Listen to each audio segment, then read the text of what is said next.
You're pointing to a black placard. That was a fart.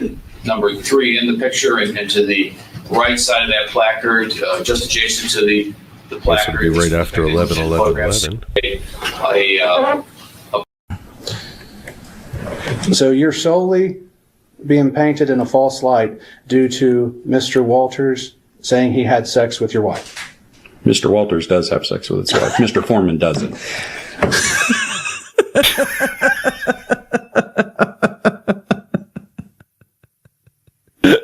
Okay, now that's kind of funny. That was one of my favorite moments for the trial. Mr. Walters does have sex with his wife. He's like so serious here. It's so funny. Mr. Walters does have sex with his wife. Mr. Foreman doesn't. Good catch on that. Yeah.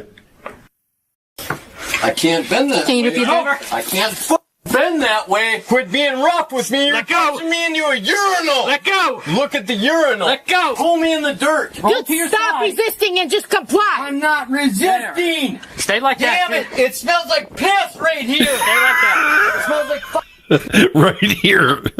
Like, most of it's pretty sanitary, but somebody missed. Because right here really smells like this. Fucking asparagus, dude. I got him. We're good. They sent a rescue? Yeah. You got my head in piss. Sit on your butt. You got my head in piss. Sit on your butt. Okay, let me turn. Let me turn. Sit down. Pull my hand. Sit down. I gotta push up. There. Sit right there. You got my head in piss. Huh? I'm not resisting. You just got my head in a urinal. And then he backs up. Look where I'm at. I don't care. Get on the ground. You need to get on the ground. Cover me. I didn't commit any crime. I didn't do Get on the anything ground. wrong. Get on the ground. On the ground. You don't On the have ground. to rip All right, me to here the we go. ground. All Get lay, on the ground. all Let go. lay down. Oh. We got a man down. On the ground. You don't On the have ground. to rip All me right, to the here we go. ground. All Get lay, on the ground. all Let go. lay down. Oh. Go over. She didn't let go. She was wearing gloves at least. I think she had the leather gloves on. But he says, let go, and then he just shoots anyway. Told you to let go. Go over. I think there's a lot of things that aren't according to the training going on in this video. Give me a hand. Stop it. Let me do that. Give me a Why hand. did you do Give me a that? hand. Lethal because he mad. Perfect. Bad day, my friend. This is on that side. Right here. He's quite lucky to get out of that. You're going to want to tap this bunt pan, same way that Afroman tapped Randy Walters' wife. Don't be shy, just tap that pan.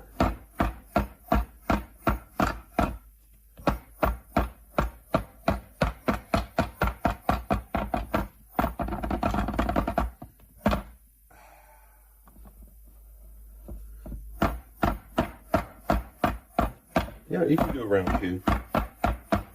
Second round. Can't tap it enough. Really want to tap it. There we go. Bring all that air out of the cake, out of the batter. Tap it, tap it, tap it. Hey, yeah. A young man, barely 38, visited Sarah, died the next day. It's a trash can full of her Chardonnay. It's a 911 call, 12 hours too late. And isn't it moronic? Don't you think? It's like wings on the commissary. It's free food, but Brian just wouldn't pay. Like the plea deal she just didn't take. And who would have thought it figures? Mr. Torres' face was a mess inside. She smacked his suitcase and left George to die. He waited so long before he was ready to split, and as her bat crashed down, he thought, what a cruel bitch. And isn't it moronic?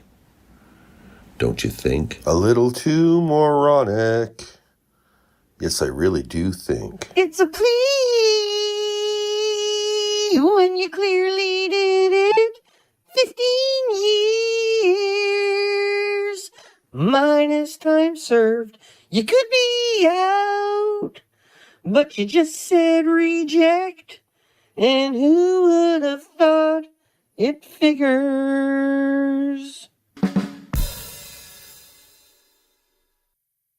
Out of it, but I think true crime people would probably get the most out of it because I think it could help them better understand their fascination with true crime, how we've come to recognize true crime. And there's a lot of different elements in that book that really kind of get rid of the background noise. And the tagline for my channel is getting to the truth behind true crime. Right. And I think this book is a great introduction to people who want to cut through that white noise and just get to like the heart of it. Okay, great. And it seems like it's written both at a level that, an expert in the field can appreciate and still accessible enough that your casual true crime reader can enjoy it as bedtime reading, a little chapter about a monster to set you to sleep. Right, yeah. You see, but to really believe what they can't see, which is what a person's thinking. Let me just take a quick pause here. Billie Jean says, is the video frozen? I only hear audio. Is this the case for anyone in chat? We'll just take okay, she's refreshing. Just take a second to stand up, stretch, Well, I'll wait for Billie Jean to get back here. Or what would be even funnier is when she comes back, I'll just sit here for a second. Yeah.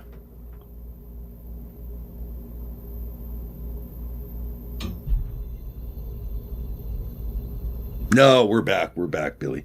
We're just fucking with you. Thinking and feeling. And the attorneys in this case, with their evidence, have to be able to show what she was thinking. Here's a story of a crazy lady who dated a man that worked for Ace. Her forgiveness gold is like no other. She locked him in a case. It's a story of a zany lady who fired every lawyer she had known. She was facing a life in prison, but she was all alone. Till the one day that Miss Crazy met this fellow. And Judge K knew that he must be blunt. Judge Greyrock, he wasn't playing. And that's the way she became the pro se. The pro se. The pro se. That's the way she became the pro se. This show was recorded in front of a fine and dandy studio audience. Getting that he was in you the guys were suitcase. playing the hide and go. Yes. And at some point you put him in the suitcase? No, he got in the suitcase. So he thought it would be funny to be put in the suitcase. So I was like, thought it would be funny. I'm going to joke with you and I'll zip you up and make him, squirm a little bit, whatever it is. But then I felt Do do do do do do do do do do do do do. Well, it's like you've been in jail for 1,000,000 years. why do you not care? and we know you deserve to be there. For 1,000,000 more. Court sentences you to life. Like George stopped breathing while you were pissed.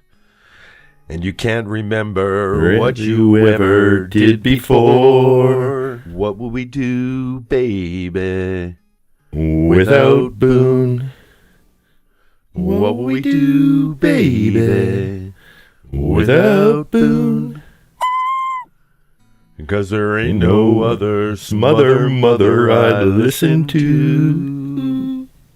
What will we do, baby, without Boone shining our lights?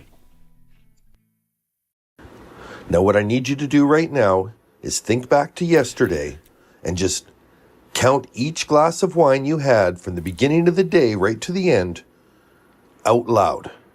So just visualize each drink and count it out loud.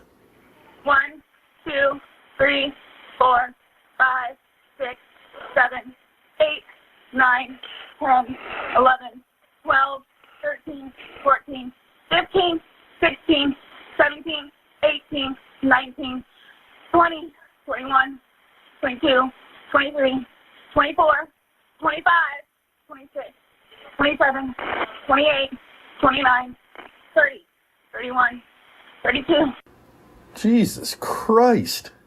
That is a lot of freaking wine. Did you say 32 glasses? How are you even alive?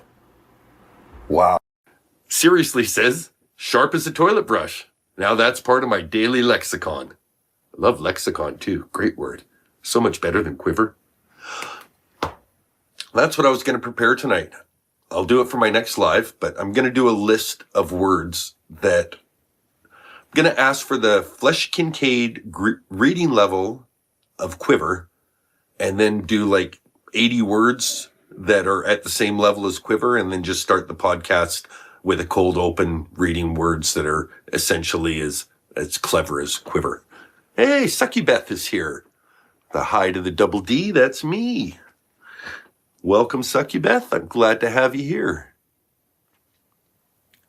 Suma says it's enough to lose one's compos mentis. Yes. You don't want to be non-compos mentis. I think non-compos mentis, that might be the root for nincompoop. It is. That guy knows what he's talking about. Looks like the end of my slideshow, so I will just slide it on over to the main show, which is on that window. We have Betty testimony continuing. Interesting little time. Let's okay, good. We're up on that. So just for the time frames, and welcome to everyone who's here. I see Bedtime Lullabies is here. Billie Jean, Dabs for Dummies, A to B. Nicole C., another one to say. Ocean Sounds was the first chatter in the box. Victoria Carmen made it in. Good to see ya. I think that's all of our opening viewers. Oh, Ann McCallum is here as well. Good to see y'all. So as far as time frames go, we remember seeing the Halloween tchotchke on the court reporter's desk. Not only is the Halloween tchotchke gone, but so is the court reporter today. We have a stand-in. But more importantly, the Halloween tchotchke let us know that this was end of October 1991. The judge excused them for the weekend the other day, so now we know it's November 4th or 5th. And for context, November 5th is the anniversary of the murders. So Betty did the killings on November 5th, 1989. For all I know, this is either November 4th or 5th here in court. So we'll get it started right away with her direct testimony continuing. We watched 3.5 hours of it yesterday. I don't think I'm going to double up the time as much today. I had a lot to say about her first day of testimony, and there was some very interesting discussions in the chat that we litigated to their conclusions. But we might we'll see. I'm aiming for about a 5 to 5.5 hour day, despite the fact we have 4 hours of video to watch. Let's get started and see you in the chat. Broderick, we were talking about the fall of 1985. Was there a time in the fall of 1985 that seemed to be a turning point for you? Yes, September of 1985 would have been the time that Dan told me to wait for about the soils engineer to tear down the house. And so all summer long when the kids were away and I went to Canada and stuff, I had no reason to go over to Coral Reef, the house where he was living, and really no reason to bother him. And so I waited for September, and the children came back, and I was waiting for us to start tearing the house down like he said. But it became apparent to me during September of 1985 that Linda was in fact around, and the babysitters were taking instructions from Linda at the office, and the pie thing was around. And so it became real apparent to me that Linda was. So just in case you're just tuning in, the pie thing refers to testimony we heard at the end of yesterday, where Betty walked in, saw a Boston cream pie on the table and said, "Oh, that's cute. Who made that, Rhett?" She couldn't miss a chance to denigrate Linda's Boston cream pie, despite the fact that she's been dead for 2 years. She had to make her Boston cream pie look like or basically bring it up in trial that it looked like a child made it. And then she described what she did with that Boston cream pie. She, quote, smushed it. She took that Boston cream pie and she took it into the bedroom and she smushed it into the pillows, into the linens, and into Dan's clothes in a manner that I would imagine wouldn't look that unlike Johnny Depp's bed after Amber Turd got through with it. So just to catch you up, we're a minute into the testimony and I've already given a minute of commentary. Was around. He did not give me the $5,000 check to get the soils engineer to tear the house down. And I was... Your Honor, excuse me, I'm going to object to the narrative at this point. Sustained.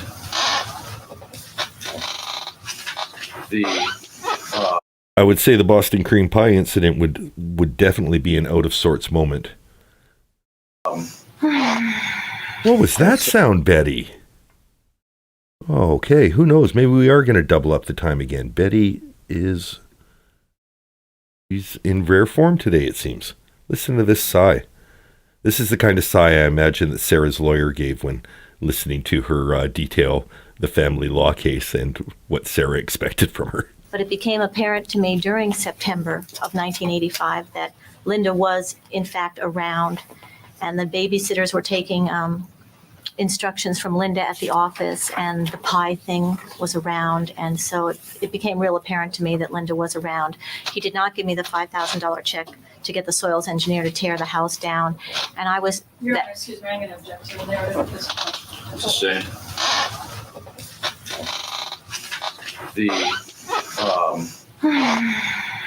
And so that was very audible, eh?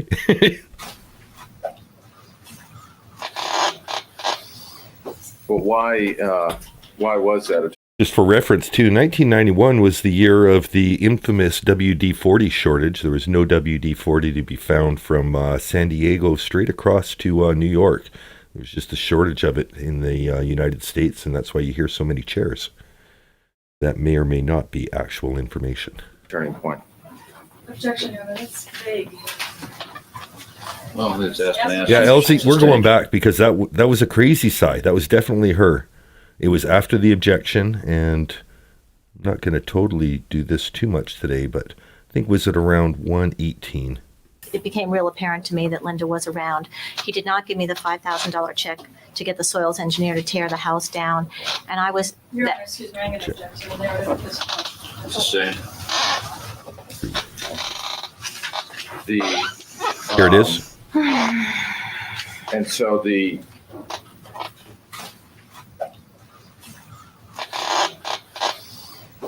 judge is using a pen right next to his gin decanter there. But why was that a turning point? Objection, Your Honor, that's vague. LZB, I just realized I delivered it with such dry that it sounded like a real news item, and I had to put that little fact at the end so the people aren't... Did you remember the WD-40 shortage, honey? No, I was listening to Dan D. He was talking about it. Did you have a problem with that back in 91? Yeah, no, not a real thing. But from the sounds of the chairs in this courtroom, there was a shortage at the courthouse. Well, it's asked and answered. Sustained. Well, Your Honor, maybe we approached the bench, Your Honor. She wouldn't let her finish her answer. Now I'm following it up with why was that a turning point? Never mind. I'm objecting to the speaking objections. Was there something else other than the soils engineer not being paid now? There was, go ahead. A whole bunch of stuff. Go ahead. September was a real turning point. It was when I started, doing the soccer team with Rhett, and then Dan wouldn't let Rhett come to the soccer team and stuff. And so he was interfering with me coming to the house and seeing the children, which I never expected that he would. And then right into October is when he finally started filing papers, and that's when everything switched to now it is a divorce. And at the same time, he was calling me from Notre Dame and saying, it was 20 years ago tonight. And I was very, very confused because on one hand, he's doing all these kind of mean, awful things. And on the other hand, he's still calling me and saying it's 20 years ago tonight we met. Remember all the good times we had, and sending me flowers, love Dan and stuff. And I was getting really mixed signals at exactly the same time period. Okay. Now, when you say 20 years ago tonight, what was he referring to? Dan was at Notre Dame at the SC Notre Dame game, and I had 2 guests in my house, and if I didn't. Just for a little context here, so now she's bringing up a 20-year anniversary of the day she met on what very possibly is the anniversary of the day she killed them. Didn't have those witnesses, I think I dreamt it, or it was a nightmare or something. What was he referring to when he said 20 years ago tonight? He called me from South Bend, Indiana, and he appeared to be drunk over the phone, and he wanted to remind me that it was 20 years ago tonight, because we're in 85 and we met in 65, that we met and all the fun we used to have, and he wanted to, reminisce on the phone. Okay. And stuff. I was kind of shocked because it was right in the exact. In October of Betty does not like the objections. 1985, was there some kind of family function that was something that was traditional or important? Objection asked and answered.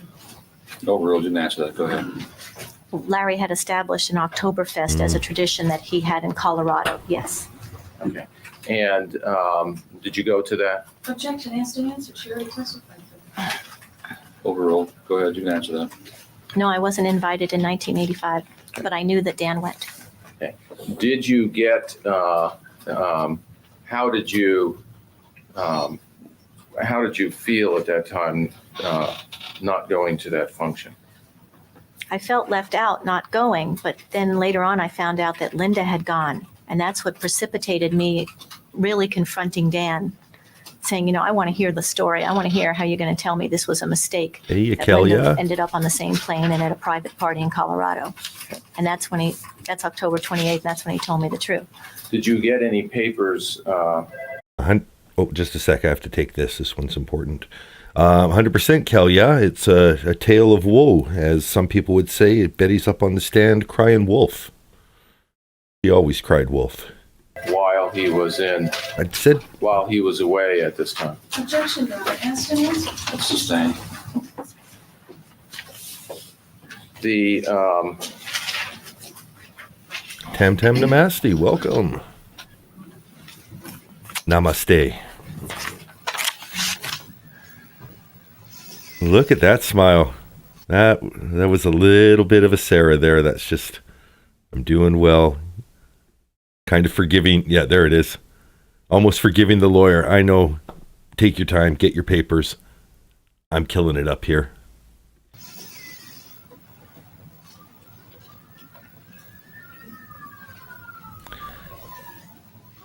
"35-year-old San Diego crime" in the background. No, the female objections you hear is coming from the lawyer with the kind of pencil-thin body but great fashion sense.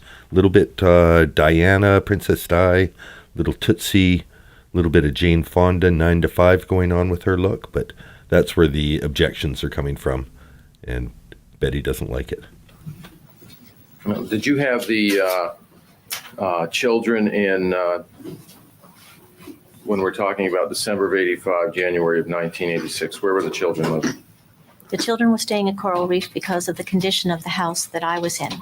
You can see what a tight courtroom that is. So that's in royal blue. There is the prosecuting attorney. You've got Jack Early standing here at the lectern. You can see the wall separating the jury. Some of them will rest their feet up against this little pony wall here. Also putting their Dixie cups along there.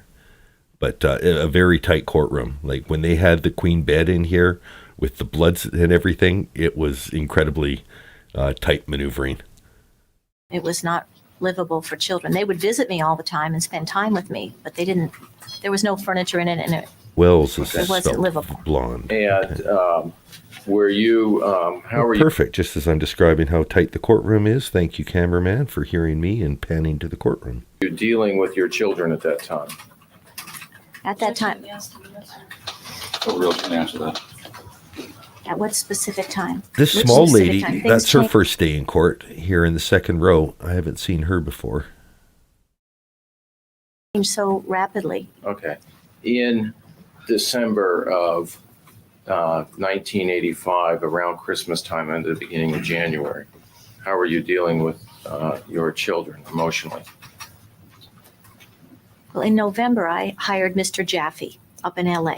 And so I didn't do anything about the kids. Sustained.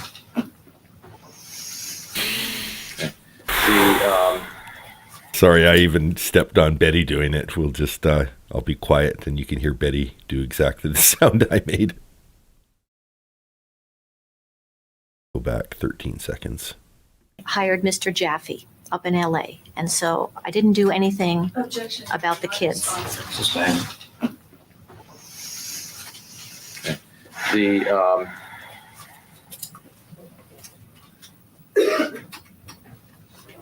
Betty no likey.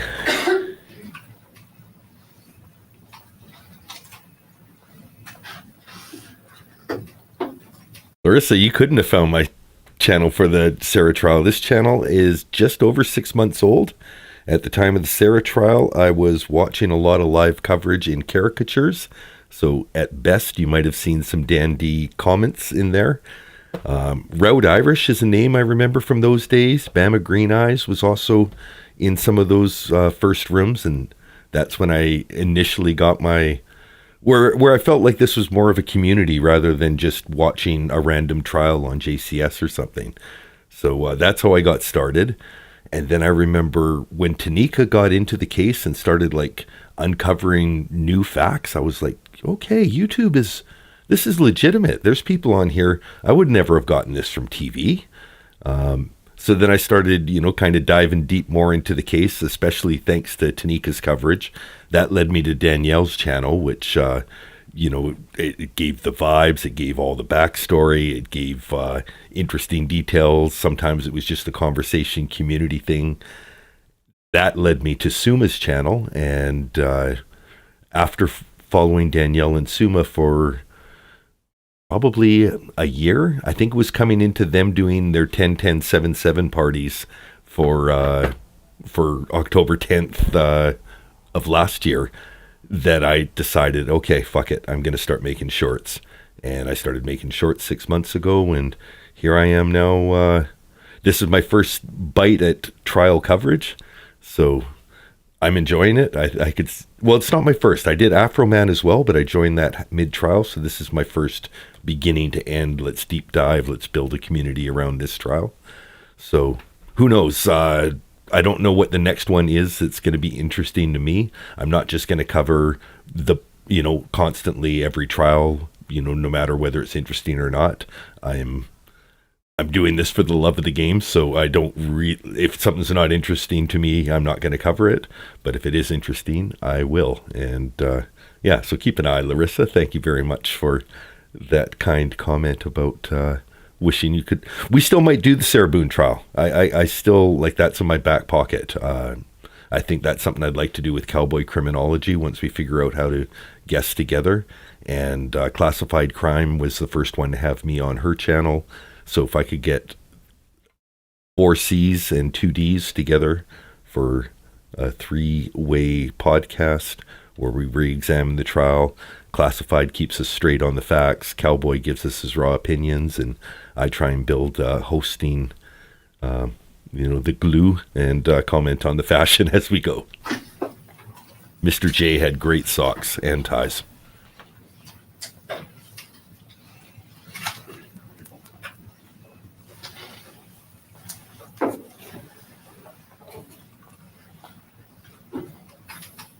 In the fall of 1985, Mr. Broderick told you about his relationship with Linda. Is that correct? Objection. Yes. Well, sustained. Yeah, sustained. Go ahead.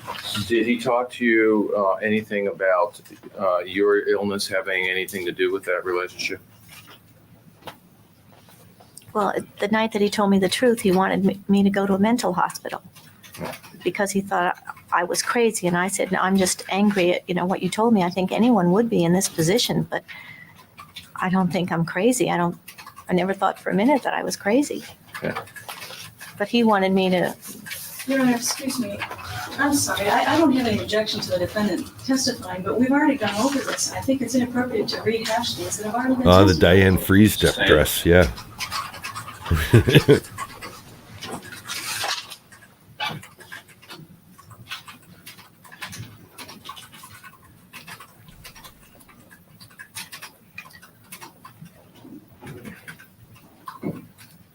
During the summer of 1985, when your children are out of town, did you go anywhere? Objection against an answer. We went to Nordstrom's for the 6-month sale. For 10 days. Your Honor, I don't believe I've asked her that in this trial, whether she went to Canada. Answer can stand, go ahead. Oh, Johnny Goudreau. That could be interesting, because that's going to be an American trial, so there will be coverage. The Canadian courts are kind of tough. You basically are relying, this is the judge's resting position. This is a great pause. Yeah, with Canadian courts, you tend to rely on courtroom sketches and, courtroom reports. You don't get you might get the transcript after, but you can't do the day-to-day coverage, really. But Johnny Hockey there, who got to run over roadside with his brother in New Jersey, that would be an interesting case to cover, and it could give a little unique. I'm not from Calgary, but he was huge. Like, they still have tributes to him in Calgary. Like, he was really important to the community. So it seems like just a good all-around kid.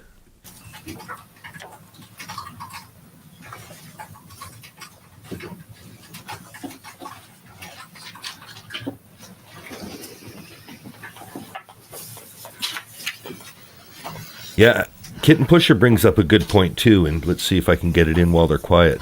My main beef with the defense attorney is he seems to struggle with keeping details straight and struggle with forming questions. Not great if you're a trial attorney. Also not great if you've already done this trial once. This isn't his first time going through it. They just went through a trial. Yeah, and I did have all this time. I'm glad I didn't pause. But they've gone through most of this. He should have his notes from that trial if he made notes. If he's just freewheeling, he probably should change his courtroom demeanor so he's not freewheeling. He's not a great improver. Has been marked LL for identification. Do you recognize this picture? Yes, that was taken on the Canada trip at Bouchard Gardens. And that's in 1985. I think it was July of 85, yes. Yeah. The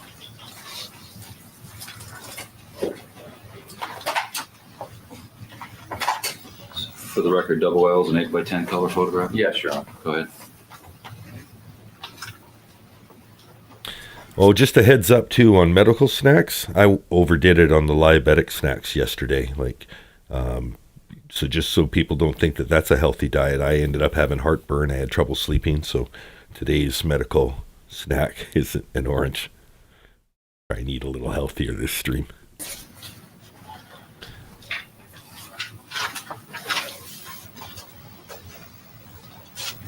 I think the big bowl of popcorn. Well, certainly. And showing you M for identification. Do you recognize those 4 children? Yes, I do. And are those your children? Yep. Yes, I Do you do. remember when that photo was taken? Rhett looks like he's not even 2 there, so it's about 80 or 81. Yeah, Larissa, that's absolutely correct, and good context for us to give to anyone who's on the replay or decided just to pop in recently.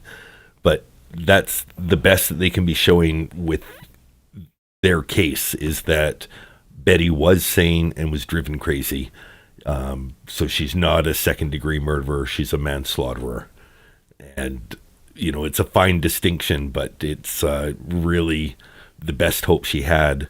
It's what led to a hung jury in her first trial. But, there's some pretty fine line arguments that don't seem like they totally are helping her, that are just avenues of questioning that the lawyer's taken her down because maybe it'll help. And so far it hasn't been totally compelling. Yesterday wasn't, I don't think, a great day for Betty. It's easy to say in retrospect because we know she gets convicted, but still, I was hoping to feel more empathy for her, and instead she kind of came off a little bit more smug, a little bit more calculating, a little bit more scripted. So anyway, that's my take so far.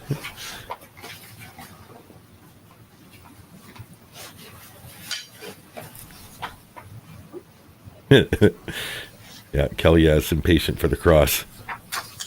Put her under.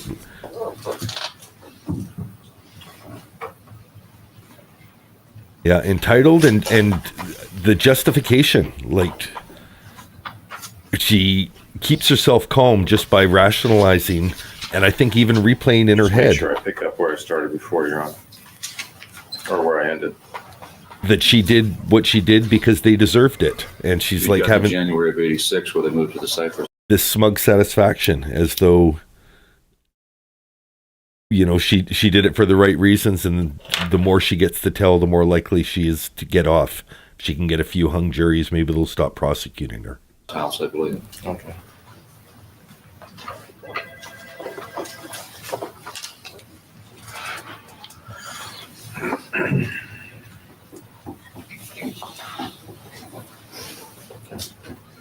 Now, during the time when Mr. Broderick had moved into Cyprus, were your children telling you anything about what their father was calling you at that time? And how reasons that they couldn't come over or they couldn't see you? Well, Just pausing because the chat, Larissa doesn't understand the background, so me talking about the medical snacks, I'll tell you what, for today's intermission, I'll pull up the snacks motion that James Owens had to file on Sarah's behalf at one of the pre-trial hearings, because it's a 10-minute bit of court TV.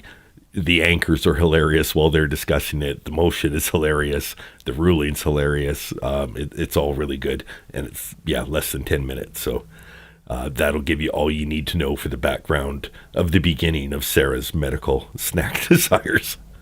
I need it because there's a history of low blood sugar in my family. he hired those babysitters in September of 1985. He told the babysitters and the children and everybody else the reason he had the kids was because I was mentally ill. Okay. And did that continue up until that time? It always, yes. Okay.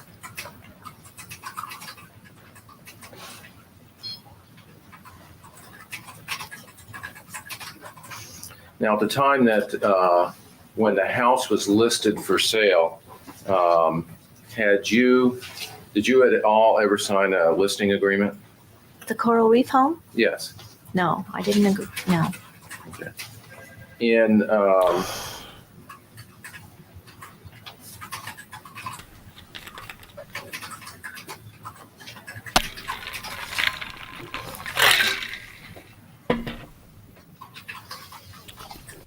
just green tea and lemonade in there every time she mentions the Coral Reef home or Casa de Cielo. KC. Anytime she mentions her homes, I'm going to have a sip of hydrating green tea and lemonade.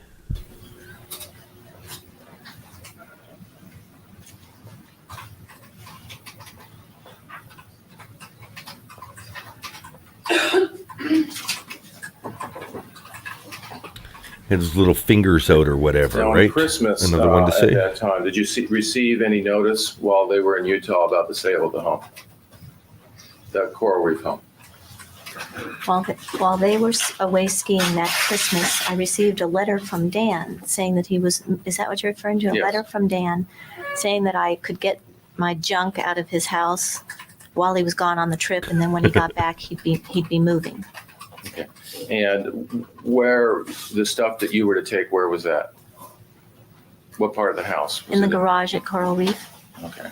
We had moved so many times because of the crack slab to the rental, and then to the rental to Coral Reef, and then I had the Shores house and he had Coral Reef, and now he's moving to Mission Hills, and stuff was just, we were in moving upheaval for so long there since moving out of Coral Reef that things never got unpacked. Did you get some of your stuff out of the garage? Yes. Okay.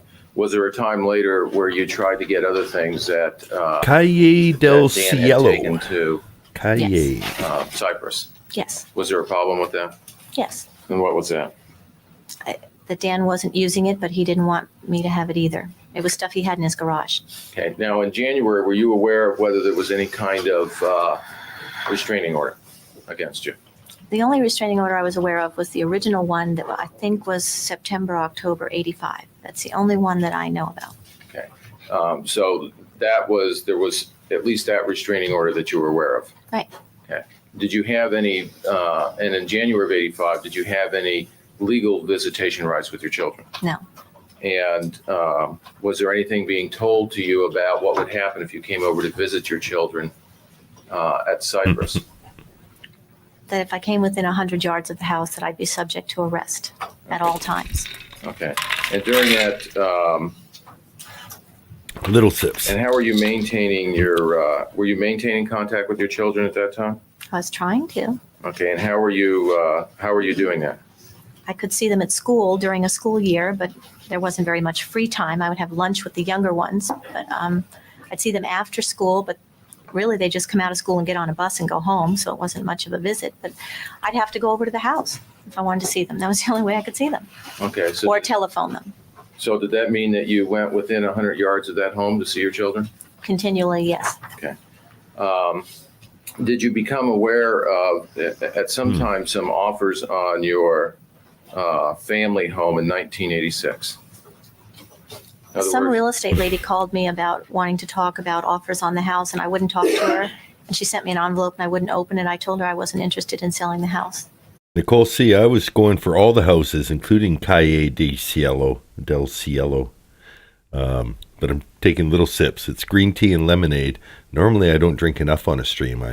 My voice feels like I've made a mistake by the end of it. So I'm trying to use it as reminders to hydrate. But you think I could give myself I'll take even smaller sips. Thank you for the warning. Until it was part of the divorce settlement. And Mr. Jaffe, remember, told me don't sign anything. Work. And why were you concerned about selling that asset? Because it was the only thing that had my name on it. Okay. Was there, you knew who Larry Broderick was, didn't you? Yes. Were there any suspicions about him? Objection irrelevant. Was there any suspicions about Dan funneling money to Larry Broderick? Yes.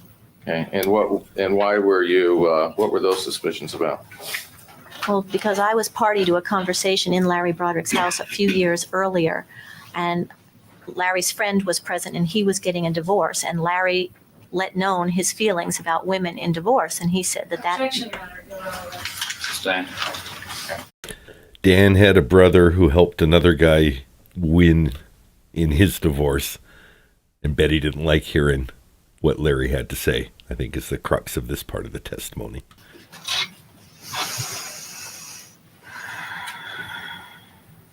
Well, did you believe that money was being funneled? Muldoon's is closed, yes. Yes, I heard Larry said Your he could Honor, do that. excuse me. You can answer that yes or no. Yes. We'll get to the reasons. Yes. What were the reasons? Because of Your Honor. State them on, Your Honor. What were the reasons? because of this conversation that I heard of with Larry, that I was right there. I wasn't eavesdropping or anything, that he was advising this other man who was getting a divorce how to become broke on paper at the time of the divorce and then get the money back on paper. And that it was, Larry's feeling that his wife should not get one copper penny, he said. Okay. And the copper, what they're made out of? You say one wooden nickel is to imply that it's not even worth the nickel, like it's been plugged or a plugged nickel, but copper penny is just what pennies were made out of. Or just before Dan walked out, had there been a number of dealings that you knew that Dan was sending money to Larry Broderick? A lot of them. Larry had control of all of our investments, as far as I knew. Dan was so busy being a lawyer that he didn't have time for investing, and so he sent all of our money to Larry, and Larry was the investment arm of our family. Before Thank you, Bill. Before Dan had walked out, Thank you very much. Had there been anything that happened with receiving any paperwork from Larry? Yes, in 1984, I got at the front door a big, thick manila envelope hand-delivered by someone. And I opened it up. I didn't know what it was. And it was real estate things or something about a deal in Colorado. So when Dan came home, I showed him that it came to the house, and he got very mad that it came to the house. He didn't want me to know about something that was going on. And I didn't think much of it at the time. But later on, I thought, no wonder he was mad about things. Did you at some time find out? Now, during this period of time in January, were you hearing from the children calling over coral reefs? Every day, yes. Okay. But they wouldn't And be calling Coral Reef. I was in the rental house. No. I mean, the Cali de Cielo. empty house, right? Okay. And during the period of time, starting in 1985, did you start keeping any kinds of journals? Yes. Okay. And what were those journals? Some lawyer told me to start writing things down. Sustained. Oh, Okay. What were the what were the journals? things I wrote down. Okay. And why were you writing things down? Because I was so stressed and so upset, I couldn't remember things. So I wrote it down so there'd be a record that when I went to the attorneys, there was more of a clear record of what happened and stuff.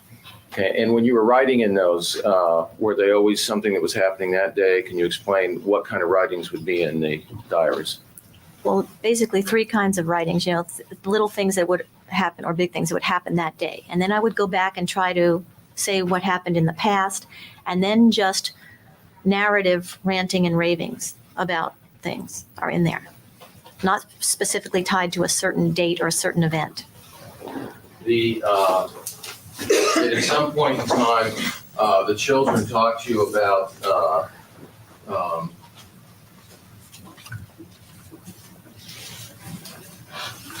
did the children talk to you about Just going to pause the lawyer as he gets his thoughts. There's some speculation as to how Sarah would acquire alcohol in prison. And, it's not like they're all like brewing their own mini stills with their own fruit. But there's probably 1 or 2 people in the prison that are, fairly good at it. And other people donate their ingredients to those people in exchange for getting maybe 1 out of every 7 brews, and maybe it takes, 40 inmates donations of things to make 1 brew, or, whatever it is. So I think that there's some sort of program like that where even if you don't have friends, that's the system. So anyway, I would look to things that she consistently orders. Like if it's on every weekly order that she ever has, there's a possibility it's something she's ordering for someone else because it's a means to get something else.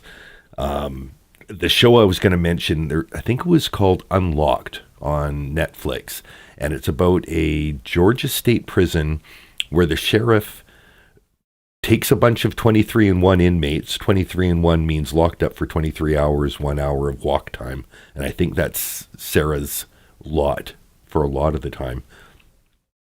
Anyway, it's a unit that's 23-1.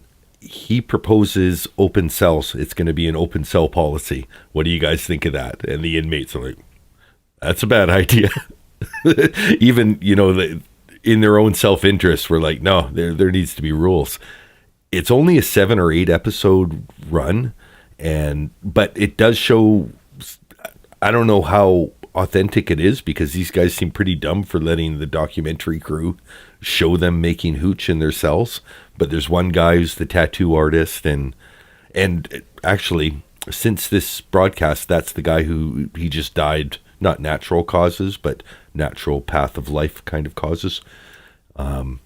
Anyway, so it's authentic. It's not like they were actors. This guy, died living the same kind of life that put him in jail. So it's at least a real show from that standpoint, but an interesting little watch on Netflix. It's not a huge investment. I think about 7 hours. Maybe it's only 6 episodes. But yeah, and it'll give you a taste of how contraband exists in prison, because I think that part of it seemed very plausible from what I saw anyway. I've never spent any time on the inside, but talking to people who do, that seems like how it would happen if it did happen. How Linda was dressing when she was around the house? Yes, Kim brought that up. Kim brought it up that it was embarrassing that she'd be in the kitchen in the morning with her teenage friends, and that Linda would be coming around only she didn't call it Linda. She said, it's so embarrassing that your father's girlfriend shows up in the kitchen in nightgowns and stuff. She just thought it was embarrassing. Yeah, I could see that. Because Linda's probably thinking she's basically almost as young as the old teenagers. Like, probably feeling very proud of her body and, rightfully so. But it's a tough environment to just be, a young 20-something woman in a house with teenage girls and that aren't yours. Yeah, awkward. Do you remember any incident where there was a problem with Rhett being unsupervised playing with matches? Yes, I had a lot of problems with the children being unsupervised. Do you remember the date of that? Not particularly, but yes, he was starting fires. Yeah, Tam And he had knives. And Tam says she's watched the Unlocked and it wasn't bad. Exactly. It's not like, oh my God, that's the best thing I've ever seen. But it's kind of interesting. Like it's compelling, at least at first, because you're like, how's this going to go? It's more controlled than you'd think. It's not like they just opened the doors and watched from camera. But there's an authenticity to it. It felt fairly real for these kind of produced reality-ish program types. there was a dog fight. I don't know particularly what date you're referring to, but the children were not being supervised over there. Do you remember what day you took the furniture from Coral Reef? What specific day? By LZB. And I couldn't have taken much myself. I didn't move furniture.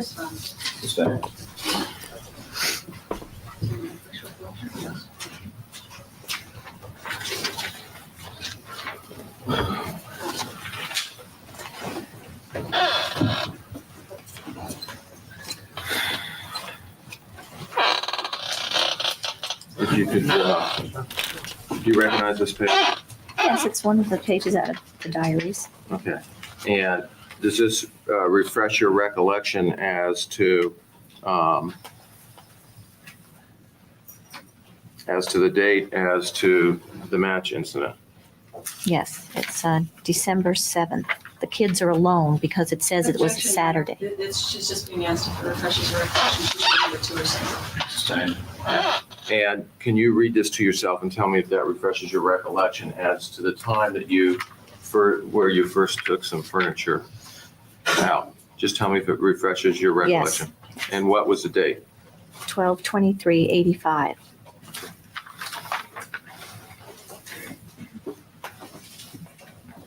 The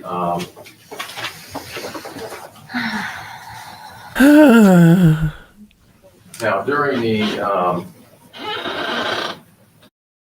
I've got to do some sort of mashup. Maybe I'll do my own Sarah voice complaining about the lawyer sign, and then just have Betty playing Sarah's lawyer, listening to her talk about her family law case. So I need you to do this, this, and this. And Brian has old money. You need to get the old money and the new money. Record every Betty sign after an objection. Peter, she kept sighing. Did you find out, now during that period of time, was there any other problems with the children when they were over there? Objection in the Vegas to what time we're talking about. Staying. Okay. In January and February of 1986 now, did there continue to be problems with the children? There were constant, everyday problems with the children. I was hysterical being separated from them. I didn't like the babysitters. I thought they weren't being cared for. I thought they were being neglected. They missed me. I missed them.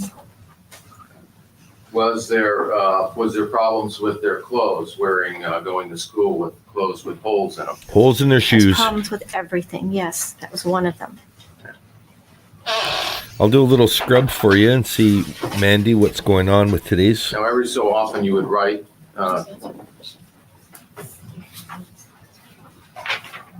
Do you remember the exact dates that every one of these things happened? So I just scrubbed 2 hours ahead, and looks like Mr. Early is still talking. these things happen continually all the time. I might have made a notation on a certain date for a certain specific thing, but these were ongoing, every single day problems of me being one place and them being another place, and nobody taking care of them the way I wanted Betty my can children to be talk. raised. On January 7th, was there a problem with, Okay, I see why there's warnings about don't drink too much when they say the Calle del Cielo house, because this is 4 hours of testimony, and I don't see the prosecutor standing at all. So, if it's a Saturday, you've got things to do, you want to pop in and out of the stream, I don't blame you. I'll be here all day, so I'll welcome you every time you jump in and say goodbye every time you need to leave to do something, because Betty can't stop talking. I can't stop watching. Lee being left home alone from school and being sick in the house? If that's what it says, then that's what happened on that Do day. you remember that? Not now? clearly, no. Showing you, and I would like this marked next in order, John. Okay, defendant's double M.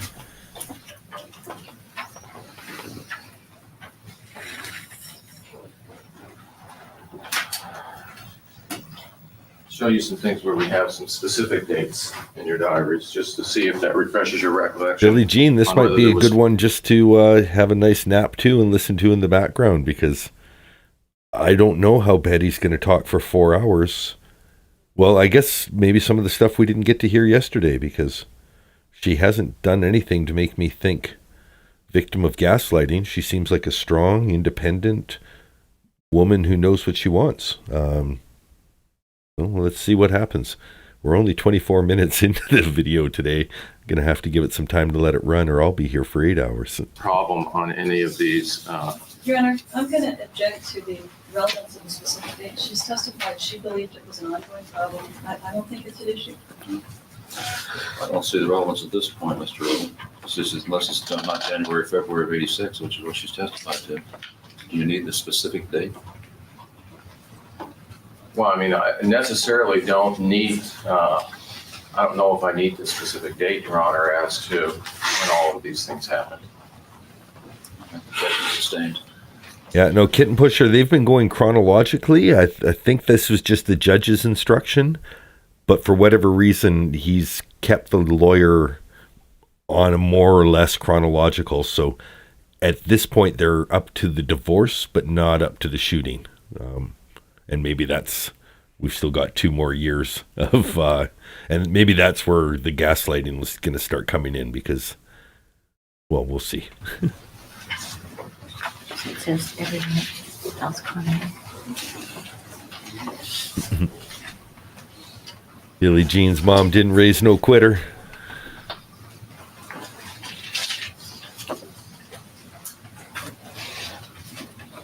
Oh, interesting, Mandy.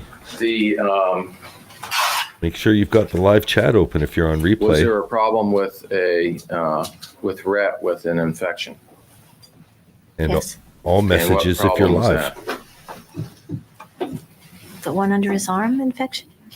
Rhett had ongoing sinus problems, and one time when I picked him up at Francis Parker School, though I don't remember the date, he was holding his arm like this, and it was a Friday because I was picking him up. And I said, Rhett, what's the matter? He said, ow, ow, ow, don't touch, because it hurts. And I said, what happened? And he said, I fell. She looks exactly like George Costanza when he was lying about having an arm injury, and sometimes my arm just goes up like that. And he knew his arm hurt. I said, well, let me see. And I took his sweater off and his shirt off, and I was expecting a black and blue or something, and he had a huge infection under his arm, about the size of a golf ball. Okay. And was there any, was it a open wound or did it have pus in it? It was just a big abscess kind of thing, and he had it for several days, he said. Okay. Did that upset you? Yes, because obviously nobody looked at him. Did you ask him why he didn't show it to his father? Objection, Your Honor, hearsay. Sustained. Your Honor, it goes to explain. No, Mandy, that's a virtue that only the replay crew can do. If you want to zoom to cross-examination and you're on the replay crew, take a look at the timestamps. I do timestamp all the videos prioristically. No, futuristically, in the future, if you're watching these videos, there's going to be prioristic timestamps that I put in the future of now, because they can't be there now. I don't know what time those stamps should be for until we do this, but futuristically, I'll put prioristic timestamps, and you can skip ahead to any part of the testimony. And sometimes the timestamps even show, hey, something funny happened in between this part and this part of the testimony. So you can go back and look at the timestamps and refresh some of those favorite moments if that's something you're into doing. And her conduct and state of mind. Well, in 1986, we're still talking February of 86? Yes, Your Honor, and there's It's all right, Mandy. I like evidence jokes. as to phone calls and that she was upset. Well, objection sustained. This is a comedy channel. You've heard a number of phone calls that you made, is that correct? Yes. Okay. When you made the phone calls, were there things happening that you were being told about children's neglect and whether Dan was taking care of those problems? Absolutely, yes. Yeah, no doubt. 8 hours of direct examination, pretty much it's wide open field for the cross-examination, right? There's absolutely nothing that's beyond the scope. You spent 8 hours. You're right. We talked about everything. Go ahead. Did you take care of his arm? Sure. Took care of it right away.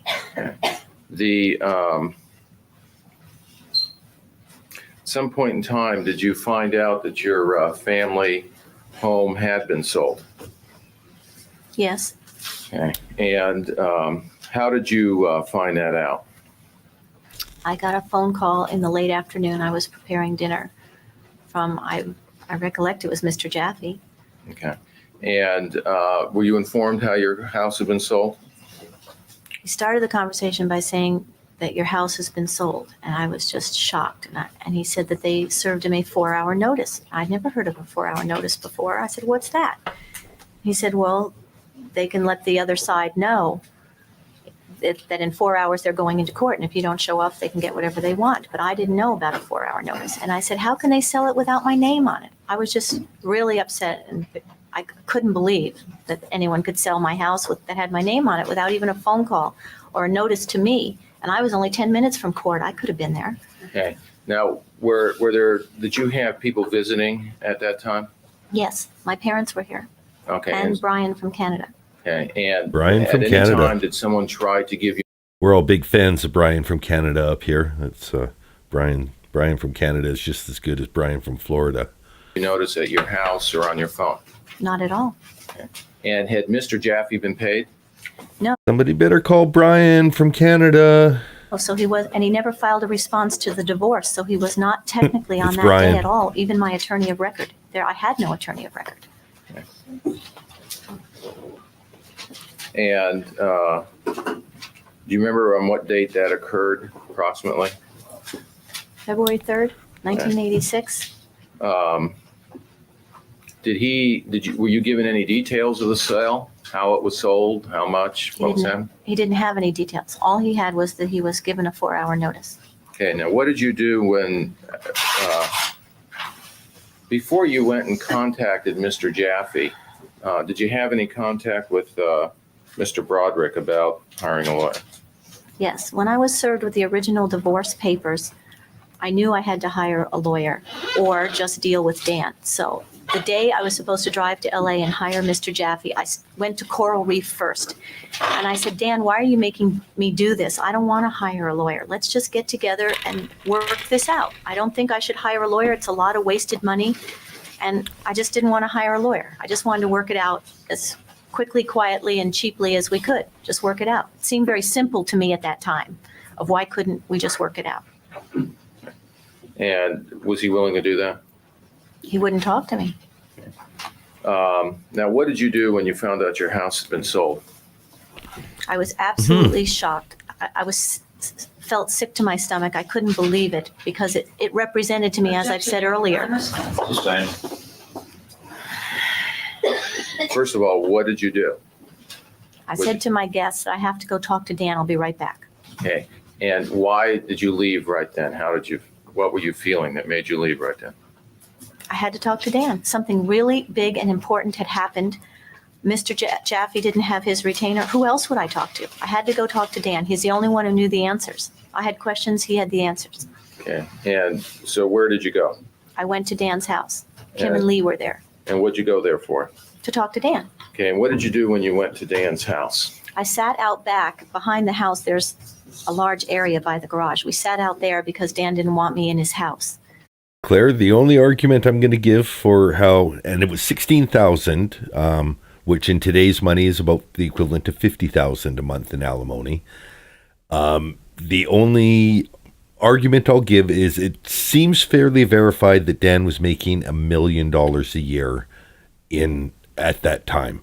So $1 million a year would be like 875,000 a month, and there's some reasoning to think that you would be, getting 100,000, 150,000 a month in Betty's position based off of if the million was true.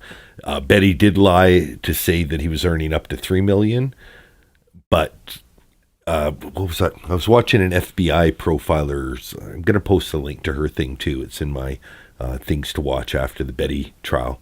But she seemed to verify that $1 million is a ballpark estimate for what his earnings would be at that time. So if he's getting 875,000 a month, 16,000 a month is kind of a pittance, especially if she had some awareness of what half was. But yeah.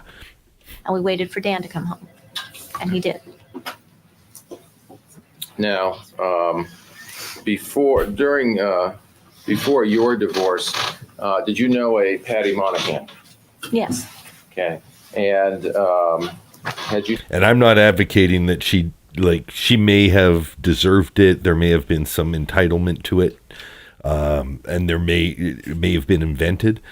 I'm much more of the opinion that it's a lesson for everyone watching never to let money be the most important thing in your life, because if you can't find a way to be happy with what you got when you had everything that Betty did have as an opportunity to leave and do her own thing, there's no reason she couldn't have started her own business and built up her own thing that would have been worth more than what Dan had with the seed money that she was able to use.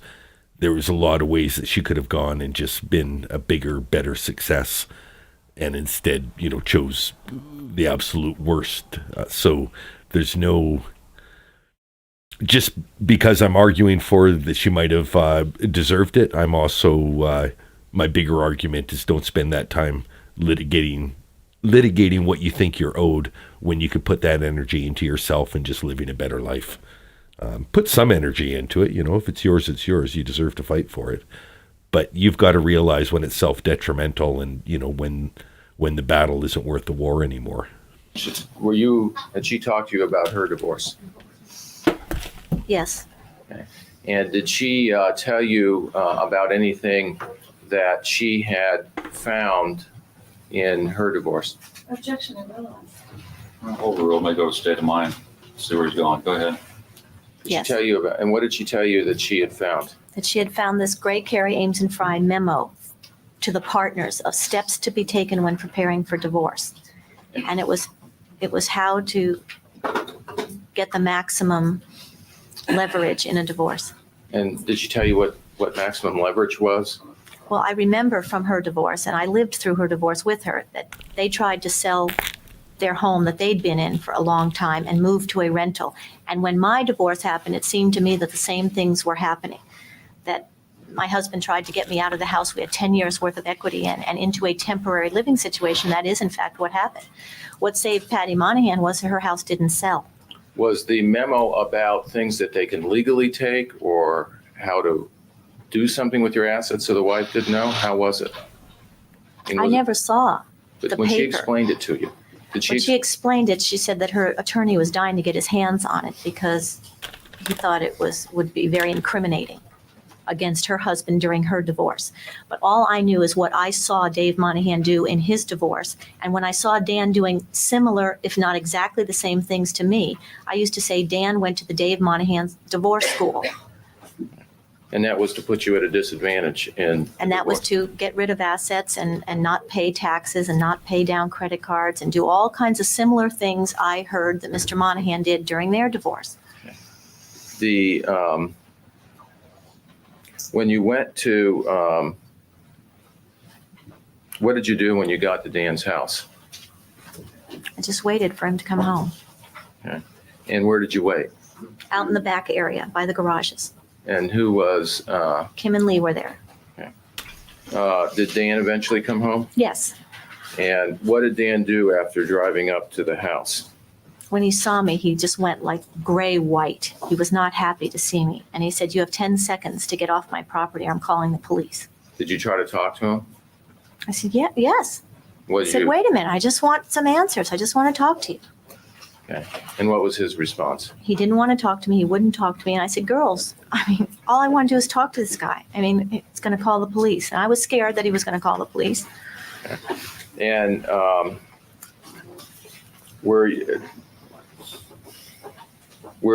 did you have any suspicions about about that sale of the house? What the I purpose? didn't know how much he sold it for or who he sold it to. Well, yeah, I had all kinds of problems, or, how I was going to get my half of money or what was going to happen. Because all I knew was a phone call, my house had been sold, and I needed the details. And so what did you do when he told you that he was going to have you arrested? I left. I was scared. Okay. Was there anything mentioned about talking to attorneys at that time? Yes, he said to me, "Call your attorney." And I said, "Well, thanks to you not sending him the $10,000, he won't do anything." And then he said, "Well, call my attorney." And I said, "I have called your attorney. In fact, I called Mr. Ashworth in the beginning, which was Dan's attorney, and said, 'Why don't you just do it for the both of us?' And Ashworth would not talk to me at all. He said, 'I can't talk to you, Mrs. Broderick. I won't talk to you. I can't talk to you.' So I had nobody that I could go to except Dan. And Dan wouldn't talk to me.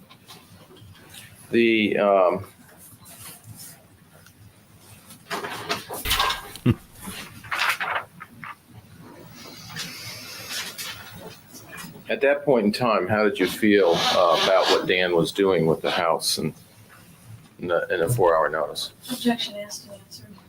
Sustained. Did you return to the house at some point in time? Yes. Okay, and what did you do when you returned to the house? I banged my car into his front door. Okay, and why did you run your car into his front door? I was extremely hysterical. I was totally upset. I was crying. The biggest thing that bothered me was, besides the sale of the house, the biggest thing that bothered me was the way he was treating me. This is the man that was supposed to take care of us and that I trusted and all that baloney. And I went to him for answers, and the way he treated me was just so awful and so cold and just non-communicative. Like, it was just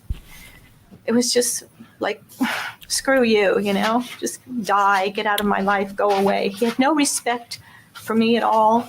Did you have a weapon with you at that time? I don't remember. Do you remember? I know Lily says there was one in the car. Lily.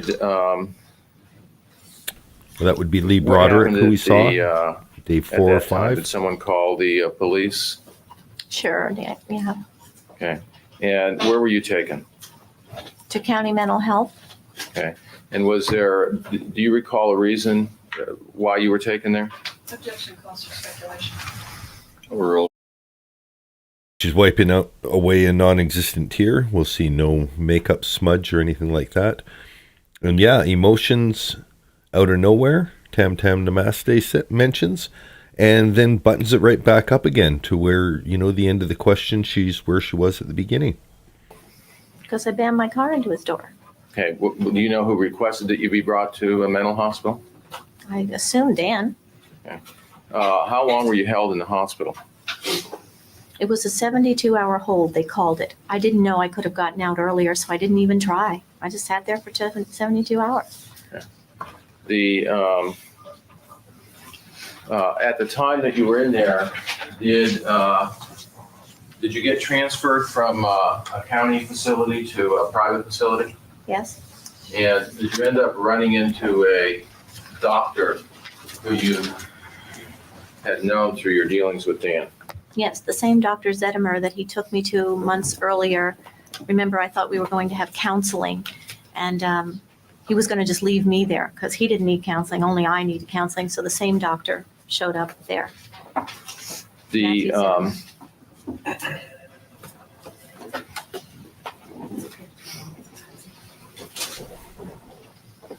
and do you know how you got transferred from a county facility to a facility where Dr. Zunimer was?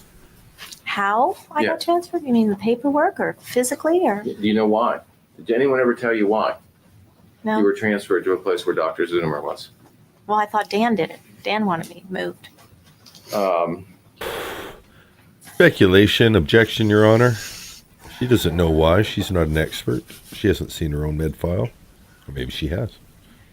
But then she Now, wouldn't know. after, She wouldn't speculate. after you were committed, were you ever billed by that hospital? I'll go with that 100%, Claire.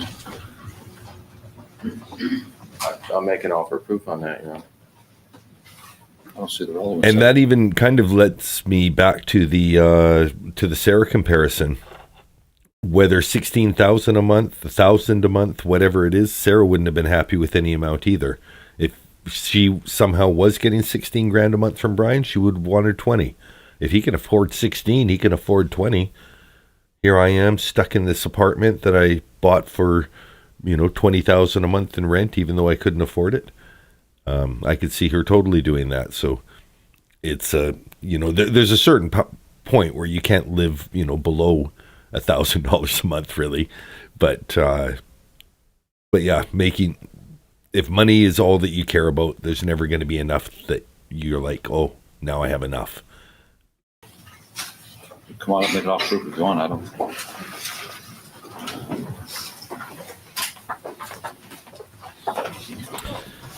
And I How think did you feel at that I'll time let this about go. your need for psychological help? At the county mental health, you had an interview with a psychiatrist, and there was a form you had to fill out. What are your problems, and why are you crazy? And do you have drinking problems, drug problems, marital problems, all these kind of problems? And the only kind of problem I felt that I had at the time was I couldn't get a lawyer. I needed a lawyer. And that's why she couldn't get out. No, I don't have these problems. My problem is if I had someone fighting for me, I wouldn't have to defend myself to you fuckheads. I needed a lawyer to represent me properly against Dan. And that's what I wrote on the form. My problem is I need a lawyer. Now, did you have any fears about seeing a doctor for mental health problems or confiding in a doctor at that time? And this would have been when she got put in there for driving her car into the front door of the house while her children were there. So, there are legitimate reasons that doctors were asking her, like, any other problems? No, I just need a lawyer. Sure, just, a little crazy. For two reasons, yes. That doctor particularly because he represented to me one of Dan's experts. And Dan, was a medical malpractice attorney who had experts in every field of medicine that he used routinely. And his experts would always more or less say what he wanted them to say. So I would not submit myself to any sort of an exam by one of Dan Broderick's experts. It seemed ridiculous. And the other reason was he was trying to say I was crazy. That was his whole thing. Is the reason he had to leave me and the reason he took the children and the reason he got a divorce was his poor wife was nutty. And his wife wasn't nutty, so I wasn't going to go see a bunch of psychiatrists to prove I was nutty. Yeah. During the time that you were married to Mr. Broderick, was his image important to him? Yes, always. From the moment I met him, his image was very important. All through medical school and law school, I tried to say earlier, the way he dressed and the way he carried himself and the way he acted, he always had a tremendous image, tremendous ego and a tremendous image. And it served him very well, always. Yeah. His clothes were always flamboyant. That was part of the image, always, even when we were poor. Now, I talked to you about the you've mentioned the fact of Dan and drinking. Was there a problem during your marriage with Dan and drinking? What role did you answer that? Yes, a tremendous ongoing problem, only I didn't consider it a problem for the very first 8, 9. Another one to say, she had 4 lawyers in total that are on the record, but there was also a number of lawyers that declined to represent her because citing connections to Dan or, previous relationship to him in the San Diego area. Jack Early was her final divorce attorney, and he specialized in criminal law at that time. She didn't know that she'd be murdering them at the time she hired him as her divorce attorney. But I initially looked at that. I thought it was weird that she'd have a divorce attorney representing her at a murder trial. And I looked into it, and it turned out that he was a criminal attorney. And maybe that's why she went outside of the main circle of lawyers, went to L.A., hired a criminal attorney that's like, I don't give a shit, how scared you are of the San Diego legal community. I'm from L.A. But yeah, Jack Early represented her at the end of the divorce. Didn't really get much. She's not happy with the divorce, so it's kind of interesting that she kept him, but it speaks to maybe how difficult it was to get a lawyer, that she's like, well, good thing that you're a criminal law expert, because this time I got a criminal case for you. 10 years, I thought he was just a party boy, and just a fun guy, Was there any particular problem that would arise that was related to the drinking? Well, besides the drunk drive, he had several drunk driving arrests, but besides that, you mean passing out and stuff? Well, the next day, would there be any problems? Would the drinking cause any problems? He'd go out at night, kids wouldn't be around, he wouldn't be around. Would that cause any problems later? The next day, yes, Dan was not a violent drunk when he was drunk. When he was drunk, he was sappy and funny and romantic and slobbery and cute. And that's me. He was not an angry drunk. But the next day, when his head was as big as this, my head is like a football, hangover is when we'd hear about all the ranting and the raving and the smashing and the screaming and the yelling, and he just had no patience with anyone. And that was always the next day. I tend to just keep to myself the next day. And during the time that you were married to him, was there any time that Mr. Broderick would get physical with you? Let's get physical. Yes. Physical. And how would he do that? What kind of things would happen? Well, again, in the beginning, I thought a lot of it was funny, but he, whenever I said something he didn't like, he'd grab me by the neck and pull my face up into his face and say, "What did you say? What did you say?" Until I agreed with him. And then he'd say, "Okay." And I don't want to hear that from you. Little Duper's delight smile there. We'll go back for a second because she's very happy to tell that story.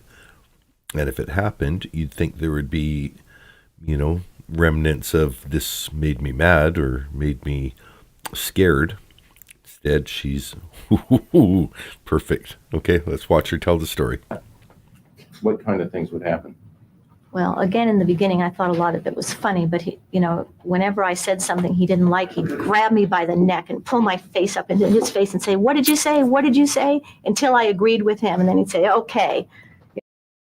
And I don't want to hear that from you again. But she loved telling that. It was part of him playing with me, but it was also part of him training me what I could say in his. Not an indication of, this being a horrific moment in her life. Like, I couldn't believe it. Like, he was like a whole nother person. It's like, not the Dan I married.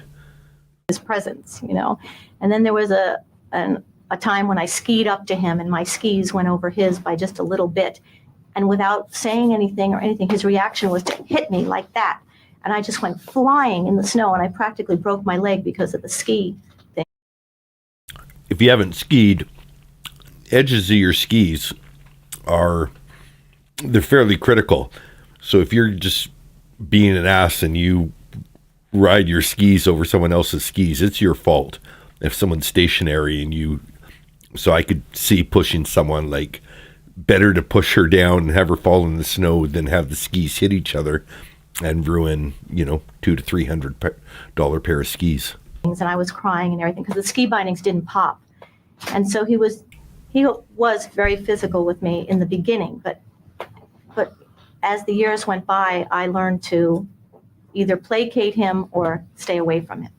Okay. Was there times when he would do something? Were there times when you would be present when he would physically do things in the room Billy or Mandy, I think you don't have to worry about being awake for Cross. I have a feeling Cross isn't until tomorrow.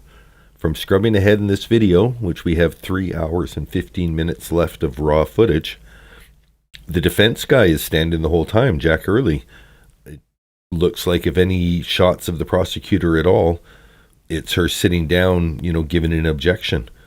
But there's no points of her questioning Betty. You can see Betty having a number of emotions. There's charts and there's graphs and 8x10 color photographs, but there are no shots of the prosecutor. So, yeah, just relax. You're not going to miss Cross today from the way things look. where he was? Oh, Doors or yes. When we were poor and stuff, it was more of a problem because we couldn't repair the things that he smashed, and we were afraid that the people we were renting from would want us to rebuild the Larissa, walls Sarah and is doors getting and alimony the in desks jail, and yes. things that he would smash. But as we got money and as the things, But some of it is historic alimony, so it's money that was being litigated for a period, still that she was incarcerated. But yeah, Brian didn't apply to not have to pay until a couple of years into her incarceration. So if he'd applied immediately instead of letting Sarah keep a ledger of the $600 or so that he was spending per month, he would have probably been able to claim it down to $145 a month for that whole time, based off of Judge Jackson's calculations. got to be ours, he could just smash anything he wanted, and there was no problem because we just have to go out and replace it or repair it. But that was his way of acting out, was screaming and yelling and smashing things and saying, next time it'll be you. And that said, so if you're looking forward to the cross, maybe it's tomorrow. If it is tomorrow, it'll be a morning stream tomorrow. So I'll be starting maybe as early as 8 a.m. California Chino time, which would be 11 a.m. on the East Coast, and probably 7 p.m. in London, and sometime the day before in Australia. But yeah, Sunday begins my work night schedule, so I will be podcasting quite a bit earlier, and then we might even have to split the testimony, depending. It's a 4 hours. Maybe we'll get through that if I start at 8. But yeah, it's a morning stream tomorrow. If it is the cross, then it's a morning cross stream tomorrow. And then we'll go. Oh, it's perfect. There's a 3-hour. Maybe I'll split that into 2 for the Monday and Tuesday. So we'll do the defense case. We'll talk about it more. We're 45 minutes into today. We'll let it play. And any of the times when he was destroying things, did you ever get physically hurt? Yes. And what kind of physical injuries have you? An example of a physical injury that you've suffered? Well, when he punched me that time with the car, I got a broken sternum, and it hurt for months. I got a black eye when he went like that once. I don't know if it was his hand or his elbow or something that hit me, and he was going to smash something, and I got in the way. And like the time when I got pushed off the skis, I couldn't walk on that leg for a long time. I had a totally sprained ankle. Did you learn to avoid Mr. Broderick when he was in a bad mood? Yes, and I learned to keep the kids away from him too. Now,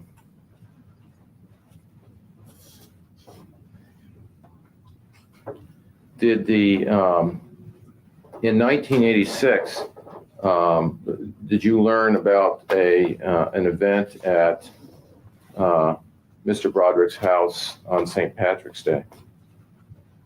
Yes, St. Patrick's Day was always a big party and a big crowd and lots of noise and lots of drunkenness. But that particular one, Kim told me that it was really gross because Larry Broderick had a kilt on, a skirt, and he was telling the teenage girls that he was jumping on in Kim's bed, that he had no underwear on under it. And he was jumping on Connie, I think. One of Kim's friends was in bed with Kim, and Larry was jumping on them.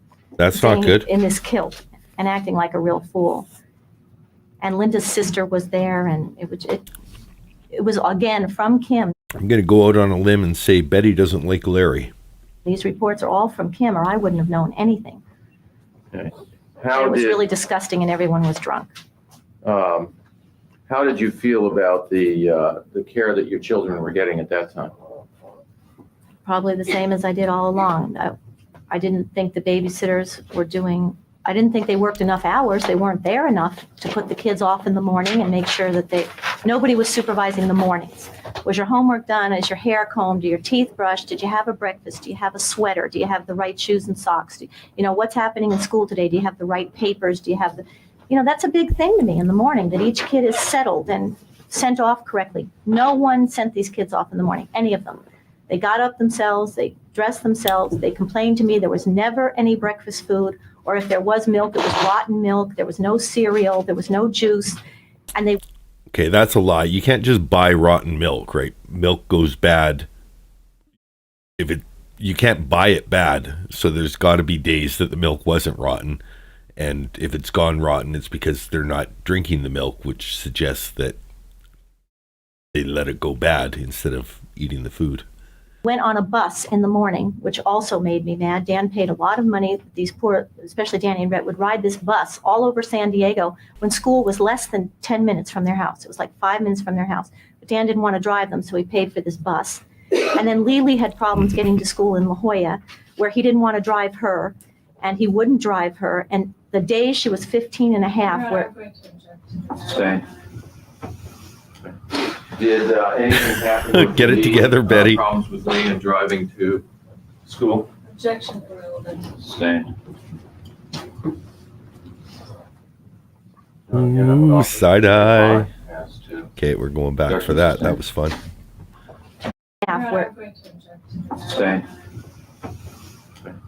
Did anything happen with Lee, problems with Lee and driving to school? Objection irrelevant. Stay.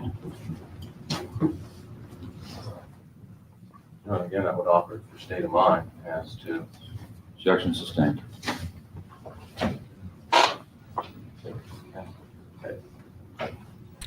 Claire and You Maine, were angry and upset during that period of time? George stabbed me in the back of the leg. And were there a number of things that were happening during that period of time? Always, a whole big number of things.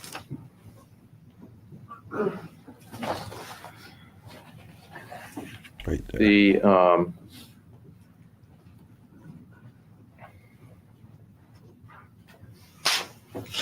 now in the spring of '86, did you start a job anywhere? Did you start working anywhere? I believe so. I started, I hadn't seen the kids for a long time, so I got a job so I wouldn't go nuts. Okay. And where did you go to work? I got a job at a brand new establishment called Simic Art Gallery in La Jolla. Okay. Now, how was the visitation being arranged then? Was there any kind of visitation schedule? There's never, no, all through this, there was no visitation schedule. So And I hadn't seen the children for quite a while, and I was very nervous and very bored, and that's why I got the job. The job paid no money. It was only commission.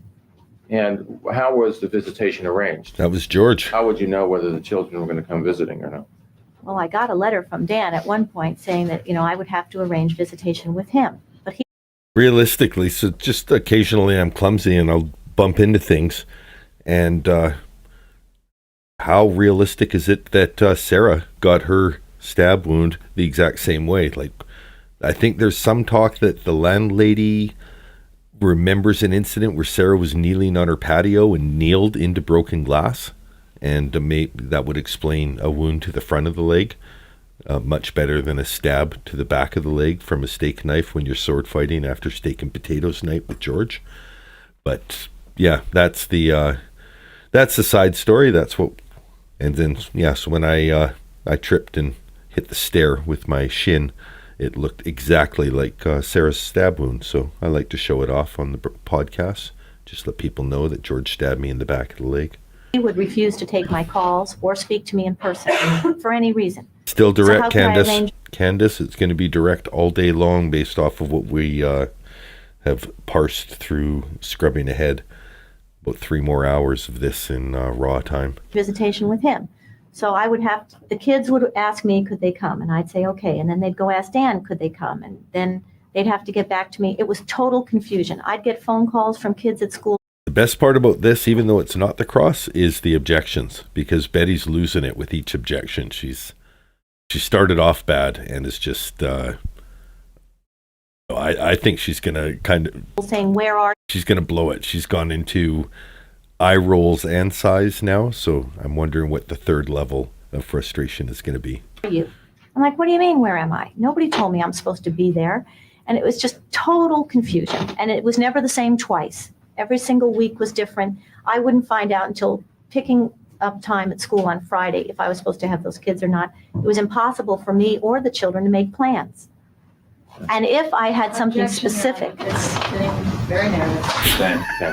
And yeah, every objection, it's fun to watch Betty. She has to recompose herself more after the objections than she does after giving testimony that should be personally harrowing. Like when she was talking about Dan having her up against the wall, she's smiling and, it's a good time testifying. Prosecutor objects and she...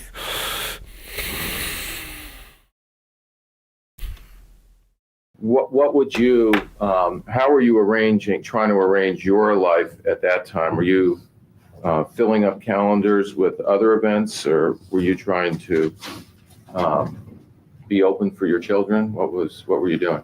My priority was always the children. But at that time, there was a reason, I didn't get the kids for a long time, so I took the job. Stand. When you would find out that you were going to get at the last minute the children for a weekend, would you change your plans if you had any? Yes.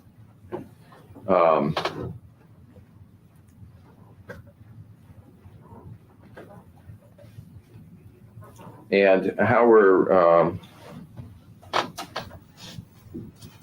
want to see Betty's blouse today. How were you communicating with your children at that time, when you started the job in May of 1985? Bit of a peacock. As I've said before, if I could catch them for a few seconds at school, which was rare, or the telephone primarily, or I'd have to go over to Dan's house. Then answered as she indicated. Sustained. Objection. Swallow it, Betty.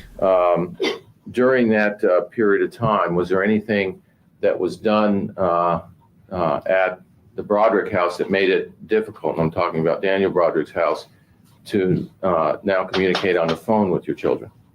Yes, the answering machine was put on. Okay. And how did that answering machine work? It was a separate machine from the telephone, and you could turn the volume on it up or down, or turn the machine off.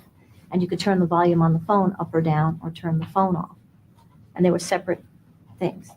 Would the answering machine work if you were calling that house and the phone was just disconnected, or no phone in the house, but the answering machine was connected to the phone line? Would it still work?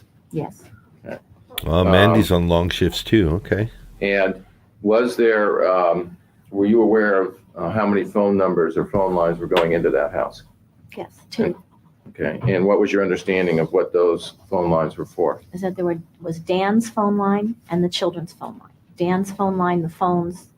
I don't know if I knew all of this back then. I may have heard some of it in testimony here, but I knew there were 2 phone lines. Objection, calls for speculation. Sustained. Well, at some time you learned about at some point in time you learned about how that answering machine was being used. Is that correct? Yes. Okay. And what did you learn about how that answering machine was being used? Objection. She's indicated she's learned this through testimony and trial. Sustained. Your Honor, I'd like her answer read back. I think she said she learned some of that through testimony at trial. Just ask her to tell you what she... Can you tell me at that point in time what you knew about the telephone? Right. I'll try. Go ahead. Try the I best knew you there can. were 2 lines, Dan's line and the kids' line. I only knew the kids' phone number, and the machine was put on the kids' phone number with Linda's voice on it, and the kids told me, especially Kim told me, when she would call, she told me that the ringers would be turned off on the phone, or the phone would be locked in a closet, and that my messages could come through, but they could neither answer the phone or call me back from their line, and they were not allowed to touch Dan's line. Okay.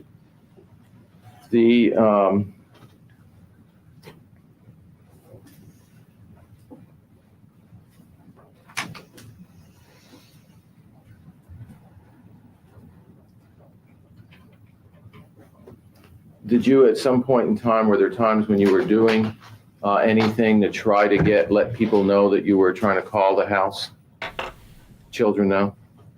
I'd call and call and call and call all the time. I just keep calling and calling and calling until someone would hear the click on the machine or I'd get some sort of a response. Okay. Okay. I'm just going to read a comment from Larissa Harris in the chat. I recall something I saw in an old news clip on the case. Someone who attended the trial once had sympathy for Betty, saying what took her so long, he had it coming. And I think that speaks to how Betty's case brought light to a subject. Now, let's forget about the fact that she murdered them for a second anyway.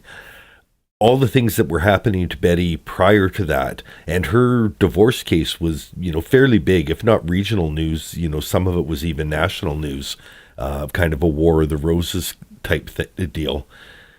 So there was already people who were identifying with her as being, the woman screwed over before she was the woman scorned. And I think for a lot of women that just, felt like they weren't being heard in the system, it was very easy to attach your own, and here I am speaking as a guy. We'll give my mom credit for this, because some of this is stuff from talking to her about the history of the case and what she remembers at the time too. So it's not just me trying to tell a bunch of women watching my stream how this was an important moment for women.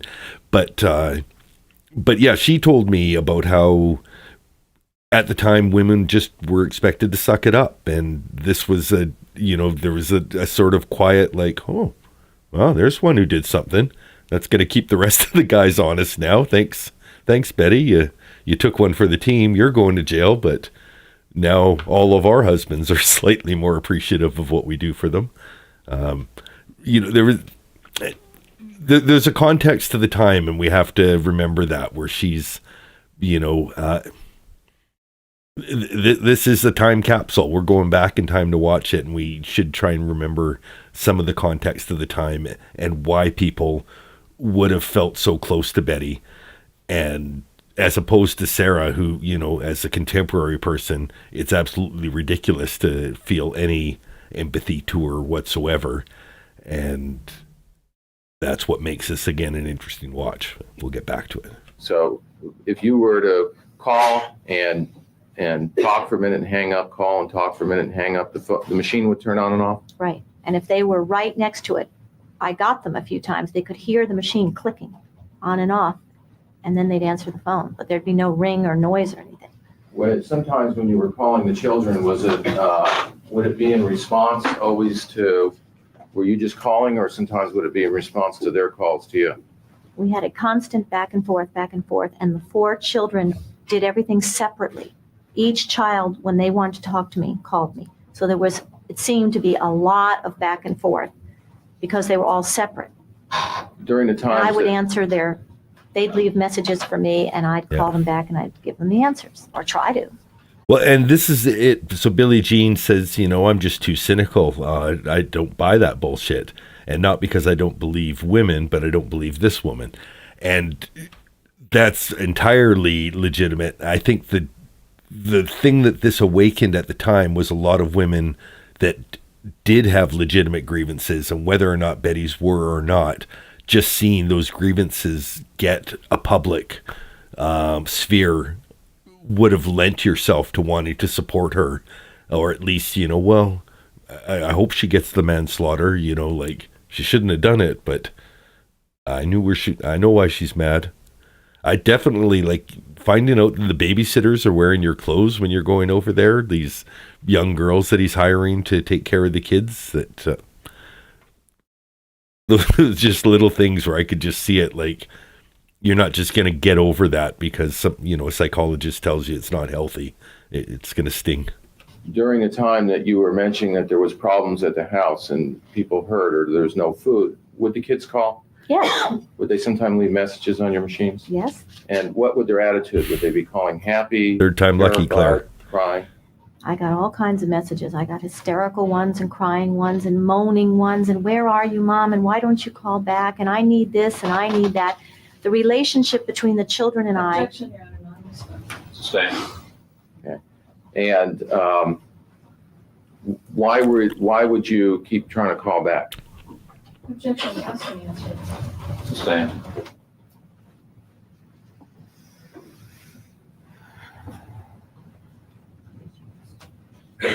Your Honor, I'd like to be heard. I don't believe I've asked that question. You may not have asked it, but she's answered it, Mr. Early. So ask for something else. Would you? You may not have asked it, but she's answered it, Mr. Early. Because Betty goes on a narrative on every question, so that's interesting. The judge is picking it up. Would you get all your messages when you would first system of trying to call back the kids when they were calling, wanting to know why you weren't returning their calls? Would all your messages be bad from the very beginning? Not at all, no. No, the first ones were loving. Sometimes would you call a number of times, 10, 11, 12 times before you'd leave a message that had... Objection, Your Honor. Counsel is leading witness. Sustained. Okay. Can you explain to me some of the times when you would call, how you would, how the messages would progress if they did at all? Well, I'd try and call back and just simply talk to the kids. And when I hit the machine, I'd be frustrated. And then I'd call back again and again, and my frustration would be escalating. And I'd get really angry that I couldn't get through. And it would mean that I'd have to drive all the way over there. And even if I drove over there to talk to the kids, I was, in contempt of court. So I'd get really, really angry that they were just using that machine on purpose to get me angry and to get me upset that I couldn't get in touch with the kids. And they knew that that would work every time. Okay. And why were you leaving? And did you leave obscene messages on the phone? Yes. And why was that? Because it all built not only on particular days, but the whole situation built up to that I could never get through with the kids, and that they were just taping every single message every time I'd call. And it was just Linda just needling me and driving me crazy. She didn't live in that house. She wasn't a Broderick. She didn't belong on their machine at all. And it just got out of hand until the judge stepped in and put a stop to it. Now, at that point in time, when you're screaming on the phone, how did you feel about what was happening to you, your ability to handle what was happening to you in court and financially with Mr. Broderick? I felt totally powerless to control my life, my children, my finances. I had no control over any aspect of anything. Judge is alive. I was completely at Mr. Broderick's mercy. Judge and he didn't show Whelan. much of that. And so what were the phone messages? Objection, Your Honor. Vague and answer. Sustained. Well, were the phone messages for you a position of... Objection, leading. Sustained. Answer.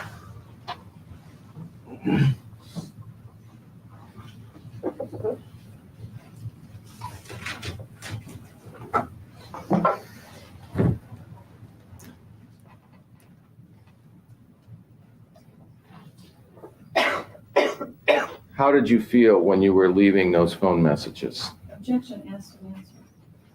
Overall, you can answer that.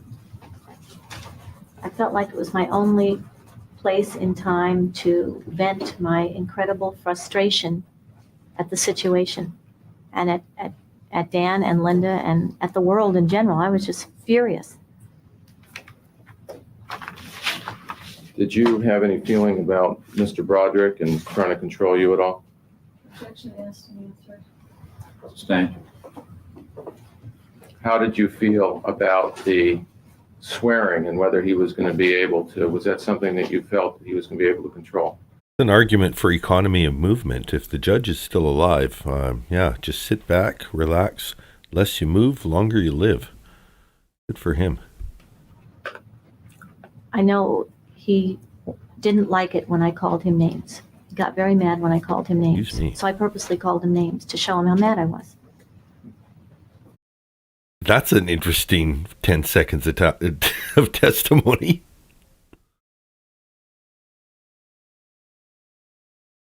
The swearing and whether he was going to be able to, was that something that you felt he was going to be able to control?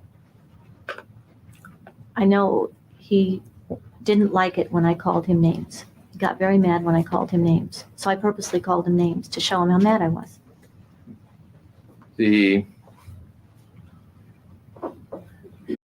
Anyone wants to know what the definition of no remorse is? That was it. visual representation of no remorse. Look at her. Did you do anything? How many? Whenever you see her looking to her right, she's looking at the jury. And I'm starting to notice her side-eyeing the court and then looking over to the jury for sympathy. Phone lines were coming into your house. 2 regular phone lines and a cellular line. What was the purpose of having 2 lines? I also had a main house line and the children's line. But being that they didn't live there, I just had 2 lines. Okay. Who was there certain people that only had one number? In my house? Yes. The cellular number? You had 2 lines in your house. Did you ever have answering machines on any of those lines? Yes, on the main number, 8320. Okay. And did you ever keep one of those lines clear? Yes, I kept that line clear. And what was the purpose of keeping that clear? So the kids could always get through. When I made outgoing phone calls, I used the other line so the kids wouldn't reach a busy signal because I didn't have call waiting. So the kids could always call through, and it was 2 lines in one phone, and I could listen to what messages were coming in while I was on the other line. And then I could interrupt the line I was on and pick up the kids' call. And if the kids left a message and if you didn't answer the call, were you able to call right back and get a hold of them at their house all the time? No, that was the problem. Okay. And did you have another phone? You mentioned a cellular phone. What was the purpose of that? Again, before I got the cellular phone, I'd be down at the beach walking in the morning, or I'd be out aimlessly walking around shopping just because I lived alone and I was so bored. I just thought that I'd go over to Muldoon's and, pick myself up and, get out there and have a drink and do some people watching. Okay. Why did you have the other phone line? Because I'd miss messages from the children. So I got this cellular phone that you could hold in your hand. It wasn't connected to a car or anything. And it came with me everywhere. It came with me to the beach in the morning. It came with me to Nordstrom's. It came with me out to lunch. And cellular phones, the only people who knew that number were the children and Brad, so that they could reach me directly no matter what. And I'd leave a message on my home machine that said, I can't be reached. I'm not home right now. Leave a message or call the purse phone is what I called it. And the kids knew then to call the purse phone. Do you remember a weekend in... Have you ever seen a defendant in their own trial resting their elbow up on the jury box like they're, waiting for Sam Malone to toss a beer down to the end of the bar, waiting for Norm's latest quip? That is casual. And around Memorial Day of 1986, when the children were brought to your house at the last minute. Yes, that was. Keep going? Yes. Okay. And what was happening that weekend? I was working at the Simic Art Gallery. I was getting ready to go to work. I had to be there within like the next 15 minutes. The next thing I know, the kids are crashing in my front door. Hi, Mom.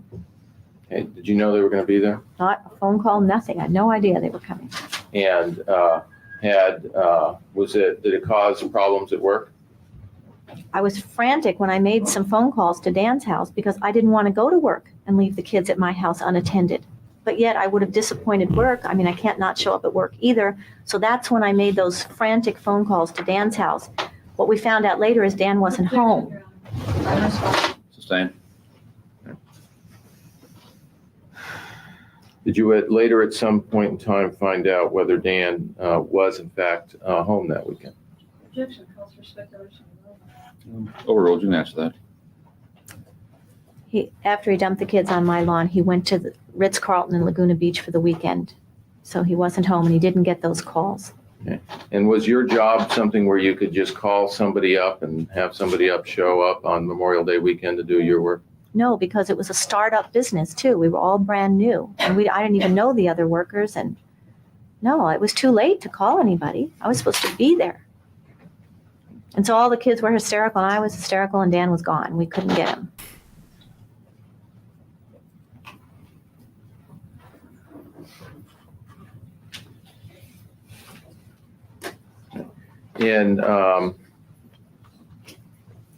sometime did you learn about a Judge gives me Peter Boyle vibes.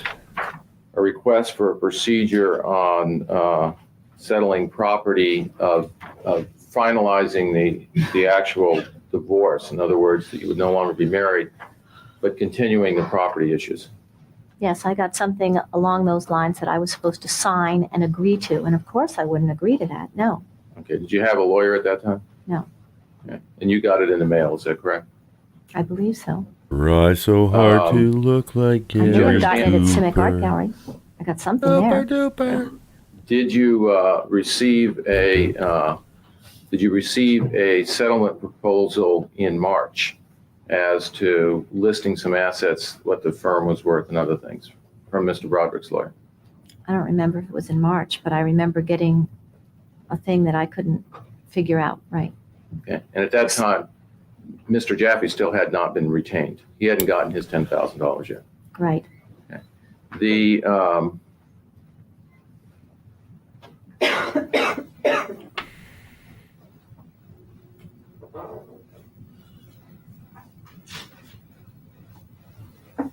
Putting on the Ritz. Please, no flash photography.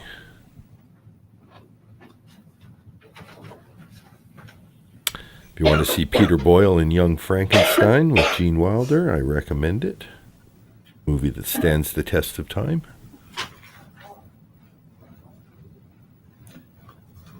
Instead of medical cigarettes, I've got medical hashish today. For Did you wondering learn what again I've put in my that pipe summer, to smoke. What was going to be, where your children were going to be? Summer of '86. Did your Yes, children? Dan was going to send them to camps again and back to his family again. Okay. Was that something that you were consulted about or talked to about at all? No.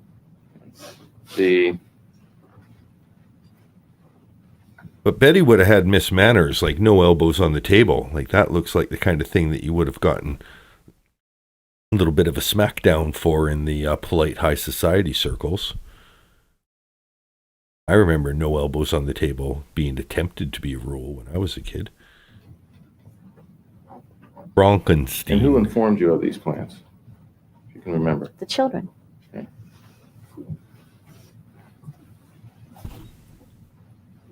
And during that summer, where were you living? Bronkenstein. July 86? Yeah. I was in the Shores house. Cali de Cielo? Yes. And you had been living there since roughly June of 1985. Correct. And were you served somewhere again with court papers? Yes. And where was that? At the Civic Art Gallery. Okay. And how did anything happen after you got the court papers there? Did you do anything in regards to that job? Every time I got served with papers. Objection, Your Honor, no response. Sustained. Okay. First of all, did you do anything after you got served with the court papers? Yes. Okay, what'd you do? I quit the job. Why was that? What was Because I had so much stress happening from being served with all these papers all the time. And these last papers, I think, were about him going to settle, whatever you just described earlier, about him settling something and putting something off to later. And I felt it was absolutely essential that I get a lawyer fast. So I was spending a lot of time in lawyers' offices, interviewing lawyers and talking about getting a lawyer for this case. I was interviewing Mr. Hennenhofer during that summer, and he Hold on, Mr. Hennenhofer. I didn't realize that you tried to talk to Hide Mr. the Hennenhofer. That changes everything. You just close the poll and see if Mr. Hennenhofer makes as much of a difference for you guys as it does me. up for weeks because of military service, and I really thought he was going to take the case. And so I had him, and I remember seeing a whole bunch of other attorneys trying to get legal representation. And I told the people at CIMIC I'd be back when the legal stuff was over because I was just so nervous I couldn't function. Yeah. Now, and how did you feel about being served at CIMIC? Every single time I was served with papers, I felt like I was being attacked. That's how I perceived it. It was a new set of threats and attacks and scary things, and I didn't know how to react other than just get very, very upset and feel very helpless and threatened and defenseless until I got an attorney that was going to defend me.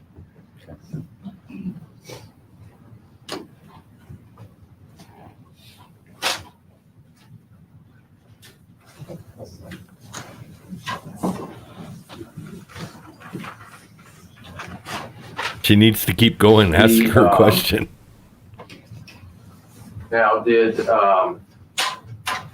you know what bifurcation meant at that time? No, I'd never heard the word before. Okay. Did you find out what it meant? At that time, Yes. when I got served the papers, Well, no. Did you find out eventually what bifurcation meant? when it happened, Okay. And at that time, were you aware of any assets with your name on it from your marriage that any longer existed? Your house had been sold. Any other assets? Did you know? no, there weren't any. Did you have any knowledge during that period of time, or were you given any input as to what was going to happen to assets, whether they were going to be sold, kept, how you could use those assets, what you could do with the money? No. At that point in time, how did you feel about having some kind of control over your assets or negotiating a settlement? I needed control over my life. I had no control over anything. There was never a single night I put my head on the pillow and knew I'd have a roof over my head. Aww. That house was in Dan's name. The car was in Dan's name. I had no flow of money that was guaranteed by anybody. No It was flow. just a little here or a little there or whatever Dan felt like. And I felt absolutely victimized. I felt like anytime he wanted to just jerk me around, he'd just do that. And I was tied to the end of the string with him. And he did. Okay, I was totally mocking her, and then there's a little taste of where I was like, okay, I get that. So, you just want to know what your amount was. Obviously, she's not happy with the 16 grand, and she wouldn't have been happy with that at the beginning.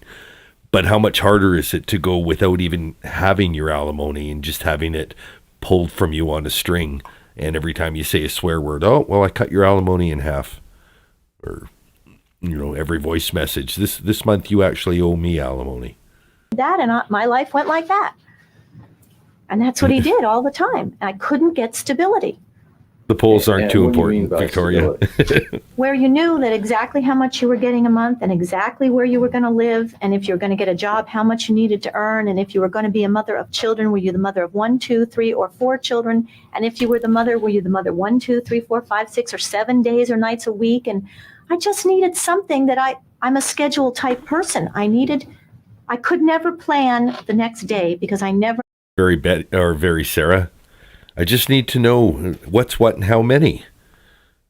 Please, I just wanted to know how many. I need a schedule. That's just how I work. That's how I operate. Knew what was going to happen insofar as the money, the house, the car, the kids, basic essentials in life that you have to take care of before then you have the energy to go on and do the other things I used to do in life. Did you know whether you even had any assets at all to be able to support the kids if support was cut off, or be able to send them to college or do anything else? I didn't. Sustained.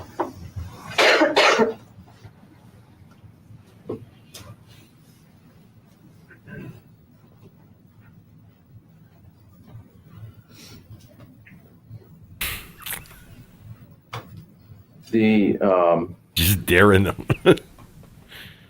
How did you feel about Mr. Broderick at that time?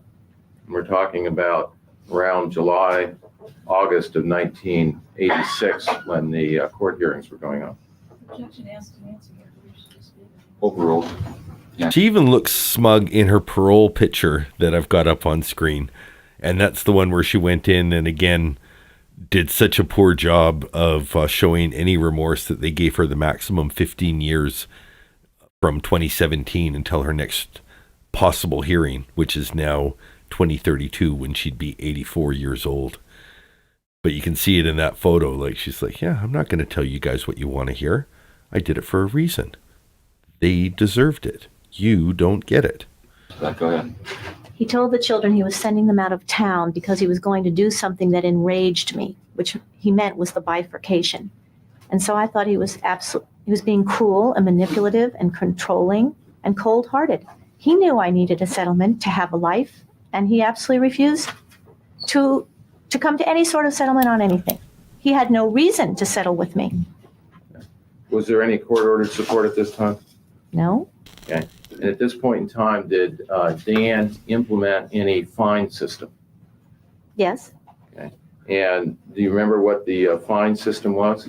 He didn't like me calling him names, so every time I called him a Susan name, it was going Powder. to cost me money. And every time I called Linda a name, it was going to cost me money. And every time I stepped foot on his property, it was I going to think cost it's me around money. the same time. Now, who was going to be the person to decide if you had done something wrong and how much that was going to cost you, and who was going to keep it out? Dan. There was no court involved. There was no going to court to have this happen? Okay. Stop the insanity.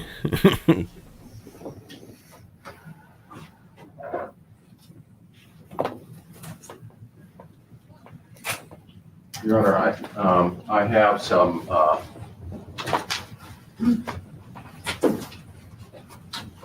on this line. I would ask the court to take some judicial notice of some court proceedings that were going on in the late summer and fall of 1985. All right. I'll turn. So this is more than I thought that I'd be discussing about Susan Powder, Stop the Insanity. Close to the same timeline as Betty Broderick, but not quite. Susan Powder married her first husband, Nick Variel, in 1982. They separated in 86, and she gained weight. She got up to 260 pounds. Her weight loss journey is what led her to create Stop the Insanity. Her national fame peaked years later in the early 1990s. So at the same time that Susan Powder was rising to power, Betty was already possibly, there might have been commercials for Stop the Insanity during this trial, but Betty would not have been inspired by her. If anything, Susan may have been inspired by Betty. That's not right set up. Probably beneficial.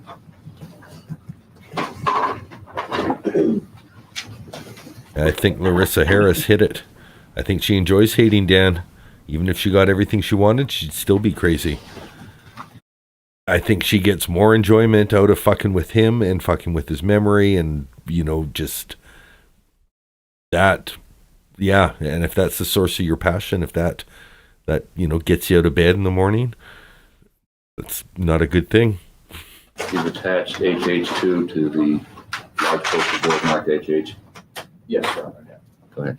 Your Honor, I would indicate that there is a strip that indicates petition for dissolution in order to show cause an injunctive order was filed, the divorce papers on September 23rd, 1985. Take judicial notice of that. And that on October 18th, 1985, there was Bless you. there was an attempted service and an injunctive order and a TRO attached. That would be the petition. Take judicial notice of that. Maybe be nice to Dan. That's a great idea, Claire. Everyone be nice to Dan. Yes, October 18th. On October 25th, there was a order to show cause issued an injunctive order with a TRO attached. Take judicial notice of that. And again, Your Honor, that was just simply filed with the court. There was no action on the defendant. Yes. October 25th. That is correct. That's correct, Your Honor. Go ahead. On October 28th, there was personal servants of the summons and petition that was filed in September. Take judicial notice of that. On November 11th, there was personal service and an order to show cause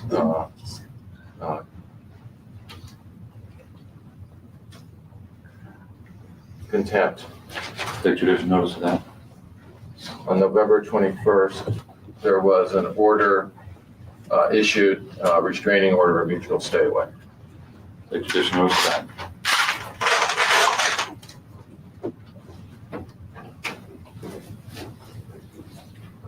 Might this be a good time to take morning recess, Mr. Early? If it's a good time for the court, that'd be fine. Ladies and gentlemen, we'll take our morning recess at this time. Please remember the admonition. We'll be in recess for 15 minutes or until 10 minutes to 11. State of California versus Elizabeth Broderick. Court finds all members of the jury. My favorite part about rewatching old trials. Recess, not for us. Let's get right back into it. Panel are present, all counsel are present. Ms. Broderick is back on the witness stand. You may proceed, Mr. Early.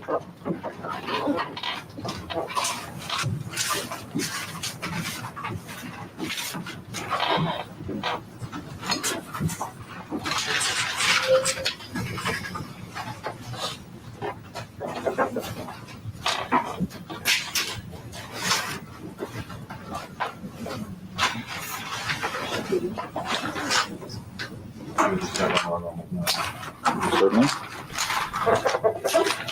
I've heard, oh, that's a call. No, I'm not taking that one.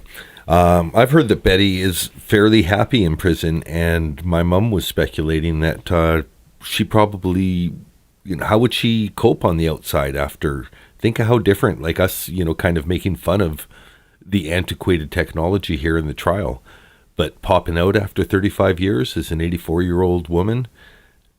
I think she's got it better in prison at this point. She's probably got her networks of people. She's probably, she is smart, capable, organized, probably has all the systems in place there. And to a lesser degree, I think that prison is probably the best place for Sarah. She's probably living her best life there as an adult. She needs somebody to keep her from over drinking. Otherwise, obviously, she'd do that too much. So, the prison limitations automatically, she might still be drinking in there, but she's not doing it on a nightly basis. Yeah, I think that Sarah's someone, if she truly, excelled in high school and that was her peak, she needs prison to emulate the, establishment, the conformist culture that she needs to thrive in, with rules and expectations, and 9 a.m. you do this, and 4 p.m. you're finished dinner and in your cell at this time. She needs rules, and I think Betty, to a lesser degree, is thriving under that sort of structure, but I think Sarah needs it.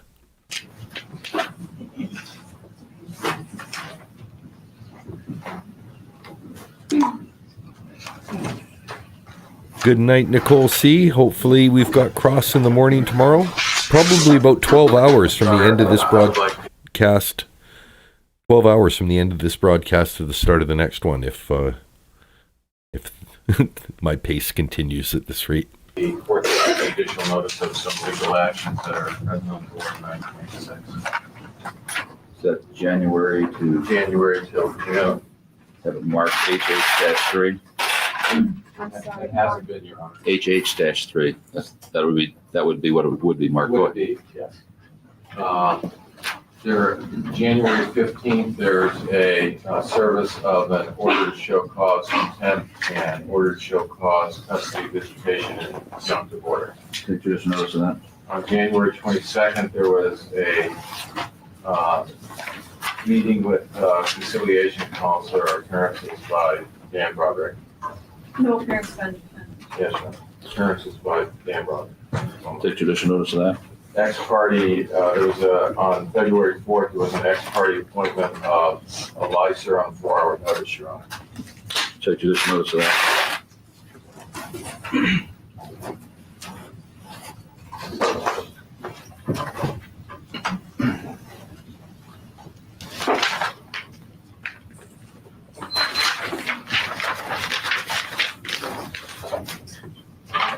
And another exhibit that I would ask to be marked HH4, which shows 1986, the months of July through December 31st. So marked. There was, I'd ask the court to take judicial notice of personal service on July 2nd of an order to show cause of custody, visitation, injunctive order, and bifurcation and jurisdictional testimony. Take judicial notice of that. On July 16th, there was a hearing where the So this is a poster board showing all the hearings and all the times Betty had to do something regarding her divorce. And it looks like just the year 1985. So it was a 5-year divorce. And the best I can figure for this chart is just trying to show how Betty was constantly having to deal with things regarding the divorce without it ever getting finalized.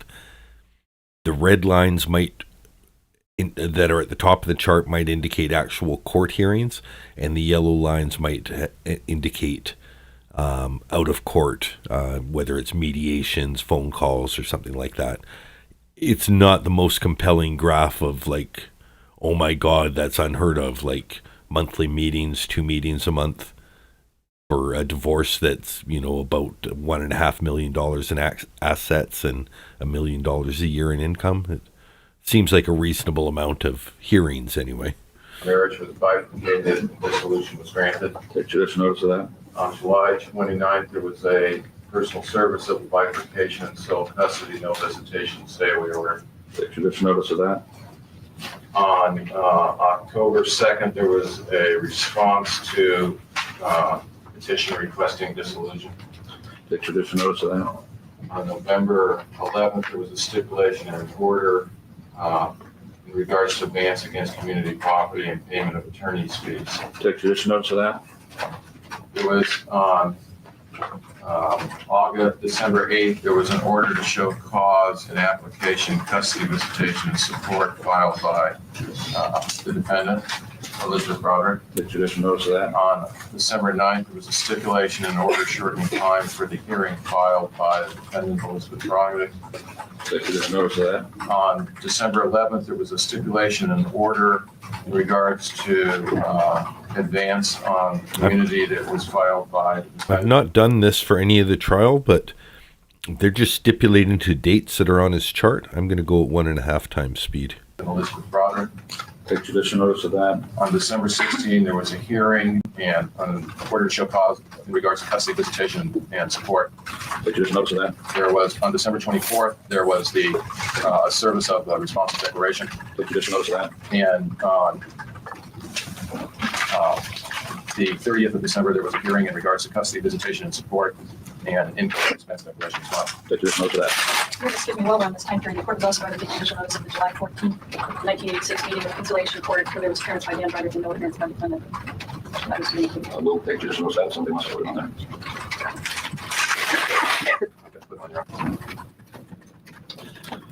there. For the record, all this judicial notice is taken pursuant to Section 452D of the Evidence Code.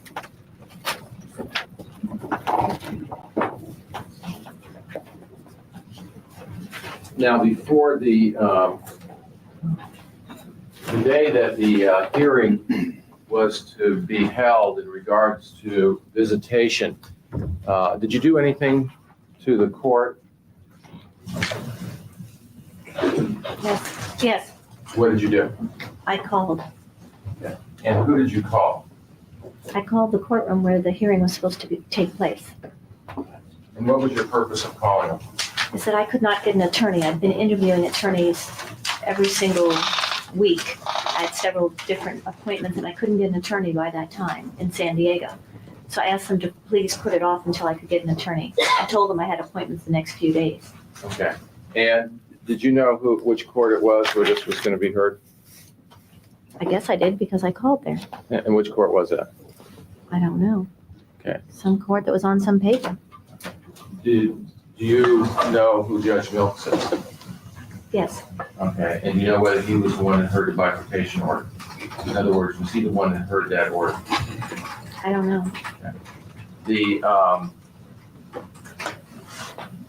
At the time that, I have a moment, Ron? Certainly. So I just defined in chat, but bifurcation, I kind of know it from gardening. I think it's like when you cut a branch and then you get 2 branches out. But in terms of a divorce, I think bifurcation just means the assets have been split into 2 different buckets as far as determining halves. So she's probably attending hearings versus Dan for the value of like the house, the shared assets, the kind of basic stuff a court deals with.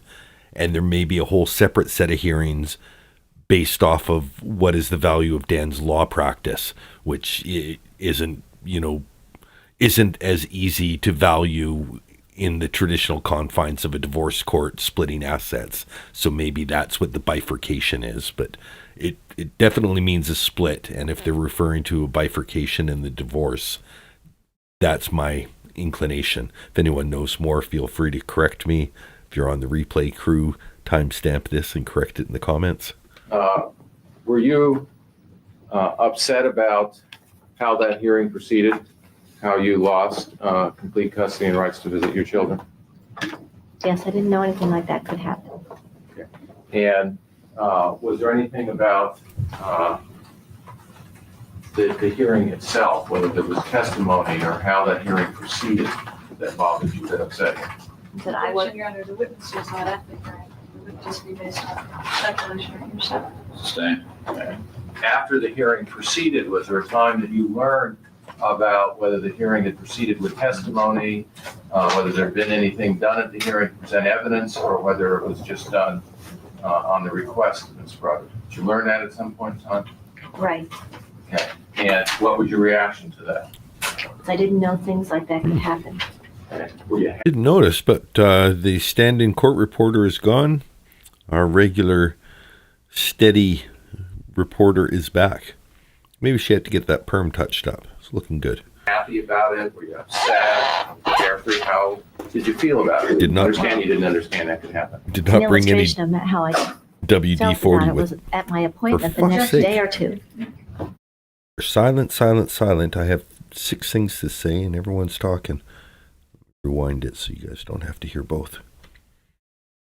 Look at that hair. Yeah, I think she got her hair fixed. The touch up. Looking great. Request, Ms. Broderick. Did you learn that at some point in time? Right. Okay. And what was your reaction to that? I didn't know things like that could happen. Okay. Were you happy about it? Were you upset? Carefree? How did you feel about it? Understand you didn't understand that could happen. An illustration of how I felt about it was at my appointment the next day or two. Witness could simply answer the question. Just give me the word. Okay. I don't know what the word is. I couldn't even breathe. I was crying so hard. I couldn't talk. I couldn't stand up. I didn't know what to do. I don't know how to describe those sorts of feelings. I didn't know it was in the realm of possibility that such things could happen in the world. I didn't know one person could divorce the other person and give them in exchange for that absolutely nothing. And I didn't know children could be taken away from a mother without any testimony or any evidence of any kind being presented. Fully, he got sole custody, no visitation. That meant I had no rights to ever see my children again or do anything with them. I was just terminated as a mother.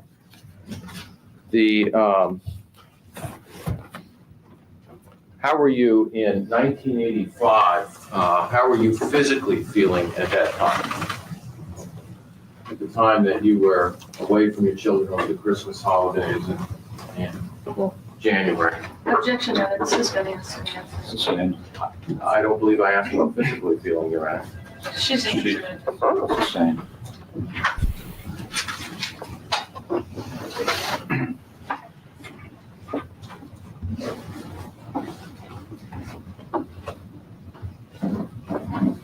At this period in time, can you describe how you were doing physically to the things that were happening?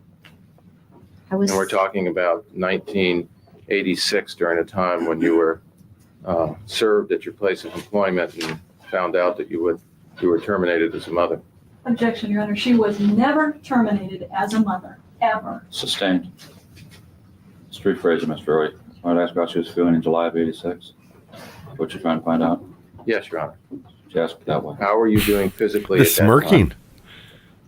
The only word I can think of is I was suffering. I was suffering terribly from the effects of the tremendous and relentless stress of the situation that I was Addie. in.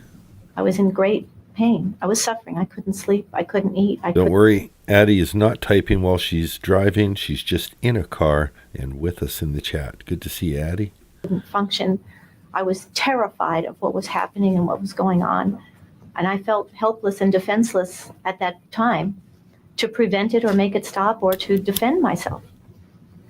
Okay. When you mentioned that, at least as control, wanting some control over your assets, had that been your feeling during your marriage? Objection, asked and answered. Sustained.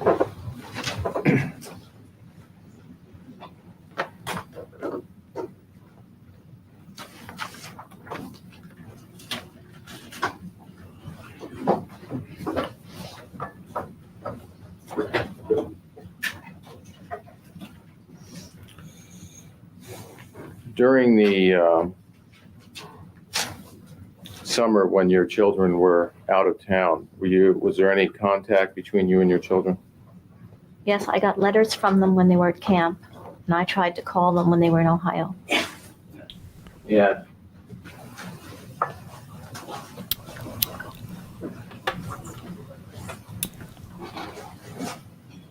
Was there, in the letters that you were getting in camp from the children, what were those about? They were. Oh, sustained. Your Honor, they go to state of mind, may be heard. Do you want to show the letters, or? Yes. Go ahead.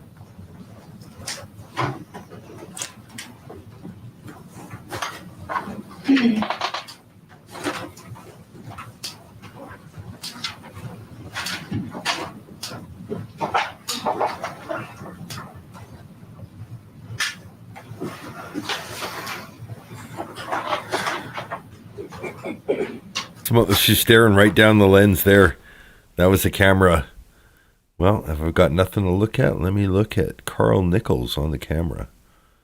We know Carl Nichols is on the camera from the media argument, where he had to go on the official record to say that he wouldn't look at that test or the testimony of two witnesses, Lee Broderick and the jail snitch Maria Peralta.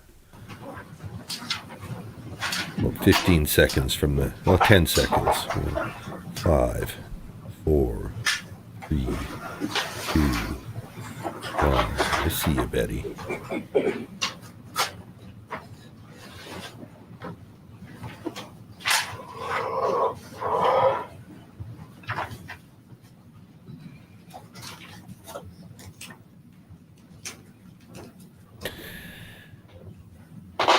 We are an hour and a half into today's testimony. We're probably quite a bit longer than that, but we did some housekeeping, some chit-chat amongst ourselves. Yeah, we're 2.5 hours into the overall live stream.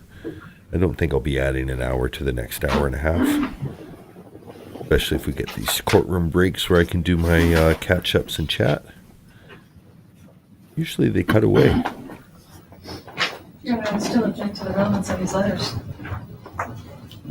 Yeah. Overruled. Go ahead.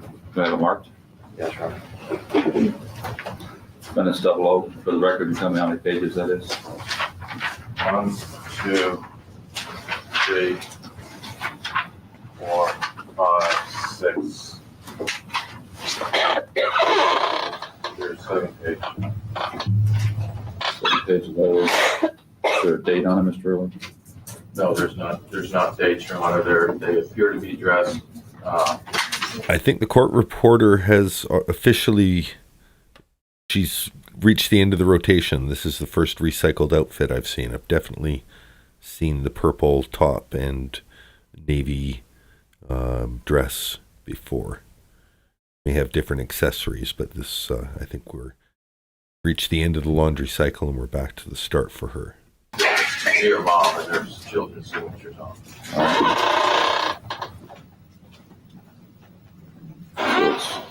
Your Honor, I'm sorry, may I be heard as regards to the relevance of the letter? Certainly, come on up. I'm just going to show you down below. I'm not going to ask you the contents of it. You just look at them and say, and tell me whether you recognize receiving this. Yes.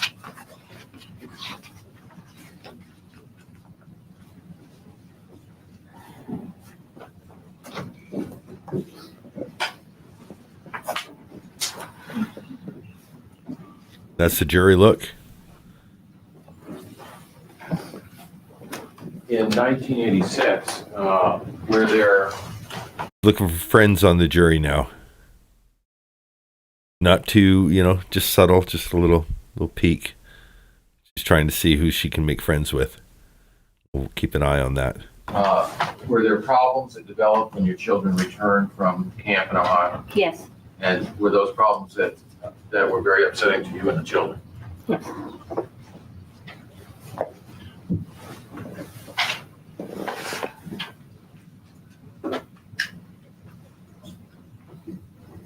The Live chat or all messages is a good reminder, Billie Do you Jean. know how many babysitters there had been in the home in Mr. Broderick's home by September of '86? Tell us about the babysitters, Betty. Not exactly, no. There were so many. Probably 5, 6. And how are you getting along with them? Getting along good, not good? Well, I wanted to. Sustained. Did the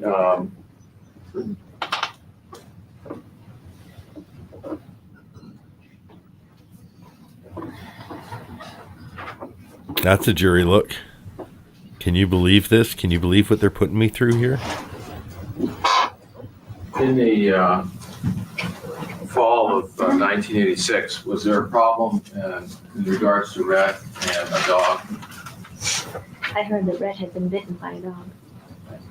Did he try to get a hold of you? Yes. And what happened? Did he want you to come over?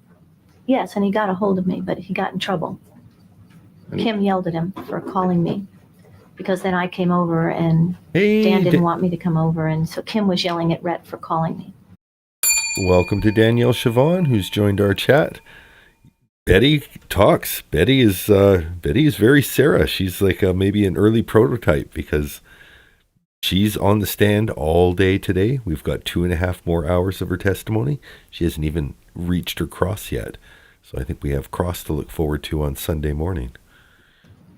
And that even made him more upset. Speaking of which, Danny, if you know what time you're going, because you always do a Sunday morning one, let me know what time you're starting, and I'll make sure that this one starts sometime after you go or sometime before if you're wanting to start a little later tomorrow. Now, when you were getting the temporary support from Mr. Broderick at that time, was there were there deductions for things other than the fines that he was deducting? Yes. And what were those things? Different bills of mine that he paid, different expenses. I don't know, it varied every month. Those house payments and taxes and things being taken out? Yes. Yeah. And the checks that you would get after all the deductions, what form would the checks come in? Well, sometimes there'd be 5 or 6 different checks from different sources, third-party checks, not Dan Broderick's checks to me. And he'd add all those up, and if they came to more than what he wanted to give me, I'd owe him the next month, and he'd take it out of next month. And if they were less, then he'd write a personal check to make up the difference. But it was very, very complicated and different all the time. 7 a.m. Okay. And during that period of time, what would be the range of support that you would get when you actually got some money in the fall of 1986? From absolutely nothing at all to... So tentatively, we'll be going at 8:30 a.m. tomorrow with the stream then, which should give a full hour and a half for Sunday Fun Day for Danielle. So get up early, start your day with Danny Siobhan, and then move on to maybe it's Betty's Cross. We'll see you there. Substantial money. And anywhere in between. Okay. Did you know from month to month whether you were going to be getting this? Bedtime Lullabies is playing D&D. Husband is a DM. Okay, well, happy Death Day, Bedtime Lullabies. Fight valiantly, fight strong, and take out a wizard if you can do nothing else. Zero amount or a lot of money? Not until it came, no. Okay. And were there times that you always, every month, get money? For instance, No. in October, November, No. what would happen then? Well, the one month that it was minus $1,300 is by the time he did all of his fancy footwork and fines and deductions and everything else, I owed him $1,300 in November of '86.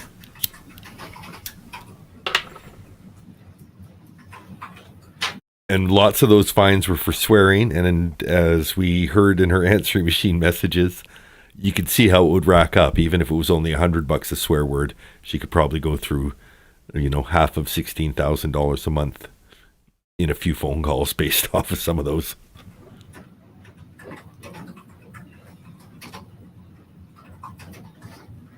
Now, in the fall of '86, did Dan leave the country at any time? Yes, And where did he go? to Europe for 3 weeks.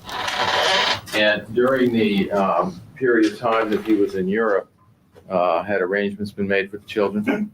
There was a babysitter at that time named Marika, and she was supposed to mind them at the house, Marika. And did you know how long Dan and Linda left for? I just thought 3 weeks. I don't know who told me that. Okay. I guess Marika did. Did you receive any phone calls while they were away from the home?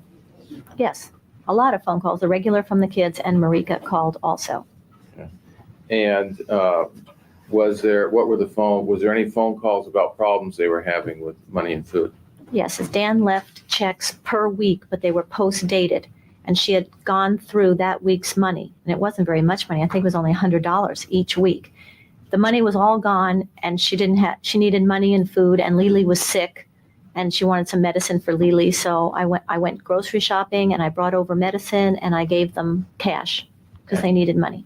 Now, when you went over there in response to that, did you know that you were violating the restraining order in the stay order? I was never sure if the restraining order that I got in the beginning that applied to Coral Reef automatically transferred to that house. But I knew Dan didn't want me in his house. So I went there, but I didn't technically know that I was in violation of the restraining order. But I knew he didn't want me there. And you were being told that, even though you didn't know whether it was, you were being told you could be arrested for being there. Objection, Your Honor. Sustained. Okay.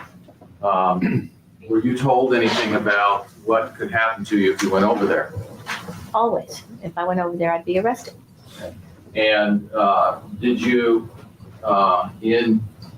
after Dan got back from Europe, did you get fined for going over there and delivering the food and the medicine? Yes. He said he found out that I was over there, although it was no secret. I didn't tell anyone not to tell, and I didn't do anything to cover it up.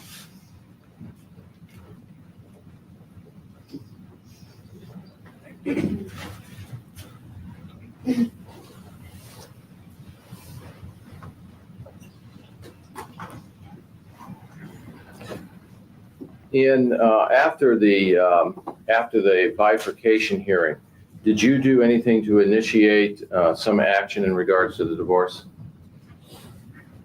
At what time after? Not immediately after. I didn't have an attorney. I kept looking for attorneys for several weeks and stuff after that. Did you try some other avenue rather than the court system? Yes, I saw an ad in the Reader newspaper about mediation, to mediate things. And that was my inclination from day one, was that Dan and I would just agree that we would not go into a courtroom and fight and litigate things. And so I called this place called Quinn Hargreaves Divorce Mediation Center, and I made an appointment to see them. Okay. And when you went into to the mediation conference, did Dan show up? I don't believe it was the very first meeting. I think I met with them separately, and then we were supposed to meet together. And what happened when Dan showed up? He had a real rotten attitude from the minute he walked in the door, that he didn't want to be in this position, and he didn't like the whole setup, and he had a lot of demand. And I can remember he counted them off on his fingers, that if you do this and you do that and do that and do that, and it was real obvious it wasn't going to work. And he left very shortly thereafter, and Mr. Hargreaves said, well, obviously this is not going to work. He was not amenable to it. Did he give a reason why it wasn't going to work? Is there something that you did with signing the mediation contract? Oh, Dan pretended that had something to do with it, is that I signed my name Elizabeth with a Z, which is the legal way to sign my name. And so then I signed it with Elizabeth with an S. And you still left? Yes. Okay.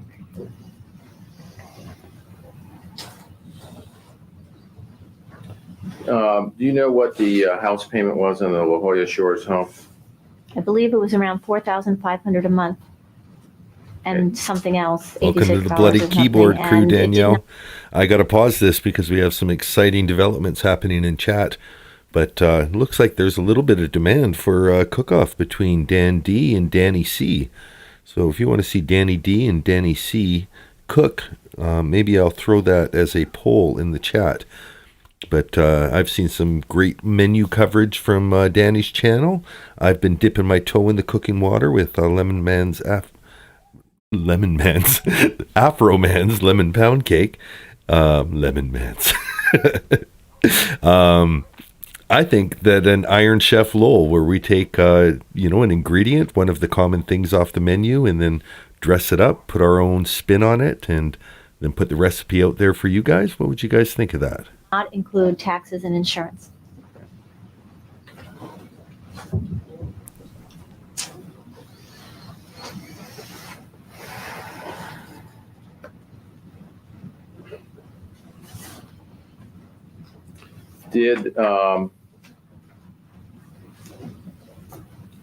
Was there anything being said at the time after you, after the mediation broke down with Mr. Hargraves?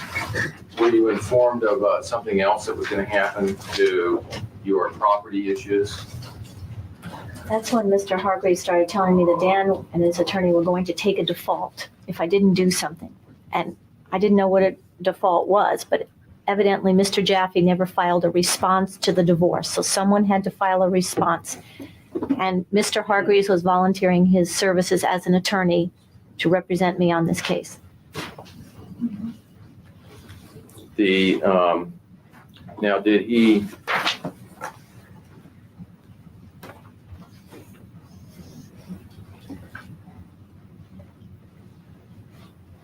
at some point in time did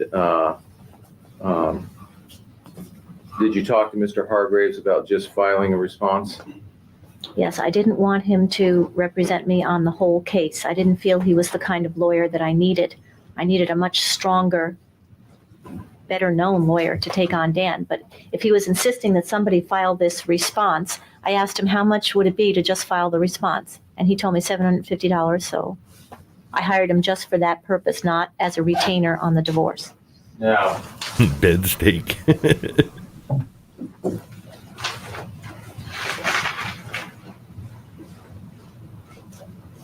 eventually you did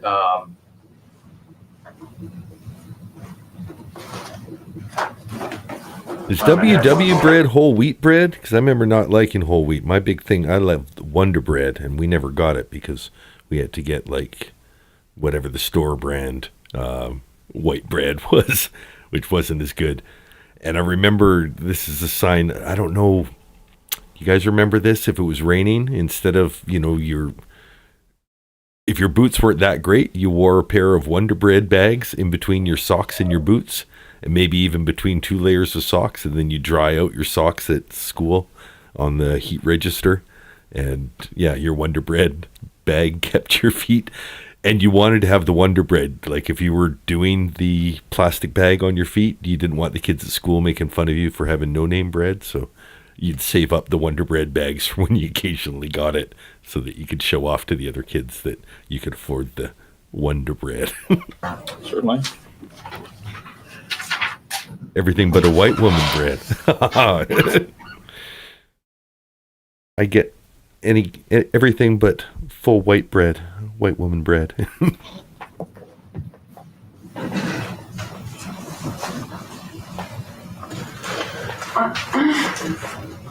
The WW bread is like the bread that they would have at communion in some churches to go with a little bit of Woodbridge wine. WW bread and Woodbridge wine. Body of Sarah, drink of Sarah, blood of Sarah. That's it. Body of Sarah, blood of Sarah.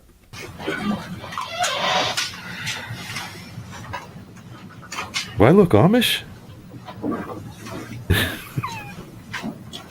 I have to get like more brim on the hat, just get all brim.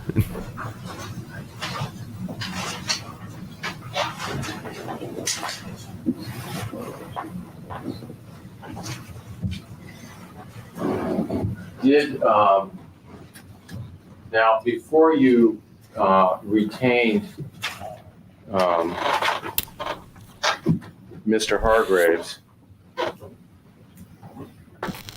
how are you being communicated to as far as your support payments? How are the letters coming from?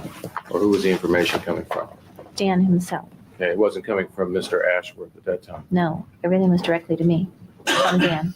And at some time in November, in October, did you find out that there was going to be a problem with the November payment? Yes, there were problems with the October and the November and the December payments. There were lots of problems all along there, all his fines and stuff. Well, did you find out before you got the November payment or sometime that you were going to actually get minus money in November? Yes, that weekend. Not Amish, but I have churned butter once or twice, living in an Amish paradise. Okay. Now when you found that out, what did you do? I went to talk to Dan Broderick. Okay. And do you remember what day you went over there? It was a Saturday. Okay. Does November 1st Yes. of 1986 sound like a time I that didn't realize how many Amish kids I went to school with then. I was just blending in. Yes. And what did you go over there for? To ask him what I was supposed to do with no money for the month, how I was supposed to live, how am I supposed to make the house payment, the car payment? I mean, what is he doing here? And I guess you could say I'm Amish-ish. and why is he doing it? And can he be more reasonable? And can't we talk about this? And what do you want me to do, Dan? What do you want out of me? I mean, I just stood there on the front lawn and talked to him. When you went, why did you go over to talk to Mr. Broderick? Because I desperately needed money. Sustained. Okay. Why did you go over and talk to Mr. Broderick rather than talking to his lawyer? His lawyer wouldn't talk to me, and I didn't have a lawyer of my own. And it just seemed logical that Dan was the only person that had the answers to the questions that I had. Okay. And were you having was that causing any financial problems for you at the time? Having no money? Yes. Yeah. Yeah. Because I wanted to live like a socialite. I didn't work for 16 years to just work again for 16 years. This was supposed to be my time to kick my feet up and live like a real housewife of Beverly Hills 10 years before it existed. 15? 1991. Yeah, would have been early, but that's what she wanted. She wanted to live as a socialite and not have to, I put in the work. I did 10 years of work. That's more than enough. I'm not like a poor where I have to work my whole life. Jeez.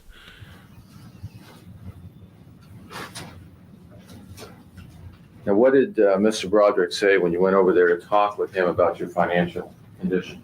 Then I had 10 seconds to get off his property or he was calling the police. Okay.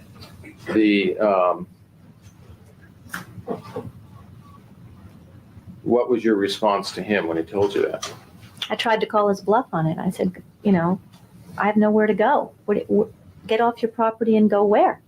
How am I going to manage? What am I going to do here? And I didn't think he'd really do it, but he did.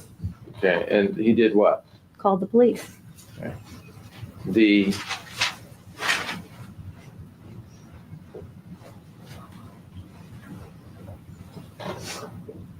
When the police got there, what happened? They arrested me for being with it. He had the restraining order in his hand, the piece of paper, and he showed it to them. And they arrested me for being within 100 yards of his house.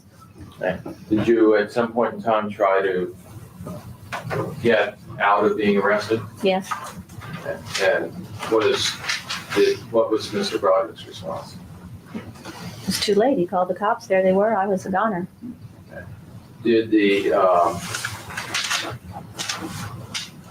Where did you get taken to? The ladies' jail in San Diego, Las Colinas. And how long were you held in that jail? I don't remember. I would have gotten there in the late afternoon, evening, and I don't remember when I got out. Well, I didn't take a bed and I wasn't assigned a room. I just waited up front until somebody could come get me. Okay, so it wasn't a matter that you were in there overnight and days and assigned a room. Right. It's a matter of hours that you were in there. Yes, but I don't remember. Exactly how many? Right. Okay. Now, when you were Do you remember calling anybody when you were in there? Yes, And who did you call? I called Melanie Fuller, my neighbor and friend. Okay. And did somebody come eventually and pick you up at the jail? Yes, she was afraid to come. She didn't know where it was or anything. And so she called Brad Wright, who was her friend. And he said that he'd come get me. Did you stay on the phone Brad. with Melanie for very long? We I know called her Brad. back after she called Brad, and I stayed on the phone with her a long time because I was so afraid I didn't want to hang up the phone. Somebody else in the tank was threatening me. Okay. And what do you mean they were threatening? They were scaring me as it was a small tank, and I guess she was under the influence or something, and she just started yelling at me, and I was like, Melanie, don't hang up. Don't leave me here. Okay. Now when you got out of jail that night, did you call the press? No. Did you call the papers in San Diego? No. Just Brad Smith. Now, at the end of 1986, did you see your children for Thanksgiving? Only by default. They arrived at my lawn 9 p.m. at night by taxi. They said there had been a fight at Dan's house, and Linda was calling Dan an asshole, and there was all this screaming, and they got in a cab and came to my house at night after Thanksgiving was over, Thanksgiving night. Were you supposed to have them that night? I wasn't supposed to have them, no. I mean, no one had told me, but if I wanted them, I was pretty much guaranteed I wouldn't get them, so I didn't have them for Thanksgiving. Okay. Were they over there at all for Christmas? No, I don't think so. Okay. Are those holidays important to you, Thanksgiving and Christmas?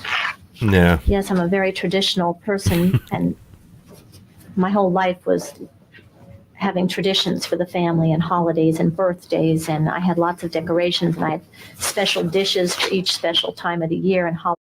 I definitely buy that Betty would overdo every holiday. She's the type of person that would have the Halloween decorations up, and then boom, next day it's like, okay, Christmas. She definitely strikes me as that type of person. Halloween and Easter and Christmas and Thanksgiving and birthdays, and it was a real big thing.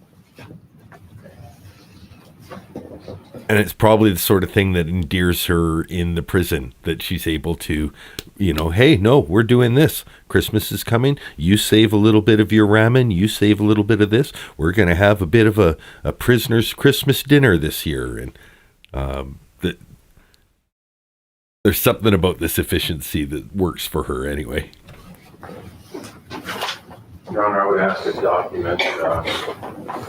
Yeah, Donna Adelson, same thing. That's in order. Very good point, Danielle.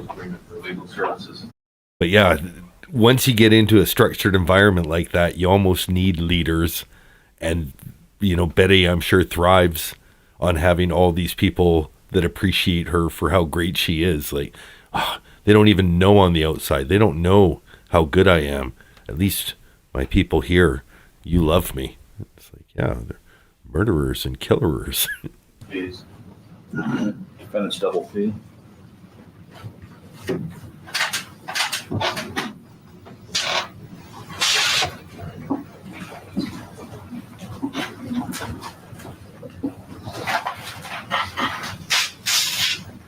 Pepperidge Farm sourdough. What's been marked as WP for identification. Looking Do to you that. recognize this as a document that was signed? My mom is a fresh bread maker. If we get really into it, or if I need to pull an ace out of my sleeve for the cooking competitions, I'm going to recruit Mom in for some fresh baked sourdough bread. To retain Mr. Hargraves.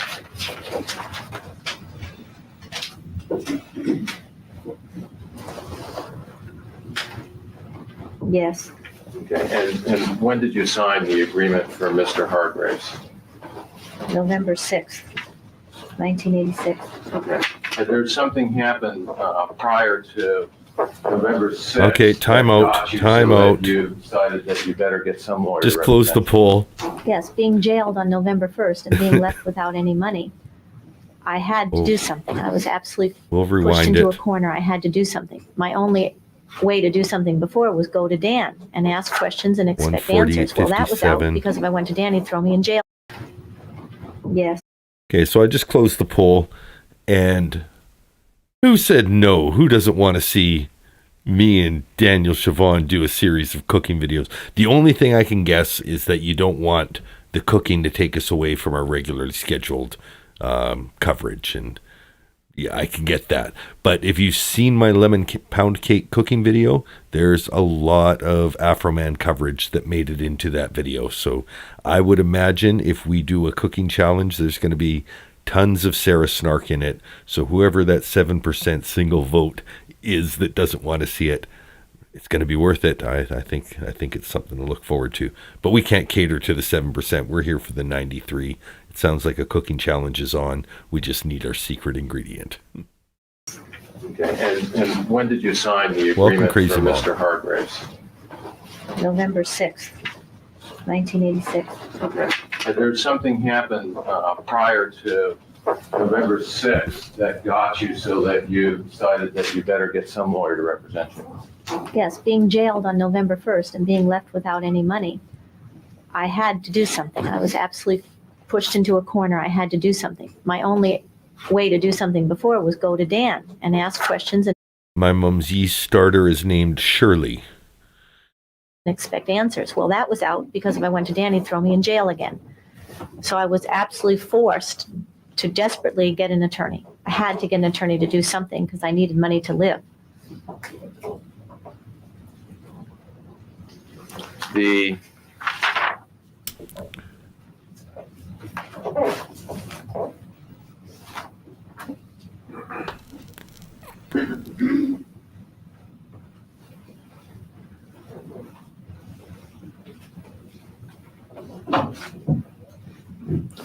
And then at the time of November, December of 86 and January of 87, what were your feelings in regard to the fact that it appeared that that you were divorced, and now that there was other issues? How were you feeling towards that action? Objection, Your Honor. Question is Side eye. fake. Overruled. You can answer that. I felt that I was forced to get in the courtroom and fight with Dan Broderick. I didn't have any choice. Okay. How did you feel about what your situation was? How did you feel about the kids? You didn't have the children then, is that correct? Right? It was the second holiday season that I didn't have the children. Okay. And How did you feel, given what your financial situation was, about your ability to handle the children at that time? I felt confident in my ability to handle the children always, but I didn't feel confident to provide a roof over their head or food or education or shoes or anything. I had no confidence that I had any earning power in the world, proven by the jobs I went to look. Shoes weren't that expensive in the 90s. There's no reason they shouldn't have been able to afford shoes. Like, kids are rough on shoes. Kids, their feet grow. They do crazy stuff. Like, I used to ride my bike and we'd use the heel of the shoe on the back tire instead of the brakes, and you'd wear a big chunk of the tread out like that. But she shouldn't have had any difficulty paying for shoes for the kids. It's not like they were buying them from sneakerheads or, going to conventions and buying Air Jordans and stuff, which were a thing. But even then, I think the most expensive shoes I ever had was a pair of Nike Air Jordans that were worth $179 or something like that. 92. And got. I had no skills that were marketable, and I could not earn enough money to pay rent for a family with 4 children and myself, much less the lifestyle that the kids had with the private schools and stuff like that. So unless I took the children with a financial settlement where I could be assured that I could raise them and feed them and educate them and house them on more than a day-to-day basis, I was too nervous to have them back in my house. British Knights were the shoes that the cool kids wore that I couldn't afford. I remember those being the import shoes, BKs. Household like I did in February 85 when Dan left. Kids were no cute. Agreement about having a house or having food or having rent, nothing. Just he left me then and I just fell apart. I didn't know what was happening, and I couldn't. I know I can't raise 4 children financially from nothing.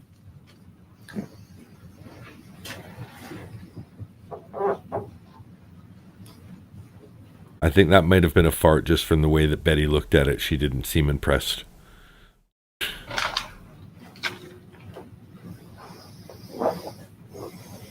Before you went into court in December of 1986, had there been anything established as far as how much money, had there been any court orders as to establishing how much money you would get a month before December of 1986? No, I'd never been in court before then. That was the first time we went to court, I think. Okay. The feelings that you've described about being at home, how you were like, would you be different DC shoes were in good front of too. people than you were if no one was around? Oh, Converse, definitely. yeah, When I was home All-Star. alone Gotta have your Chuck Taylors. Those always found a little loose and floppy. Like I like the way they look, but they just weren't for me. I needed to have more ankle support, more wobbly. I needed something to keep me in sorts. my house with no one to speak to and this omnipresent pile of legal stuff coming at me all the time, I would get very upset about my personal situation, the way it was, finances and divorce and everything.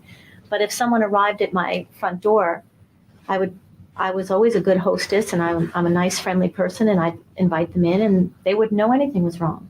And a lot of times I was invited out of the home to do things, and I would get dressed and prepare to go. And this happened a lot of times. I would literally get to the front door and I wouldn't leave because I was so upset and so depressed and stuff that I just couldn't go places and pretend, cocktail talk, everything's fine and everything's rosy. And the situation I was in was not suitable social talk. I didn't have anybody to talk with about it. It wasn't things you talked about. There's evidence that Betty very much enjoyed telling the stories of tales of woe, crying wolf about Dan and Linda and every gory little detail. We'll see if there's more testimony about that, but there is some in the opening arguments that brought up that she really enjoyed telling these stories. So to act like, these were high glitzy social events. You didn't talk about those things at these things. That's exactly why you go to those things, is to get the gossip. And she's just churning it out from what I understand. Now, was there some time in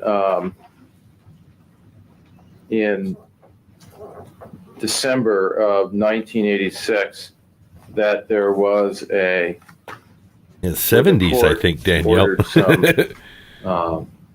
Some court-ordered payments. Yes, I went to court with Mr. Hargreaves to get emergency support, court-ordered emergency support payments. I guess I was just born late enough that I remember wanting big, puffy shoes. It was always like just clodding around. Like I remember everybody in our group was oversized shoes, oversized coats, hats that were too big for us, like little hoodlums. And he told me that... Objection. Sustained. Okay. Was there were you told what was going to happen, how the court was going to decide support? Yes, Mr. Hargreaves informed me that there were guidelines that the court had to follow that were based on percentages of income. And I had presented Mr. Hargreaves with my budget of how much I needed for everything. The budget. And he said, I don't need this. You're going to get a certain percentage. And his impression was, for me alone, I would get between 30 and 40% of Dan's income. And if I had the children, I would get as much as 60% with the 4 children. And Dan was making well over $100,000 a month. So Mr. Hargreaves said, I don't need your little budget here. You're going to get more money than you know what to do with. And so we went to court, and that's what he told me. Okay. Now, after you went to court... Those are the words Sarah wanted to hear from the lawyer that side. Sarah, you're going to get more money than you know what to do with. Thank God. You were the lawyer I've been waiting for. Report about relative lifestyles. Yes. And what did you find out?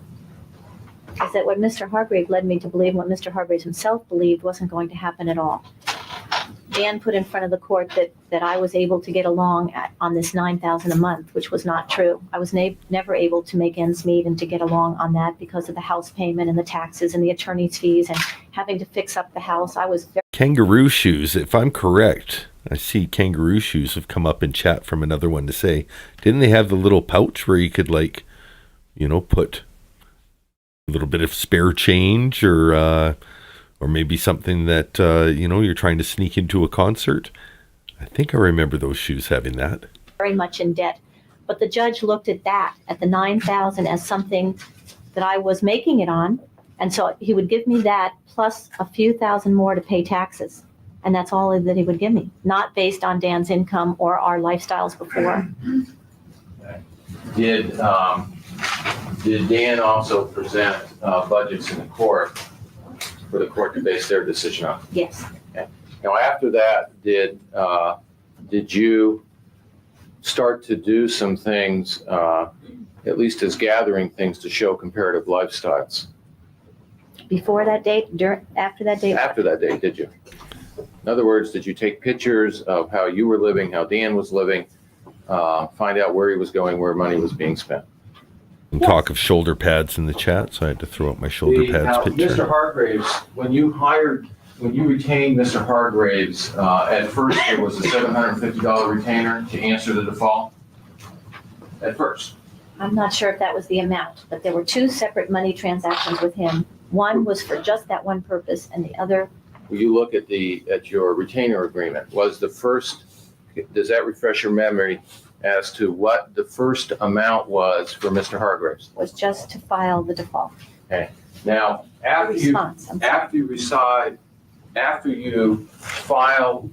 the retainer agreement with Mr. Hargraves, a few days after that, did he make a request for attorney fees to Mr. Broderick? Objection, Mississippi Service. Approaching 2 hours in. Okay. Did you become aware that Mr. Hargraves, within a few days of signing the retainer agreement, got $10,000 from Mr. Broderick for attorney fees? I'm too confused right now. I can tell you what I knew, but I can't answer that question. I don't know what you mean. Well, did Mr. Hargraves get $10,000 as attorney fees? No, but important things happened before that.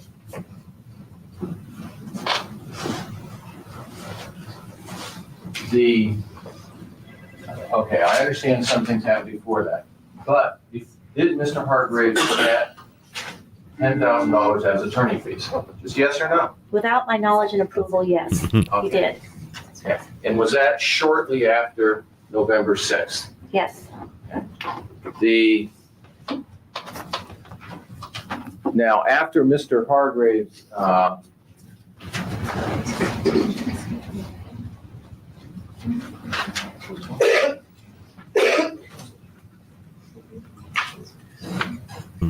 and was there some way he was able to get that fee? Was there some way that was worded without your approval? I guess so, because he did it. Was there an advance on community? Was it his fees paid in advance on community, or you know? Objection, yes, they were. Sustained. Obviously, not getting the answer.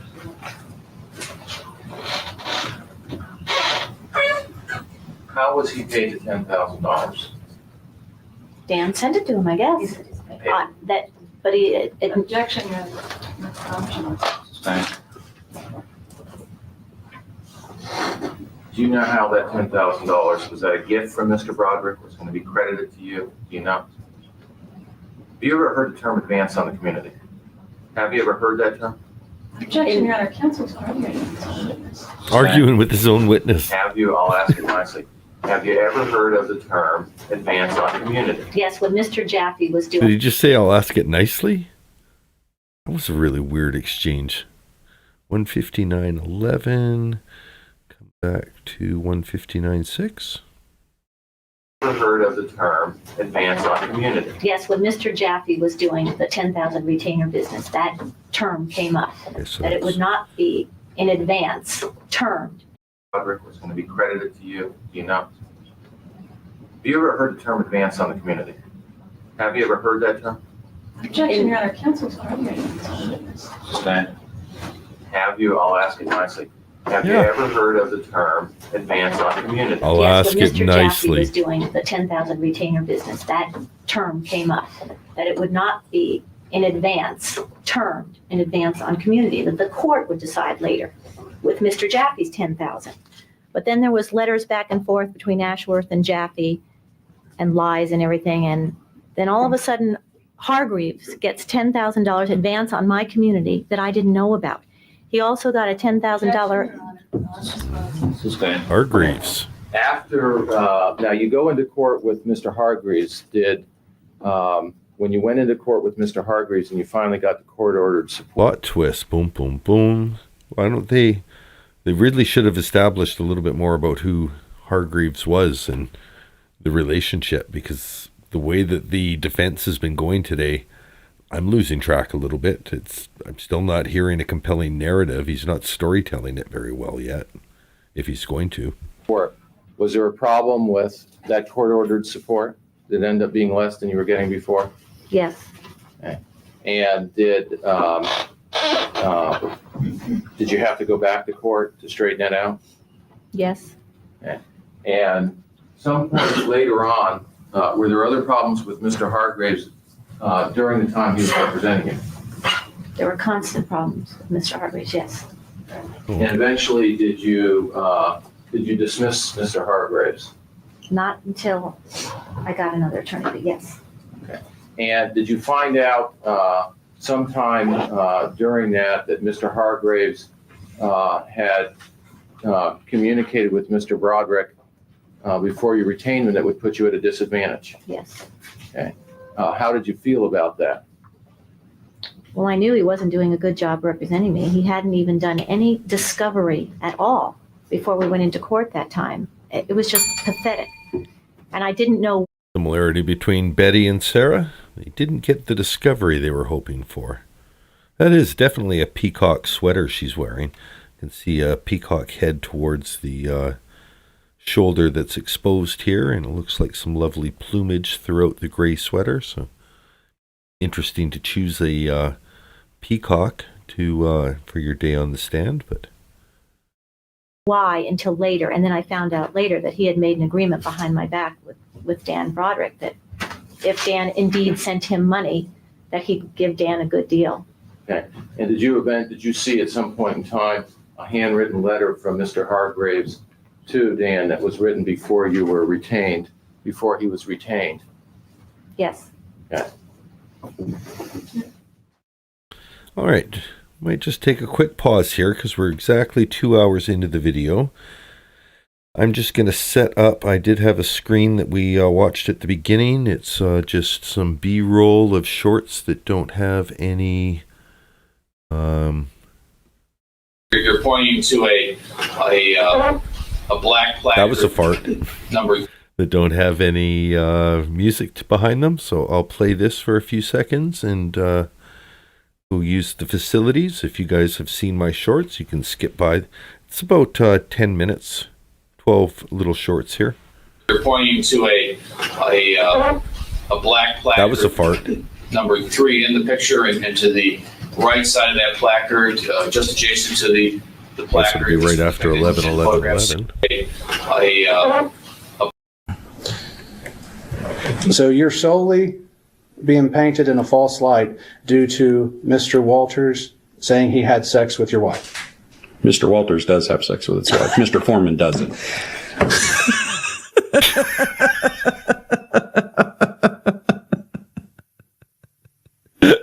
Okay, now that's kind of funny.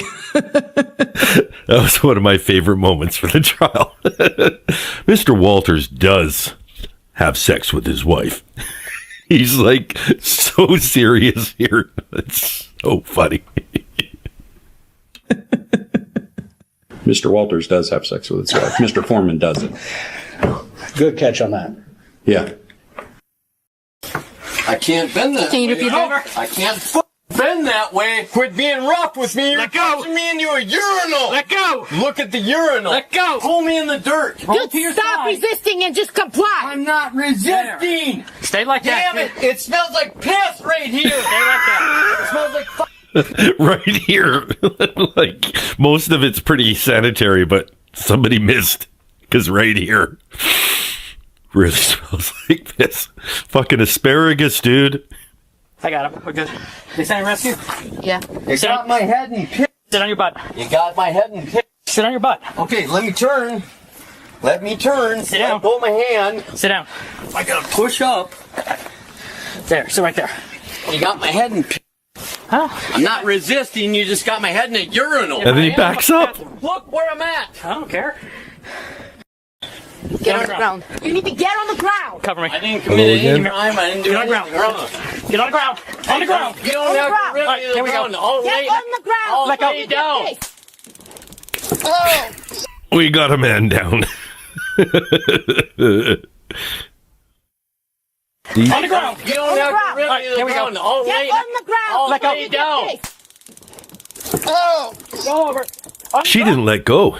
She was wearing gloves at least. I think she had the leather gloves on. But he says, let go, and then he just shoots anyway. Told you to let go.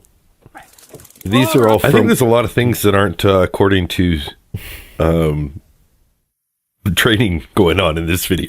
Give me a hand. Stop it. These clips are from when I did the Dan D Why dozen, did you do that? Man. featuring a bunch of other channels. Because he mad.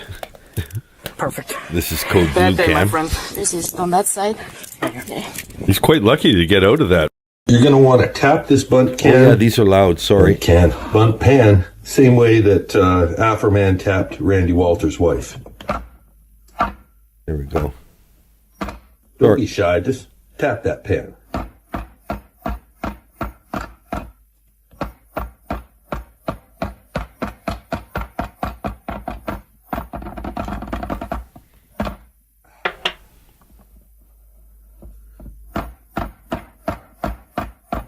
Yeah, you can do a round two. Second round. Can't tap it enough. Really want to tap it.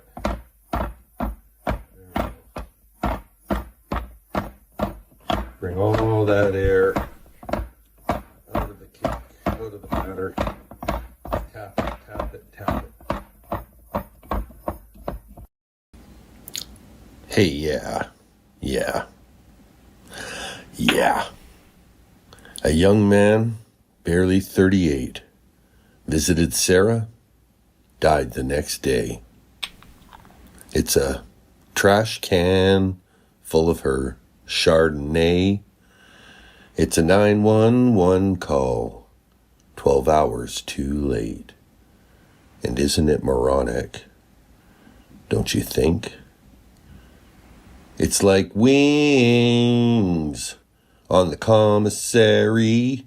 It's free food, but Brian just wouldn't pay. Like the plea deal she just didn't take. And who would have thought it figures? Mr. Torres' face was a mess inside. She smacked his suitcase and left George to die. He waited so long before he was ready to split, and as her bat crashed down, he thought, what a cruel bitch. And isn't it moronic? Don't you think? A little too moronic. Yes, I really do think. It's a plea when you clearly did it. 15 years minus time served.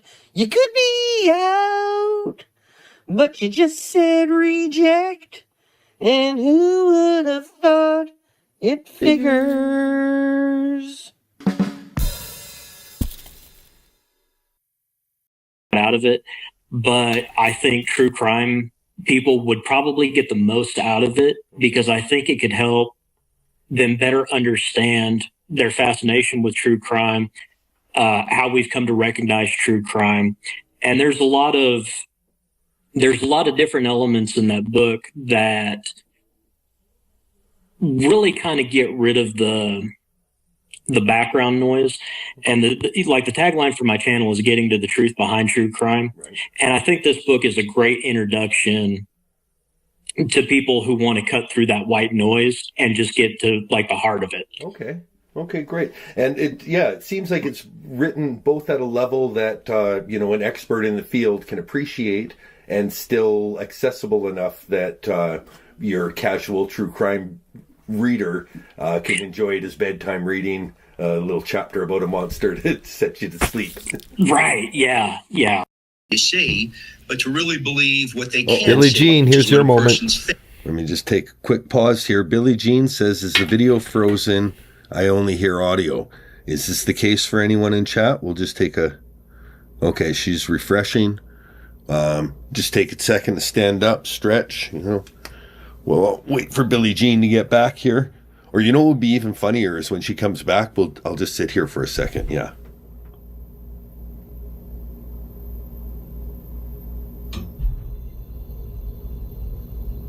No, we're back, Billy. We're just fucking with you. thinking and feeling. And the attorneys in this case, with their evidence, have to be able to show what she was thinking. Here's a story of a crazy lady who dated a man that worked for Ace. Her forgiveness gold, it's like no other. She locked him in a case. It's a story of a zany lady who fired every lawyer she had known. She was facing a life in prison, but she was all alone. Till the one day that Miss Crazy met this fellow, and Judge K knew that he must be blunt. Judge Greyrock, he wasn't playing, and that's the way she became the pro se. The pro se. The pro se. That's the way she became the pro se. This show was recorded in front of a fine and dandy studio audience. Getting that he was So in you the guys were suitcase. playing the hide and go seek. Yes. And at some point you put him in the suitcase? No, he got in the suitcase. So he thought it would be funny to be put in the suitcase. So I was He like, thought okay, it would be well, funny. I'm going to joke with you and I'll dip you up and make him, squirm a little bit, whatever it is. But then I thought,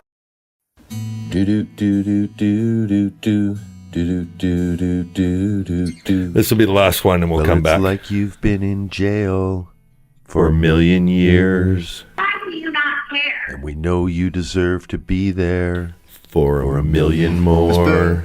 Court sentences you to life. Like George stopped breathing while you were pissed. And you can't remember what you ever did before. What would we do, baby, without Boone? What would we do, baby, without Boone? Because there ain't no other smother mother I'll listen to. What would you do, baby, without Boone? Shatting our lives. All right, that's enough. Now, what I That's need you enough. to do right now Yeah, we'll get that another time. Back to Sarah. We'll catch up in the chat. Thank you for sticking with me through that break. If you like Dan D shorts, that was a little taste. You can go on to my channel and see them all. There's a playlist called All the Dan D Shorts that, curiously enough, has all the Dan D shorts. So if you want to just watch them in a row, Your Honor, I would ask you. that's the way to do it. Order, 2-page handwritten letter dated 8/22/26, just a heading Dan. Oh, hold on. There we go. Yep. Double Q.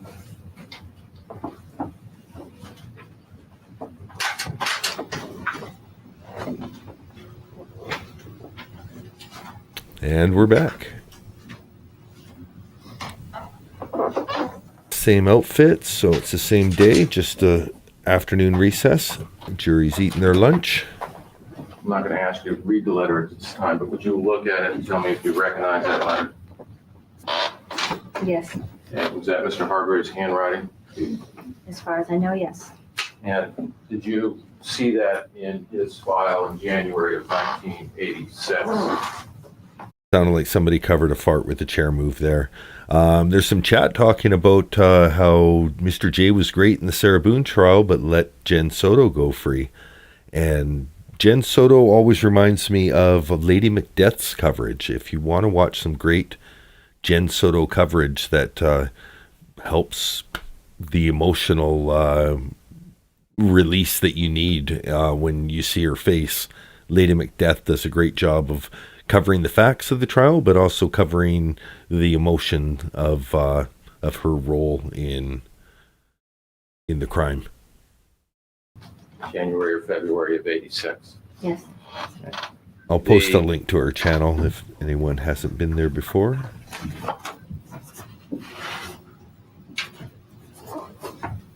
Now, She also does Sarah coverage and others, but I think her Soto coverage is some of her strongest. Insurance payments policy had been paid by. Oh, hold on. I got to change the audio. Sorry. I know. Sorry about that. Court audio is quieter than my roll, so I'll fix that right now.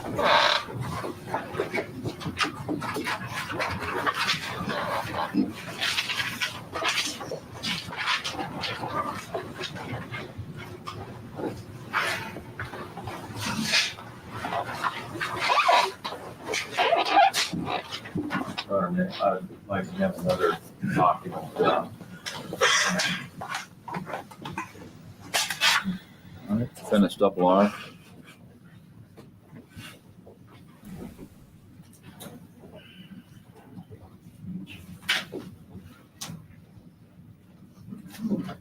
I wonder if this would be an appropriate time to take the lunch recess. I have some other. We can do that. Let's finish marking this document while we've got it. I just had some other documents and I thought. Okay, that looks like it's better. We can do that. We've already got half of this on the record, so if you describe what it It's is. a one-page letter, Your Honor, on heading of Daniel T. Broderick. One-page letter signed by Linda Coquina with copies to various people. All right, so marked. Now, do you want to take the recess? Yes, sir. All right. Ladies and gentlemen, we'll take our noon recess at this time. Please remember the admonition not to discuss the case among yourselves, nor allow anyone to discuss it with you, nor form any opinion until it's finally submitted to you. See you at 1:30, hopefully 1:30 sharp. Have a nice lunch. Now, Addie is me. Broderick, This witness is Betty Broderick. This is the focus of the case. You may have just be joining us after a few days of wading through the forensics, but this is Betty. This is the one that has us watching. The court reporter's been replaced. We have a woman here in a looks like a teal one-piece frock with not so sensible heels. Those look like they're more for her day in court on camera than they are for a practical walk to court. But yeah, Betty Broderick has been on. Yeah, okay. So Addie thought that we were switching. No, it looks like it's going to be Betty for all of this stream. And maybe we'll take a quick scrub through the footage at the end of today's stream to see what tomorrow holds. But at this point, I don't see the prosecutor standing up at all when I'm scrubbing through. It's a lot of Mr. Early standing up. It's charts. It's Betty. So I think we have cross with Betty still tomorrow and no new witnesses. That's our little catch up. We're about halfway through today's stream. And welcome, Eddie. Welcome back. December of 1986, at that time when you got court-ordered support. I've seen nothing to suggest that Betty's testimony has helped her at this point. There may be some foundational things that is, that they'll be able to bring up with other witnesses later now that she's brought them into the record. But there's nothing I've heard that's made me go, oh, okay, this is what I've been waiting for. At this point, she's come off as smug, emotional at the wrong times, able to turn off her emotions after getting emotional at the beginning of an answer, but being completely composed for the next one. So there's a lot of issues in her testimony in this particular trial that are working against her thus far. At the hearing, was anything ordered in regards to insurance or any other Good question for the poll, though. things that you had at that time, health insurance, auto insurance? No, that was one of the mistakes Mr. Hargreaves made. Okay. Showing you what has been marked as RR for identification, do you recognize this letter? Yes. Okay. And was that a letter canceling your insurance? This one's in canceling my health insurance, but there were others. Okay, and who signed that letter? Linda Kolkina on December 31st, the day after the court hearing on December 30th. Now, how did you feel about that at the time? Well, I knew on the day that it happened that Hargreaves had made a big mistake letting Dan get off without paying any of my insurances, because Dan used to pay the house insurance, the car insurance, the health insurance. And that was a blatant mistake of Mr. Hargreaves. So it was a loophole. And Dan and Linda saw it, and boy, they were right on the ball, 8 a.m. the next morning, sending out these letters, canceling everything. And Linda Kolkina doesn't type or anything, so it was not necessary that she sign these letters. Yeah. As legal assistant. Another Dan little should have written dig. these letters.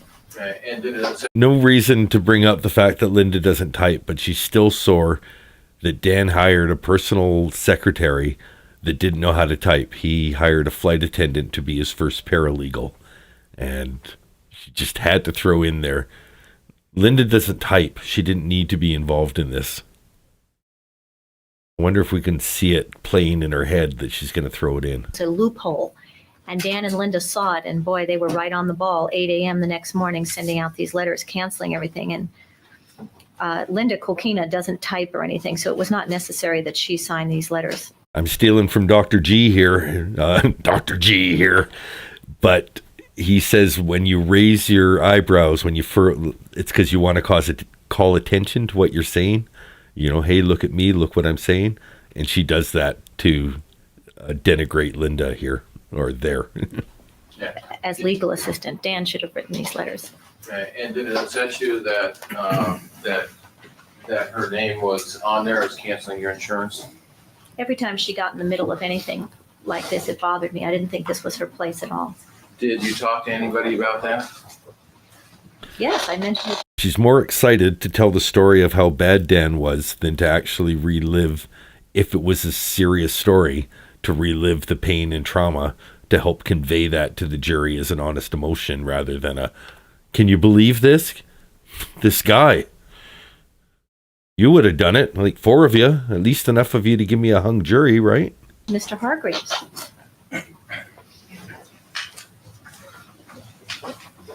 The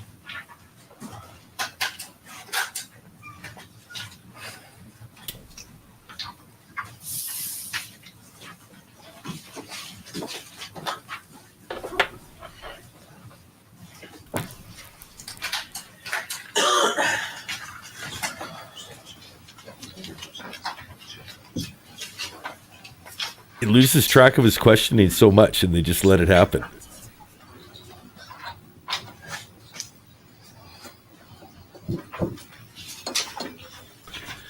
The slideshow, it changes every 10, 12 seconds or so, but it's from exactly that amount of testimony. I took 3 screenshots about 10 seconds apart.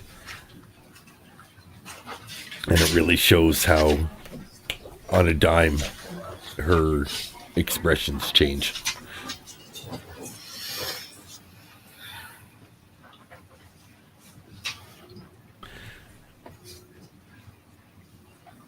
That said, these might be from her cross-examination testimony, because I haven't seen her this emotional so far in direct. These screenshots were taken from Dreading's video. Excuse me. I showed you some letters previously you received from your children. If you could just look from at SS, tell me if you recognize that letter. Dreading. This is from Lee. Lee at camp. And was that also something that you received? Yes. The at the time that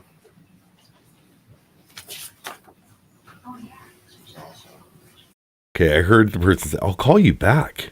This must be like it sounded like it was her boyfriend that called. I don't know how loud. If you guys are listening on devices, I'm not going to turn up my volume, but if you guys want to lean in or do something with your volume, wait for the phone call, and then you'll hear, I'll call you back. It can't. And was that also something that you received? Yes. The at the time that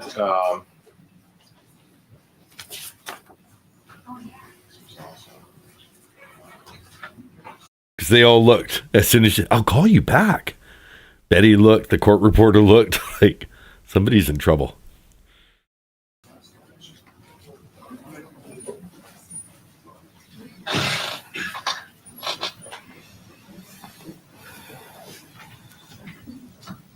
you had mentioned that.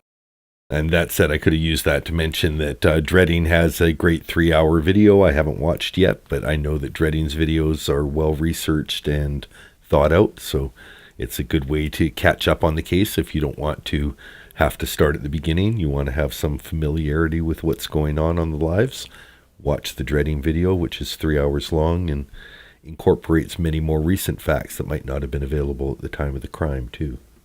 During the time that the process was going on, that there was, before Mr. Hargraves became your attorney, that there was a time when you were not signing things?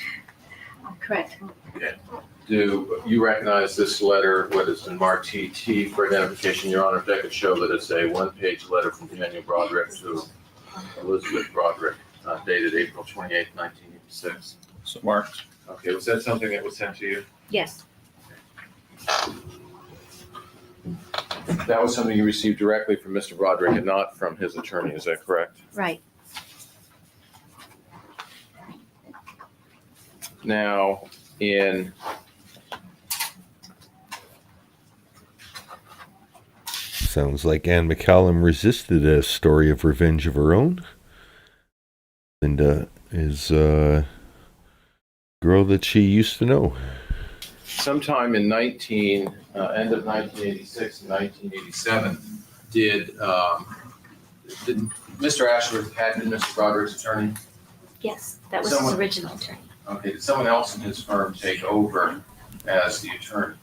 Yes, Okay, and who was that? Gerald Barry, And what was the reason that Gerald Barrett took over? because Mr. Ashworth was made a judge in the family court. And when you say a judge in the family court, where was family court located then? On 6th Avenue, it's a little brick building on 6th Avenue. Okay, and 4 or 5 judges in that building? Yes, I think there's 4 courtrooms. Yeah.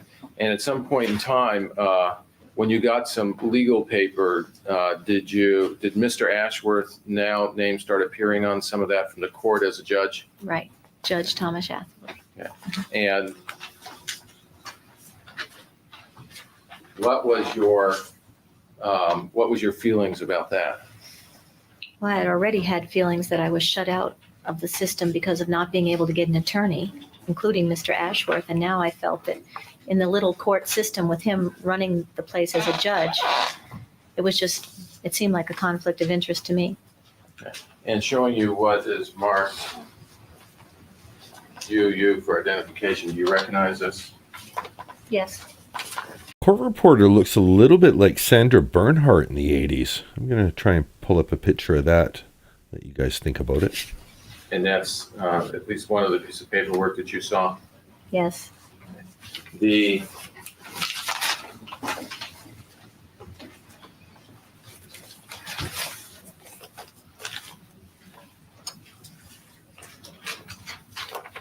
I'm going to digress for a moment since I didn't have these marked at the time. VV for identification, do you recognize this photograph? Yes. And do you know when that was taken? 1985. Okay. And what has been marked as WW for identification, do you remember when that was taken? 1985 as well. Okay. Was that in the home at Cali de Cielo? Yeah. And is that Danny and Rhett and the dogs? The dog and her puppies, the girl dog and her puppies, yes.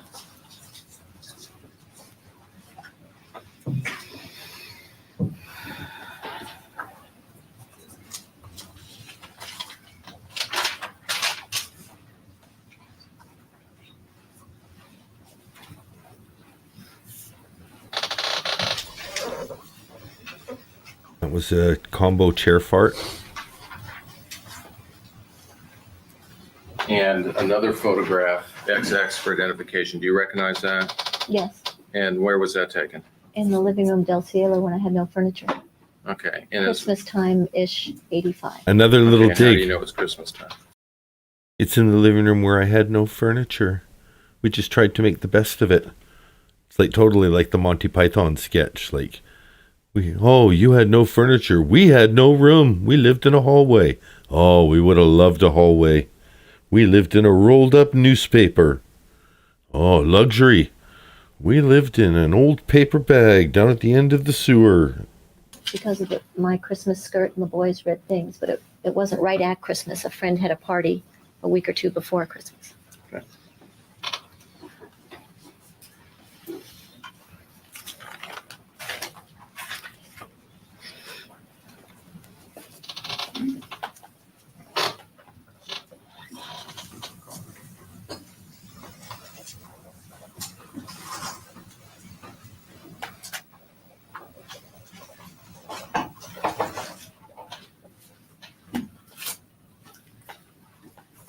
Did you, were you able to go back into court at some point in time and have a judge do some changes in the court-ordered support that Mr.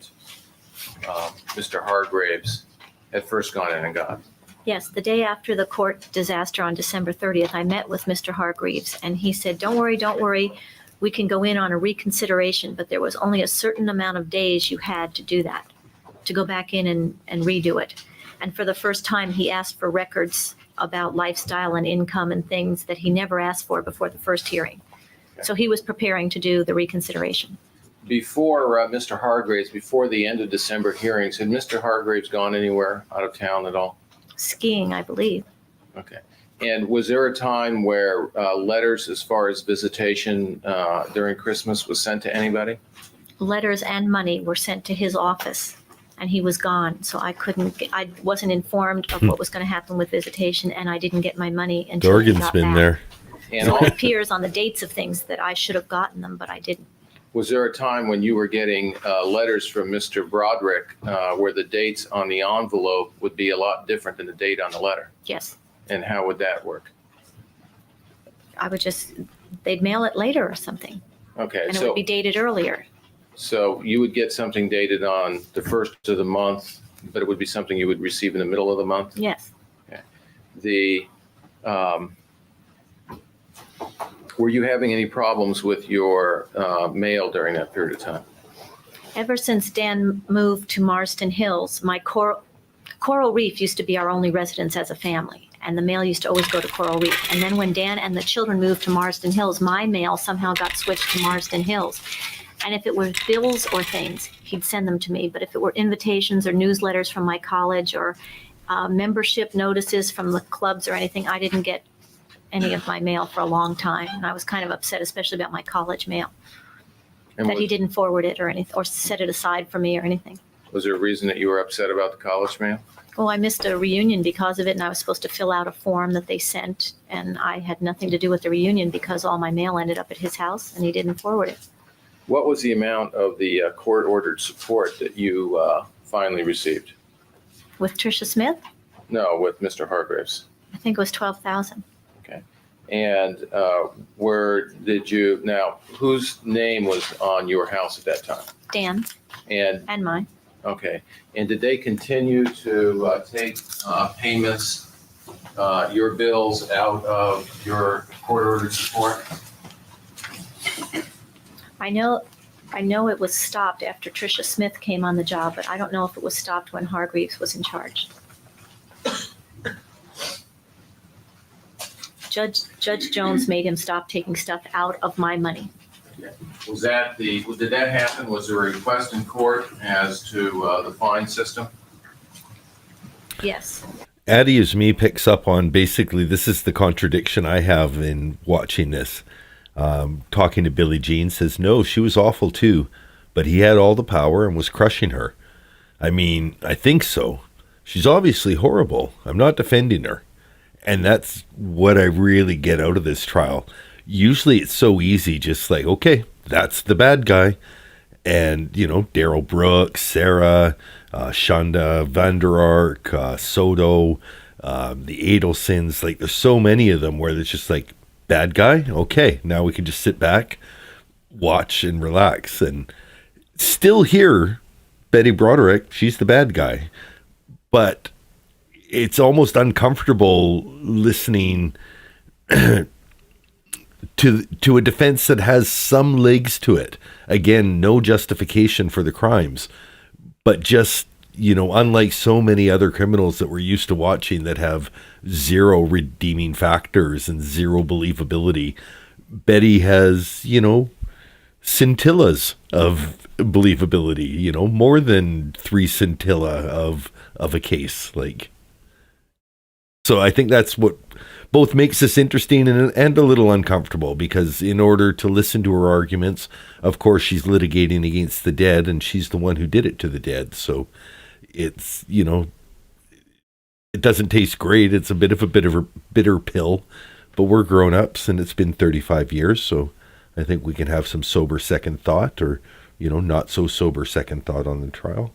Okay, and was after the fine system, after the court got involved, did the I fine just got a call, no more commentary for a little bit. Got to keep it going.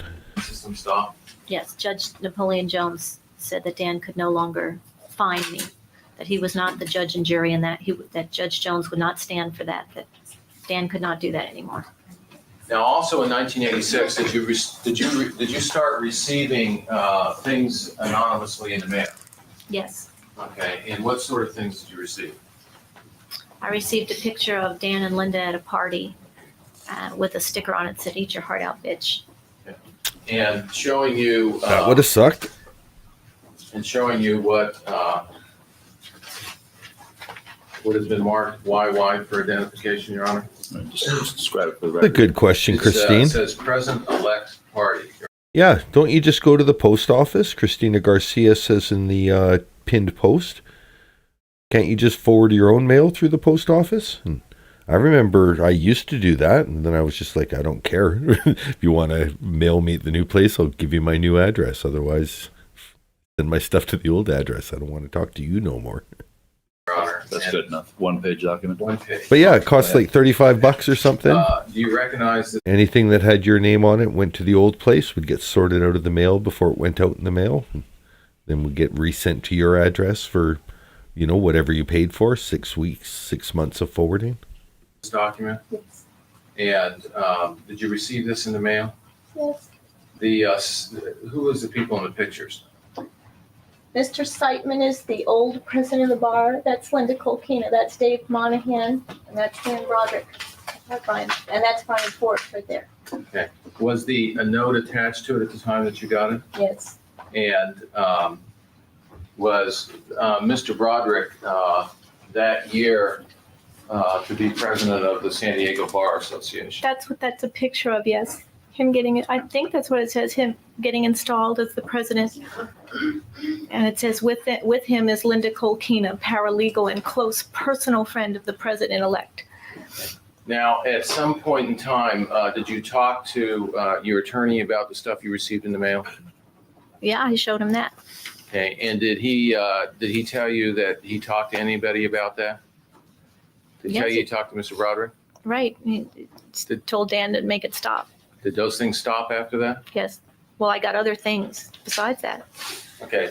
Now, but before you talked to Mr. Hargraves, were there other things that you got in the mail besides that? I would get white envelopes typewritten addressed to me with cutout newspaper ads for wrinkle cream and weight loss clinics and things. And it was all exactly the same time as that, but separate envelopes. They're trolling her. Did all those things stop after Mr. Hargraves talked to Mr. Broderick about it? Yes. Okay. Now,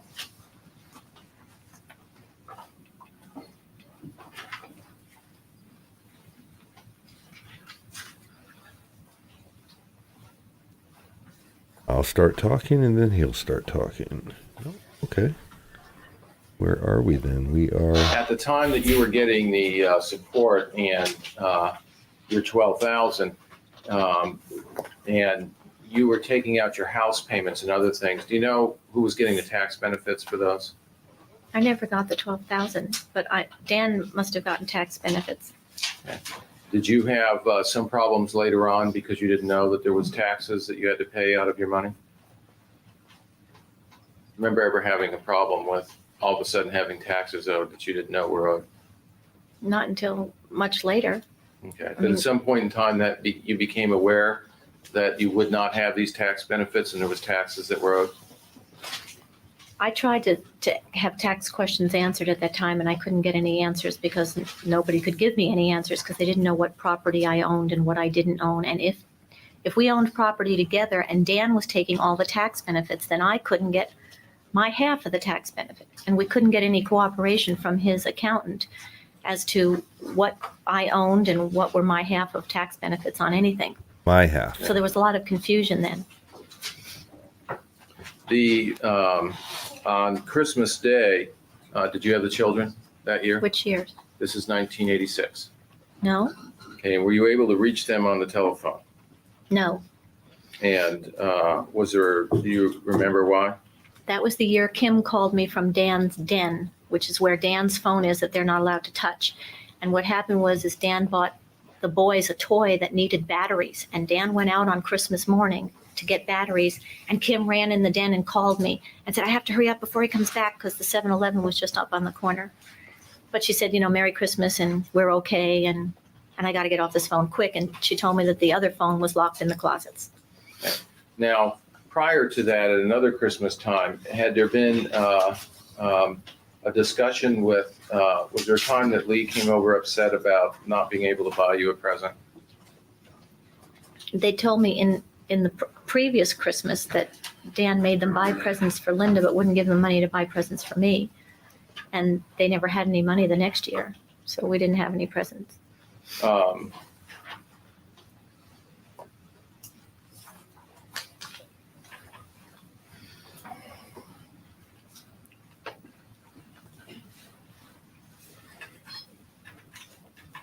Maintain and focus, Betty. Still with her arm on the bar, like Had she's. there been, before that time, had you had any type of tradition of Christmas parties or children's parties? Yes, we had a very large family Christmas party every year with all the families that I knew. I thought the same thing. Dorgan, shops open on Christmas Day. And then they said 7-Eleven, and I'm like, okay, that makes sense. 7-Eleven is a chain of convenience stores originally named for the fact that they were open from 7 a.m. till 11 p.m. every day. They became a 24-hour store mostly, but that's where they got their name of 7-Eleven.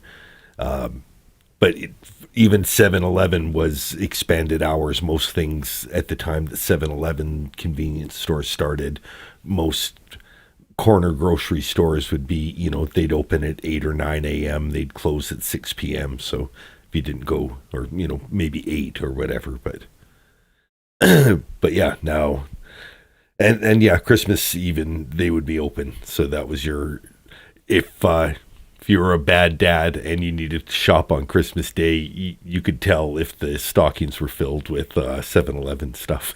So in La Jolla with young children, and we had Santa and we had carolers on the stairs, and Oh, a cappuccino. we had jugglers, and a lady made gingerbread houses one year, and we had a professional storyteller, and it was a huge production with a professional photographer taking pictures of each family with Santa. And when Dan made me stop doing those Christmas parties in 1983, a lot of children didn't know what to do because our party was their Christmas.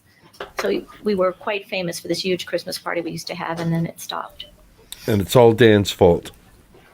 Now, at some point in time in 1987, we're now into January. No plea A to B. As far as I know, the first trial, she went to a hung jury, and it was between 10 jurors who saw second-degree murder, 2 that were holding out for manslaughter, And then this is the second trial. I think a plea, much like Sarah, would have required Betty to say she did something wrong. And to this day, literally, Betty claims to have done nothing wrong. She's justified. And, you know, if they didn't do what they did, she could have had her perfect life. She spent her whole life trying to be a perfect wife. And then when he pulled it away from her, it turned her crazy, and it's their fault, not hers. And, you know, that's the part where it's hard to have any sympathy for her. That's not really much of a life to live. But you can imagine a scenario where if he doesn't cheat and, you know, they just become a power couple, they might have been like, you know, oh, they're insufferable. They could have been, you know, bad people, but they'd be people. They'd still be here. They'd be out living lives. Their children wouldn't have been traumatized. And January of 1987. Did you, with the problems that you were having with Mr. Hargreaves, did you try to get another attorney? Yes, Mr. Hargreaves filed whatever papers were necessary, I believe, that we would qualify for this reconsideration. But he disappointed me so badly at the one hearing that we had that I didn't want to trust him again. So I was running around like a crazy person trying to find another attorney really fast. like a crazy person. I'm not a crazy person. Just imagine poor me out there like a crazy person. And I had appointments every day with other attorneys. And I ended up back in Los Angeles again with Mr. Bill Glucksman. Okay, now did you hire Mr. Glucksman? Yes, I did. And what did you use to hire Mr. Glucksman? Well, he wanted a $10,000 retainer as usual, and I didn't have $10,000 to give him, so I had a necklace I used to wear all the time. Oh, and he took that instead. He pawned a necklace. Now, after you hired Mr. Glucksman, Classy guy that he's taking jewelry off his clients too.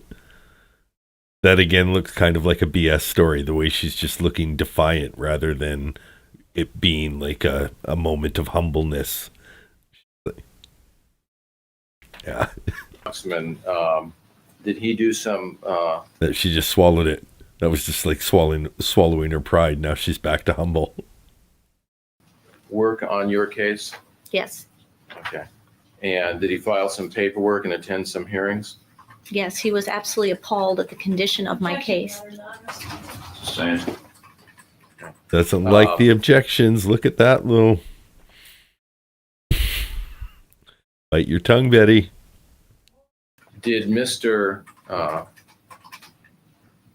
did you feel about Mr. Glucksman? And another one, I guess, 10 years was part of the plea. And she ended up, her sentence is 15 years to life for each of the murders, as well as 2 years for illegal use of a firearm in the commission of an offense. So she could have been out, even without, game time or anything. She could have been out. Her first parole was 2007. Would have had a lot of conditions to it because would have been less than 30 years. Is that right? Yeah, less than 30 years. 2010 would have been. Yeah. So, but she, like Sarah, I can't ever imagine a scenario. Let's say, Florida, has a new governor that comes in and says everybody gets parole. So maybe at 40 years, everybody gets at least a chance at parole. Not that you'll get it, but you get a hearing. Some future government does that futuristically. I don't see Sarah ever having the remorse necessary to get out in that scenario. So for her to debate the difference between natural life and life on parole, you have no remorse. It's life. It's natural life, not natural, whatever you want to call it. You're not getting out. I thought he was really good, and I thought he would get some results. Okay. And just firing into the air for a celebration. Another one to say. At that time, did you America. start seeing any psychologists or psychiatrists? Well, first of all, if I may go back, in January of 1987, did Kim end up living at your house for some period of time? Yes, she had a fight with Dan, and he threw her out of the house, and she ended up at my doorstep with a bedspread, like a humongous hobo pack with everything she owned in it. A hobo she moved pack. into my house. Did she tell you anything about what was going to happen with support in college? Just like Sarah blinked too much, Betty goes long stretches without blinking. Now, obviously, I've paused it here, but I paused it intentionally because, and maliciously, because she didn't blink for about, 6 seconds coming into this pose. Oh, She just moved needed into it. my house because she hated Dan and they were having this huge fight. And then Dan was away for the weekend, so she stayed the weekend. But on Sunday, when Dan came home from the weekend, he called her at my house. And he said to her that if she stayed with me, that I would not, meaning your mother, will not get 1 cent of child support, and you can just forget about going to college. Yeah. Now, did Kim move out shortly after that? She went back that day. So we both wanted her to go to college very much. And did you, at some point in time, did you see a psychiatrist to go into some kind of family counseling with the children? Yes, I met a Dr. Gerald Nelson from Del Mar at one of these charity groups I belong to. He gave a talk, and I thought he was wonderful, very level-headed, normal guy. And I made an appointment with him right away because my children, especially Danny and Rhett, but Lily and Kim as well, were extremely troubled. Every single one of them was not adapting well to the situation. The girls were doing very badly in school. The boys were threatening to run away, and they were fighting, and they wanted to be with me, and they were depressed and suicidal even.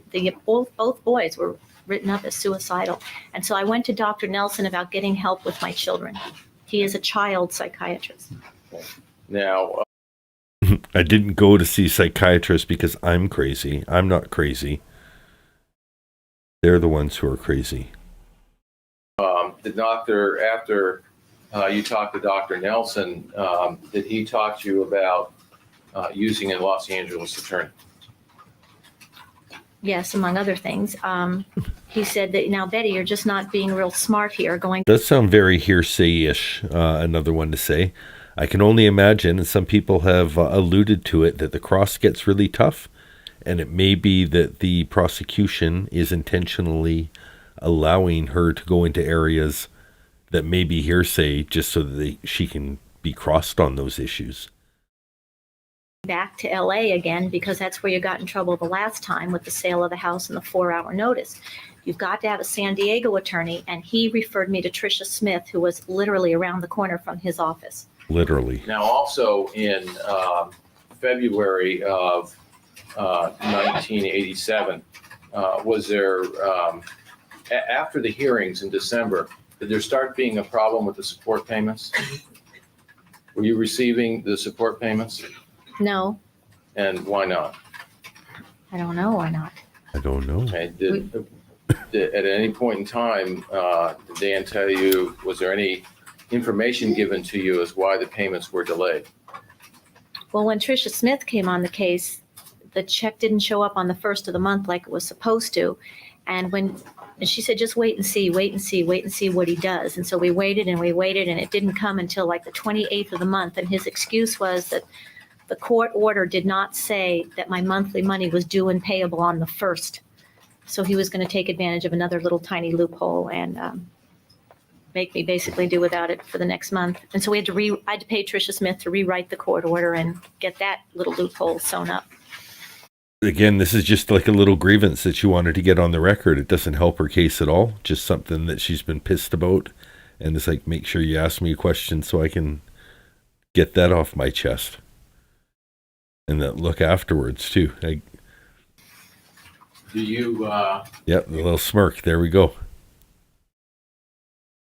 Goes from defiance about, how hard done by I was. And that was good. Do you have a recollection at this time as to whether there was a 2 or 3 month delay in getting your check after the court hearing? Getting the support? I know it was a mess. We didn't get it like we were supposed to. Oh, and he filed an appeal, too. Oh, and he filed an appeal, too. Non-responsive, but... yeah, as another one to say brings up, there could be some hearsay. There could be some very easy objections here. And it's quite possible that they're just letting Betty dig her own grave. Now,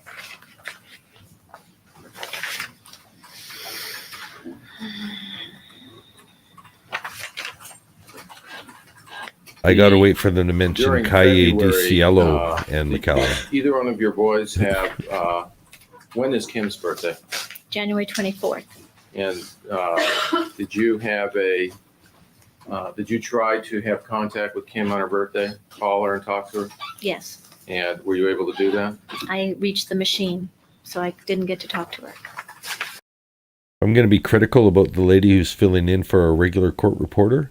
Her machine is way louder than that lady's machine. Kudos to the regular lady. When she comes back, I'm going to give her a little quiet round of applause. And then she was not given the message. In February, what is your boys' birthdays? 14th for Rhett and the 23rd for Danny. In 1987, were you trying to see your boys on their birthdays? Yes, they were going skiing for a week, and there was the Friday before they left with a day off from school, and that was Rhett's birthday, and I wanted to have them on the Friday before they left with Dan for a week vacation, and he wouldn't let me have them. Okay. And then when I called when they were skiing on their birthday, on Danny's birthday and stuff, he wouldn't let me talk to them. Was Dan home with the boys on that On the Friday? ski trip? No, on the Friday before when you wanted. No, Dan was at work and the boys had no school. And there was really no reason I thought that they couldn't come, but he just wouldn't let them come. Were you upset about that? Of course.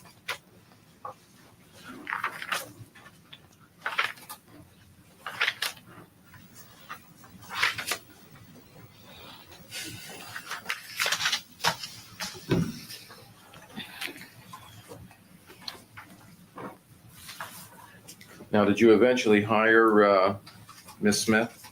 Yes, the same day that Dr. Nelson told me about her, I went and met her. And see, we were on this real...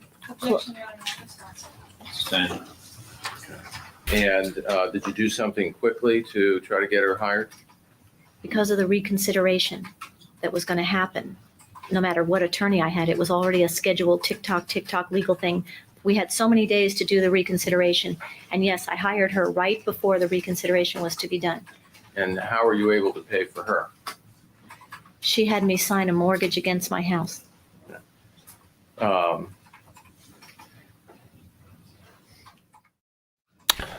Okay. Court took a break. We don't have to. Now, at this period of time, you still had no court order. 1 hour and a half left in the live feed or in the footage, so probably 2 hours left in the live stream. Visitation in 1987. Right, And did you still have no right to have contact with your children? right. And were you still talking to your children? As much as I could, yes. And when they would call you with problems, were you trying to answer their problems? They still considered me mom and they still called me with all their problems. And yes, I took care of everything that they could reach me with. So you were an outstanding mother to your children? At the time that when you had hired Mrs. Smith, had any discovery up at that point been done at all in regards to what assets you might have or community assets you might have that you can use? No, Jaffe did nothing. Hargreaves did nothing. Glucksman was going to, but he didn't have time. And so I'm on the fourth attorney and nothing had been done yet about research into what we had. Okay. And in the spring of 1987, were any depositions scheduled for Mr. Broderick? Yes. Okay. Were the head flick that another one to say brings up is arrogant looking. I wonder, do people style their hair this way because they're arrogant and they want to do a head flip? Or is it that when you style your hair this way, you end up looking arrogant, just naturally flipping the hair out? But I guess, it's one thing to have attitude and sass when you have a reason to be confident and it comes off well.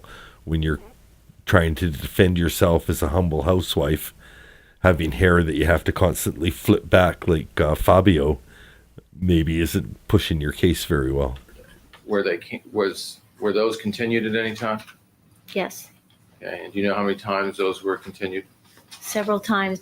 One time Dan said there was a mix-up and I don't know, for different reasons they were continued. And Was that something that you agreed to? no. Now, at that time, what was the status of the court that you were in? Was it an open courtroom where they were conducting open business? The one hearing I had where Mr. Hargreaves was in charge, he agreed against my wishes right in the courtroom to seal the court and the records and the proceedings. That was my first time in court, and they were sealed from my first time there. Okay. And when you say sealed, what did that mean? That meant that when we were having a proceeding about my divorce, there was no one allowed to be watching. Okay, so it didn't. No one except the principals and their attorneys were allowed in the courtroom. And they even taped up the windows so people couldn't look in. And how about the court file? Were people able to go to the court file and see what was going on in your case? No, the court file was also sealed, which meant that nobody but the principals in the case could have access. Now, who was in sometime in, at the time that you went in 1987, were you ever assigned a judge different than Judge Jones? Yes, then we went to, for some reason, ended up going to Judge Tony Joseph. Okay. And when you went to Tony Joseph, was he in the family law court? It was in this building, but it was for contempt actions. So no, I don't think so. Well, you went to, the next judge you saw was Tony Joseph. Tony Joseph. And In this building. what happened when you went into the courtroom the first time that you went to that court? It was a longer center aisle, and as we walked down the center aisle, it was Tricia Smith and myself and Dan Broderick, and his attorney was behind us, and the judge looked up and saw Dan and said, Mr. Broderick, to what do we owe the honor? And what was the response? Well, Dan said Welcome hi. back. They were obviously friends, and my attorney said, excuse me, Your Honor, we're here for a proceeding. And at that point in time, did you object to that judge hearing your proceedings? He explained on the record what a long-time, good personal friend he was of my husband's, how they had worked on committees and boards of directors, et cetera, for many years. And he held my husband in very high regard and esteem. Those are as close as I can get his exact words. And he said, is that a problem for you, Mrs. Broderick? And my attorney told me to say yes. And I said, do I have a choice? And he said, no. Okay. And from that point on, for the next year, did Judge Joseph end up being the judge that heard all the actions in this case? From that very first day, he retained jurisdiction, which meant that, yes, he would hear all the actions in that case. Now, when he would hear the actions in the case, did he always remain in this courtroom, or did he move to various courts in the county? He moved from here to juvenile court, so I had to go to a proceeding in front of him in juvenile court in Kearney Mesa somewhere on Meadowlark. And then he was moved to Vista, and we had to go to proceedings in front of him up in Vista Courthouse. So the case wasn't reassigned, it stayed with Tony Joseph's? Yes. Okay. During that period of time, did you at any time write into the court file? That was earlier when Mr. Jaffe told me to go check out the court file. Yes. Okay. And did you go check out the court file? Yes. And did you write it? Yes. And what was the purpose of writing in the court file? It was the first time I had seen a lot of the papers that Dan filed, I guess. Any guesses what she wrote in the court file? I think she made a little note in the margin, just, interesting, fascinating detail. You can go ahead and guess. There's no words that are banned from the chat. What do you think she wrote in the court file? I think they're getting ahead of something here. In the very beginning of these proceedings, way back in September, October 85, and they were just filled with inaccuracies and total lies. And I'm a school teacher, and I correct things, and I corrected it. And I circled things and wrote in the margin, and I corrected. Okay, so I'm on track. This is exactly what they're talking about here. So she circled things, and she wrote in the margin. What kind of things do you think she wrote in the margins? Corrected it. Okay. And She corrected it. The court file, the official record. Could you imagine Sarah correcting the judgment? Like, okay, no, you skipped the 0 and we're going to carry the 1 here. And I corrected it. And at some point in time, when you were in Judge Just let that Joseph's play out court, without my did anything happen commentary. to that court file? 235. What disappeared? Did you know where it went to? And did you write it? Yes. And what was the purpose of writing in the court file? It was the first time I had seen a lot of the papers that Dan filed, I guess. in the very beginning of these proceedings, way back in September, October 85, and they were just filled with inaccuracies and total lies. And I'm a school teacher, and I correct things, and I corrected it. And I circled things and wrote in the margin, and I corrected it. Okay. And at some point in time, when you were in Judge Joseph's court, did anything happen to that court file? It disappeared. Did you know where it went to? Nobody knew where it went to.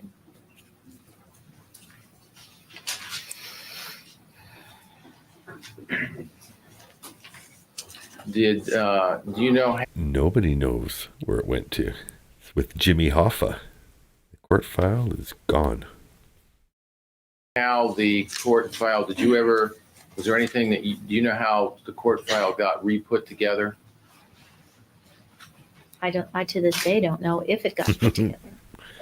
Good call, Billie Jean. I'll see you next Tuesday. In this time in 1987, how was the communication between you and Dan? Had it changed at all? I don't believe there was any. I had Tricia Smith, and so she would communicate with Dan's lawyer, communicate with Dan, and he'd communicate with his lawyer, communicate with my lawyer, communicate with me. Were the arrangements for visitation still the same? You would talk through the children, and then they would talk to Dan, and then Yes. he would decide sometime later? Right. Okay.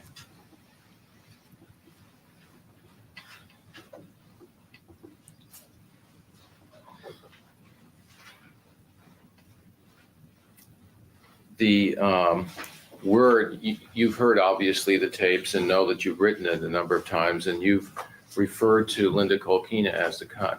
Yes. There we go. Where was it that you first? There we go. Let's just rewind that because this is already an adults-only stream. You've heard obviously the tapes and know that you've written it a number of times, and you've referred to Linda Kolkina as the cunt. Yes. Where was it that you first heard that word and associated it with Linda Kolkina? Gail Forbes is a very funny person, and she uses that word. So it was Gail Forbes who... I learned it from Gail Forbes. It wasn't my word. Gail said it. I thought it was hilarious, so I had to say it. It's pretty weak. Pretty weak, Betty. When Gail Forbes saw the picture. Was it Gail Forbes who just... Yes. Who just... This is a really weird...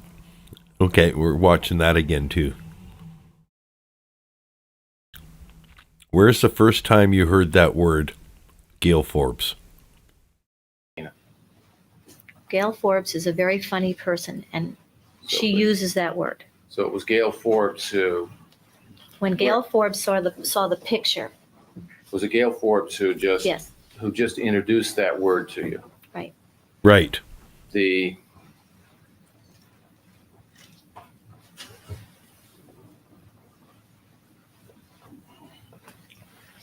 Was there times that, and during... I can just picture it now in a Scott voice. That's not normal, Betty. I don't show up to work and say, Hey Chelsea, how you doing, cunt? That's not normal. Maybe for the Aussies, maybe that's more normal. But yeah, it's not normal here. Hey cunt, how are you? In this period of time, was Linda's voice coming on the answering machine at times? Yes.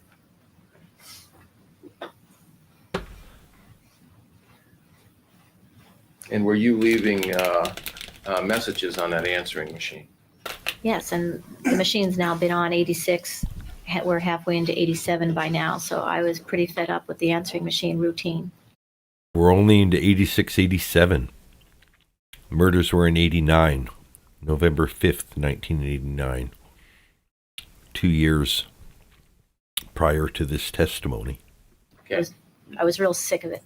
What was the purpose of, I mean, what was going on with you that you would leave those messages? Objection. Hey, Meowgarita. Well, with the reasons that you've indicated before in 1986, as far as the only power that you had. Did you still feel that way in 1987? No, I felt much worse And why did you feel much worse about that?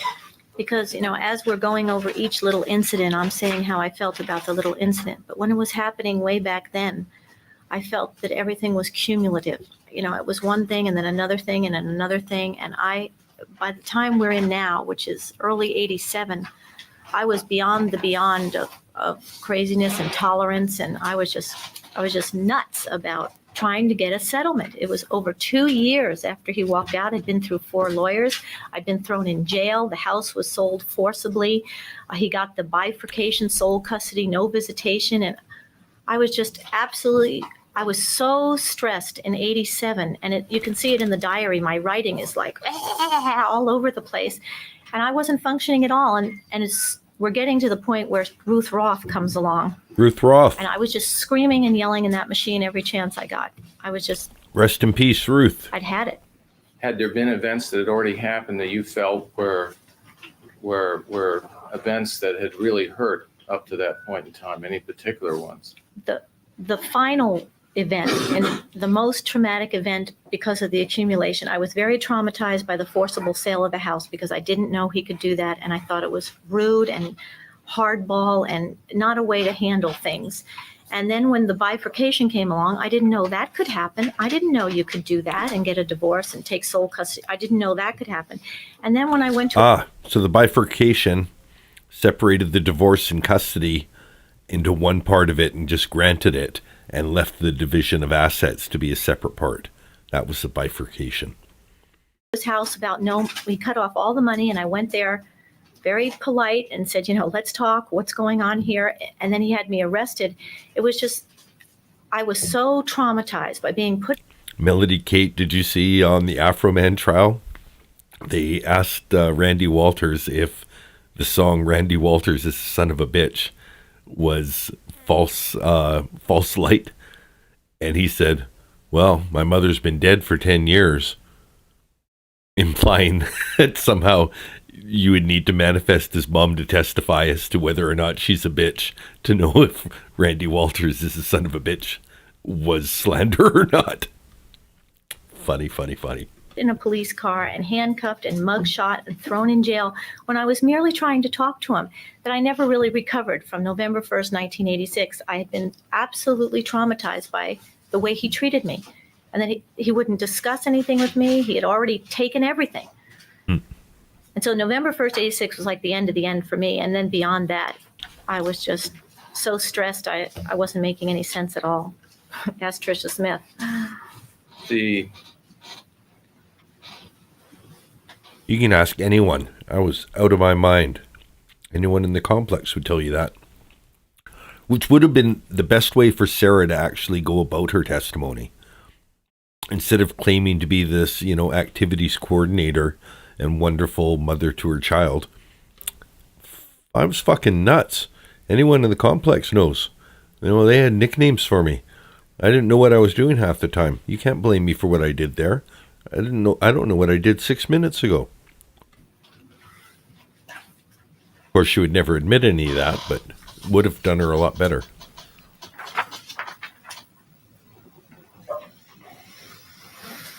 And during the time when the children were coming over your house and talking to you, how you've described them on the phone and the problems they had, was that continuing in 1987?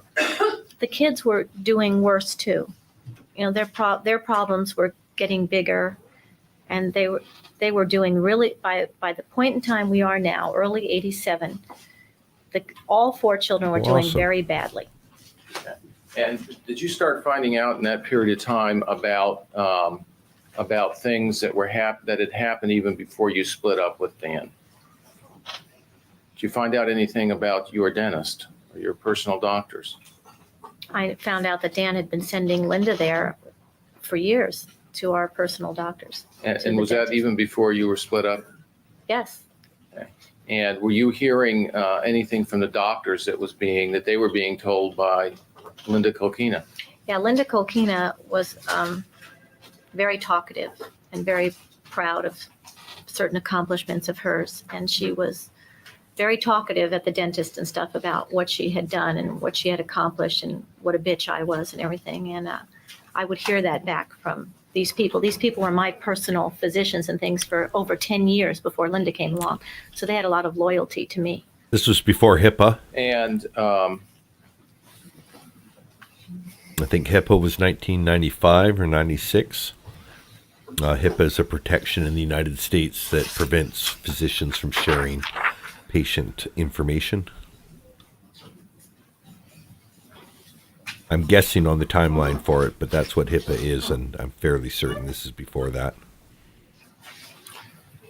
were you involved, were you trying to stay involved in the children's school? Always, yes. Okay. And did you go down there and participate in activities at the school when you could? I will say very quickly, I've said the C word way more than I ever expected to as a online personality. I'll try and find trials that don't require me to reference it in regards to the testimony. Try not to be excessive with it. Even bleep myself out for the pro se. Yes, I was room mother for several years at different things, and I worked on auctions and parties and clubs. 1996. At some Thank you, times AGB. when the children were with Dan and you had no visitation rights, were you getting calls from the school about the condition of the children? Yes, the teachers would call me because they felt they could talk to me because they knew me. And they didn't really know Dan. He was never present at anything at school. So they would call me and see if I could help deal with the problem with the children. Was there any calls about some children going to school very sick? Yes, and this was over several different years. It wasn't one incident. Several different teachers had called me about Rhett being inappropriate, especially Rhett, the youngest, being inappropriately dressed, having holes in his shoes and the shoes flapping so that his foot was on the ground, and the teacher thought he'd fall down the stairs and get hurt. So she wanted him to have new shoes. A different teacher. That is a real danger. If your tread separates from the front toe of the shoe, you can catch it on something and stumble.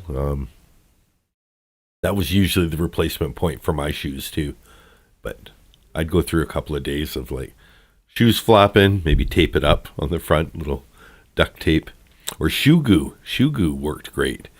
Just jam it full of shoe goo, get another couple of weeks, even a month out of them. I had him in school in the middle of winter in little shorts and a little shirt, and I went to Nordstrom and got him clothes and went straight to school and dressed him in better clothes. And That's a big switch too. You're going from holes in your clothes to Nordstrom clothes. Like, it kind of sets up people to make fun of you when your clothes are holy. Like, if you're always dressed down, you don't look that dressed down when you're dressed down. But you're dressed in Nordstrom clothes one day and the next day you're having to wear your holy t-shirt. It's like, what the hell happened to you? Rough night. they were appearing at school to not be cared for children. Nobody was supervising how they went off in the morning. Would you get calls of being too sick at school and needed to get a hold of someone to take them? Yes, I went to pick the kids up at school. Teachers were supposed to call Dan because he was sole custodian. They could have the shoes. And then they'd call me, and particularly one Oh my time- God, those look like my shoes from when I was from 1990. My God. Pair of Nikes. Pretty battered. You know, you've had some good days in those shoes. I dropped everything, went running to school to pick up Rhett. And as I was picking him up, Dan already had him and was driving away. And he was very sick. And Dan took him to the office with him. Okay. Now showing you what's been marked as H and I for identification. Do you recognize these? Can you imagine bringing the shoes in? Like, this would be like Sarah bringing in son's shoes as some sort of, I was just driven crazy. Brian was sending him over in these shoes. And, all I could do was just, lash out. Shoes. Those are some of them, yes. And these are some of the ones that the children were wearing to school? Yes, not even the worst ones. Okay. And how about what has been identified, L for identification? Do you recognize that? That was Kim. Okay. That's Kim's shitty shoe. Not a nice person. Got a shitty shoe. Is this the condition that Kim usually liked to wear her shoes? No, and you can tell from all these things, they were good products to start with. Very expensive, very good products. It was just, they were not cared for. you've seen, there was a dress that was marked as K for identification. Do you remember this dress? That's from the rats in the rental home. Oh, the rat satyr dress. It's really bizarre testimony, like, to be spending your time on here. And what has been marked as J for identification? Do you recognize these clothes? That's only one item from a bunch of clothes I saved to take to court to show the court during the custody thing that these children were not being cared for. There were other bathing suits and other shirts that were torn and stained. And again, they're good products. It's just they weren't. Good no call. one was That's the way I supervising should have said it. what A the to children B. wore. These are Kim's shoes. They're automatically not nice. Do you remember a time on having problems with the kids at school because of lice in their hair? Yes. Okay. And did you get a call about taking care of that? Not particularly from the school. I picked the boys up on a Friday night, and they both had. Foreshadowing, but the ghetto blaster's on the desk. That could be a highlight we have to look forward to. No guarantee there'll be taped testimony, but all the taped testimony we've had so far has been great. Had a terrible infestation, if that's what you call it, of lice, both of them. Might not be able to see it with me here.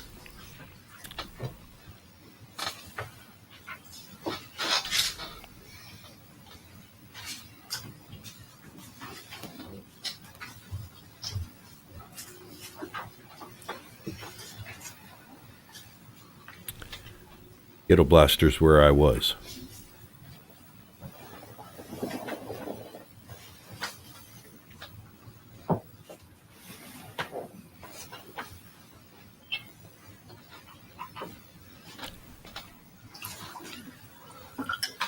In 1987, did you have any particular feeling about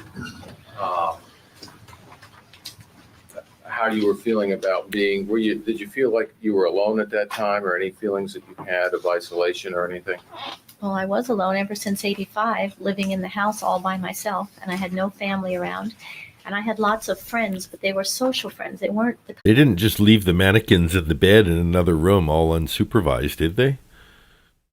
kind of friends that you go to with really deep problems, personal problems. So I really didn't feel like I had anybody to confide in. And I felt isolated, yes. I felt alone. I felt afraid. And by that time in the divorce proceedings, I was terrified. Every moment. I'm here because I survived. did you feel that you had any power base whatsoever? No, because I didn't.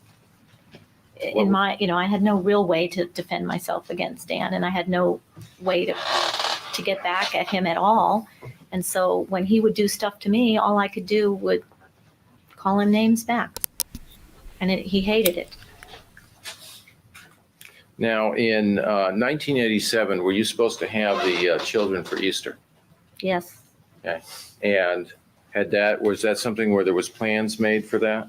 Yes, extensive plans. I was supposed to have them for the whole week. Okay. And had that been arranged ahead of time? Yes, we had lots of plans. Literally, I had written a schedule where each child could pick one day, and then they'd get to say what we did that day. Did Ruth Roth come into the picture sometime around then? Right around then, yes. Okay.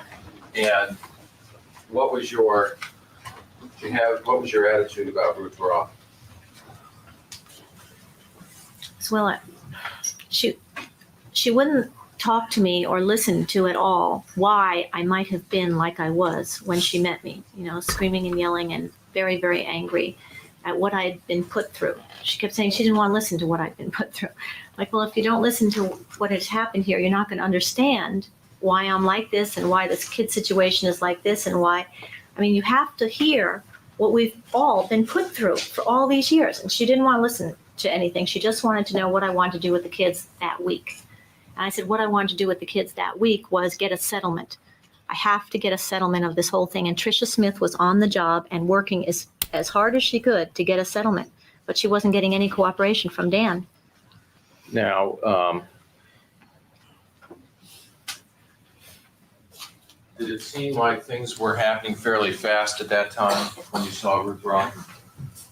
From the November 1st arrest until the time of Ruth Roth, everything happened really fast. You know, I got arrested. I was frantic for the money. I got Hargreaves. Hargreaves was a disaster.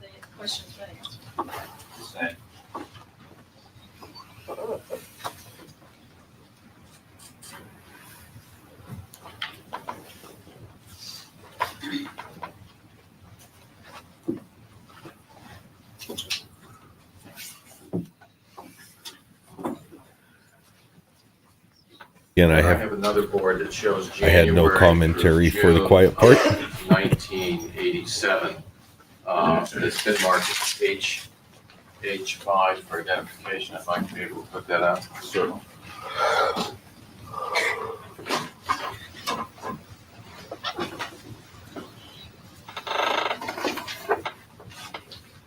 Little update, the channel is up to 940 subscribers, so I think there's 2 or 3 of you that may have joined that are watching this feed. Thank you very much for being I would here. ask the court take some judicial notice of some court proceedings. that Okay, took more place during judicial the notice. We'll go fast speed for this. January 7th of 1987, there was a motion for reconsideration of support filed by would be the defendant, the respondent to the action, Elizabeth Broderick. Did you just notice that? January 12th, there was a service of an order to show cause in a contempt hearing that was filed on that day. Did you notice that? There was. And if you really want to hear this and you're on the replay crew, you can always just slow down the speed and you'll get it at the regular speed, but I've got it at 1.5 because they're just stipulating the documents.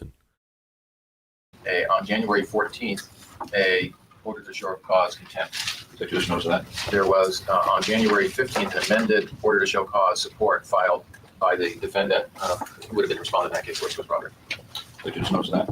On January 26th, there was a declaration filed in regards to the order to show cause contempt, and the declaration raised support and a summary of expenses and an order in regards to the support.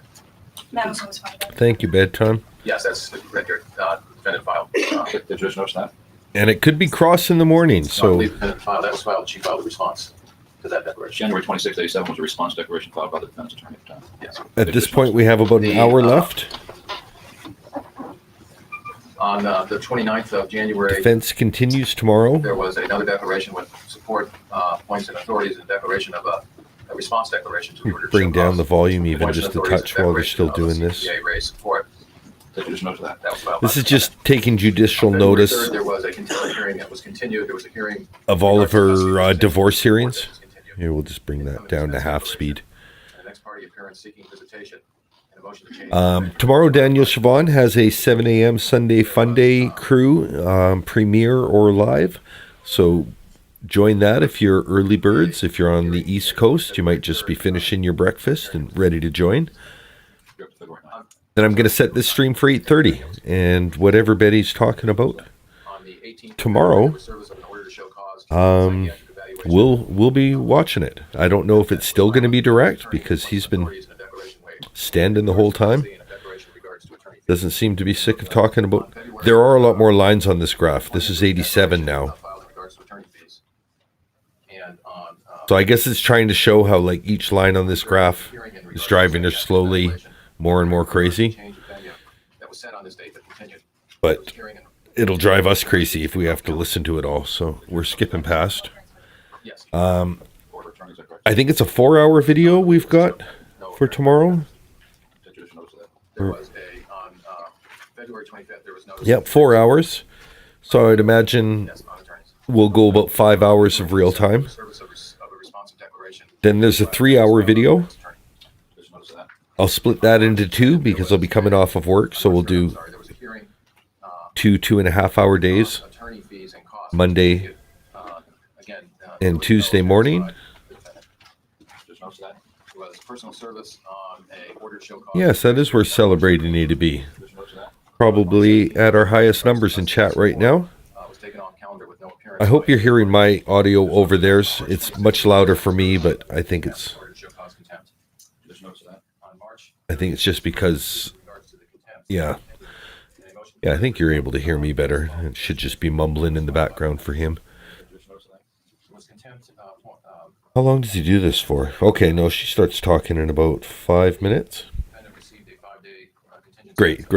So yeah, we'll go at 9:30 California Chino time for Monday and Tuesday.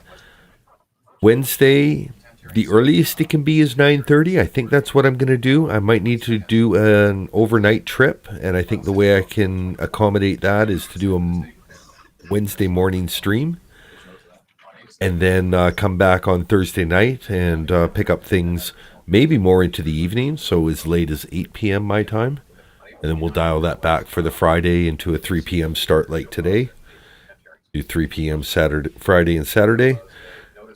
We're officially halfway through the trial. And this is, most of the way through the 10th day. Let's have a little celebration air horn.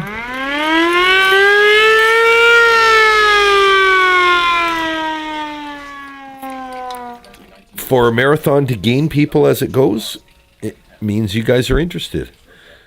So that's exciting. A lot of these could die off after the initial interest. We seem to be gaining more people, so that's super cool.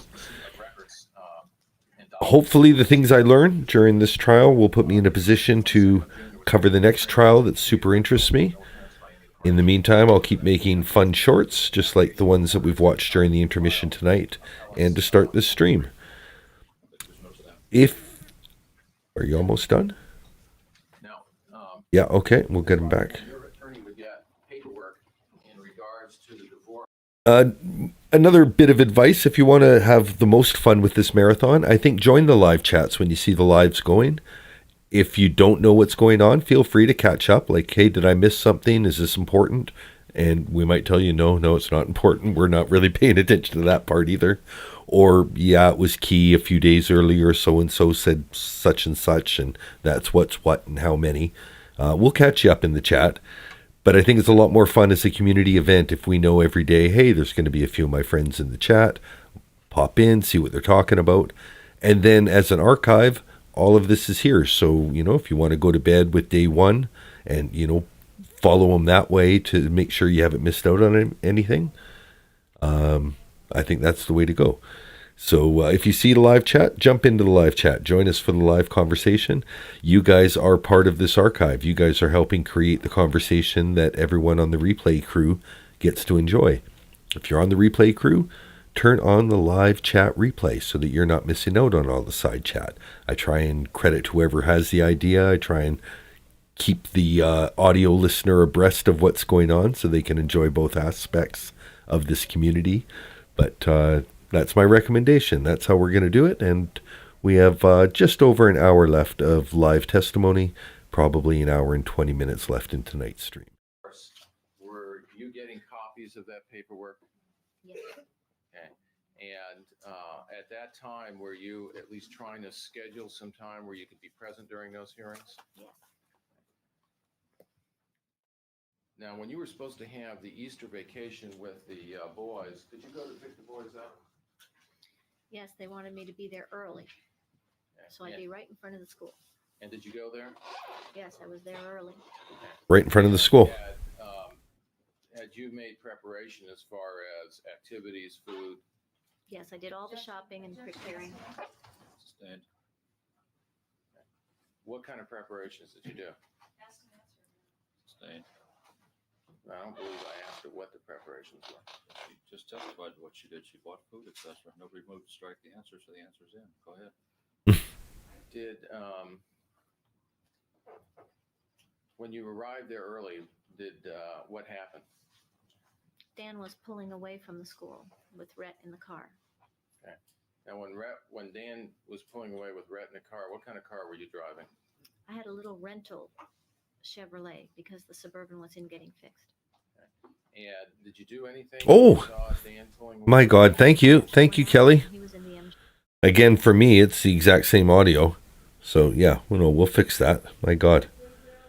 Okay, let me go there. Just go back to the filters. Yeah, you got to call me out. I'm I'm out of sorts. Okay, the gain is there. If you've cranked your speakers, turn them back down. The trial audio is going to go back to its original level, and I'm just going to rewind just a little bit so that you guys haven't missed that. You would get paperwork in regards to the divorce. Were you getting copies of that paperwork? Yes. Okay. And at that Go time, louder. were you at least trying to schedule some time where you could be present during those hearings?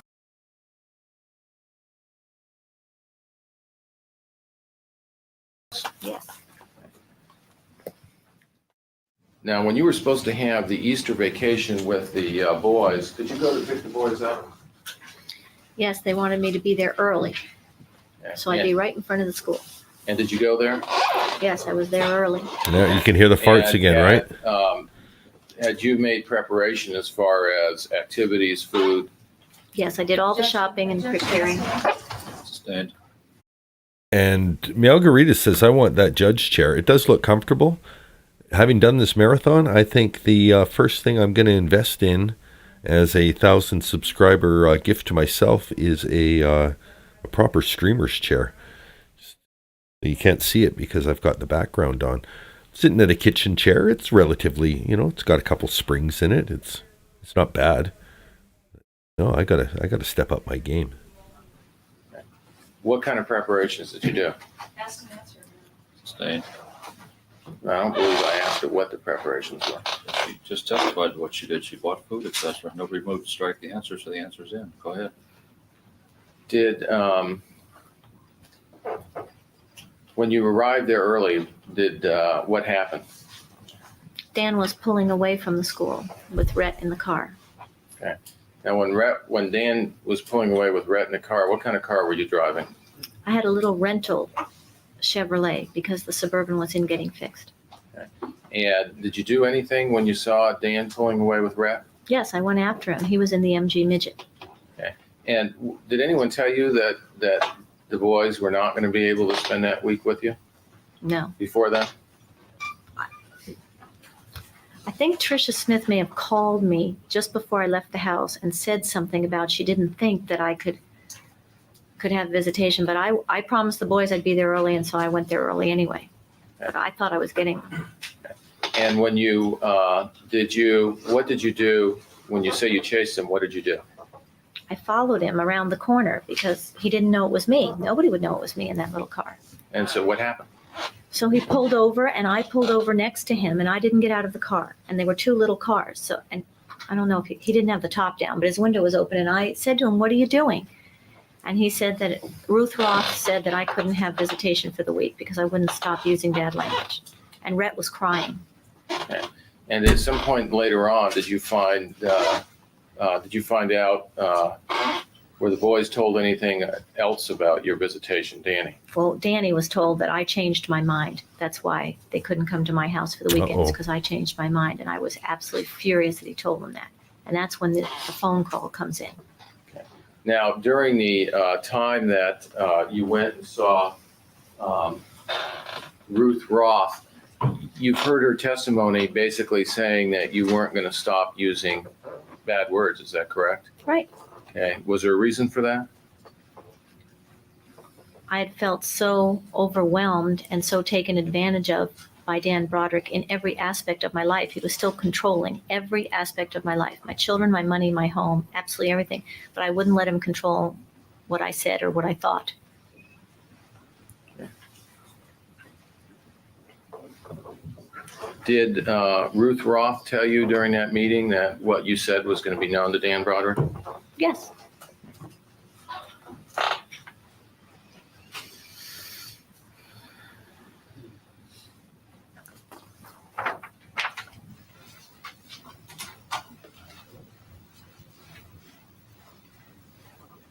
Now, you've heard a conversation that you had with Danny that was tape recorded. Is that correct? Right. Okay. And was there anything unusual that was happening during Danny at that period of time? Yes, Danny was suicidal. He was threatening to run away from home. He was extremely upset and angry at the position that he found himself in. He hadn't gone to court yet, I don't think, to speak to judges. He wanted to be with me, and he was being told he couldn't be with me, and he was very upset. And Ruth Roth told me that it was healthy for Danny to vent his anger.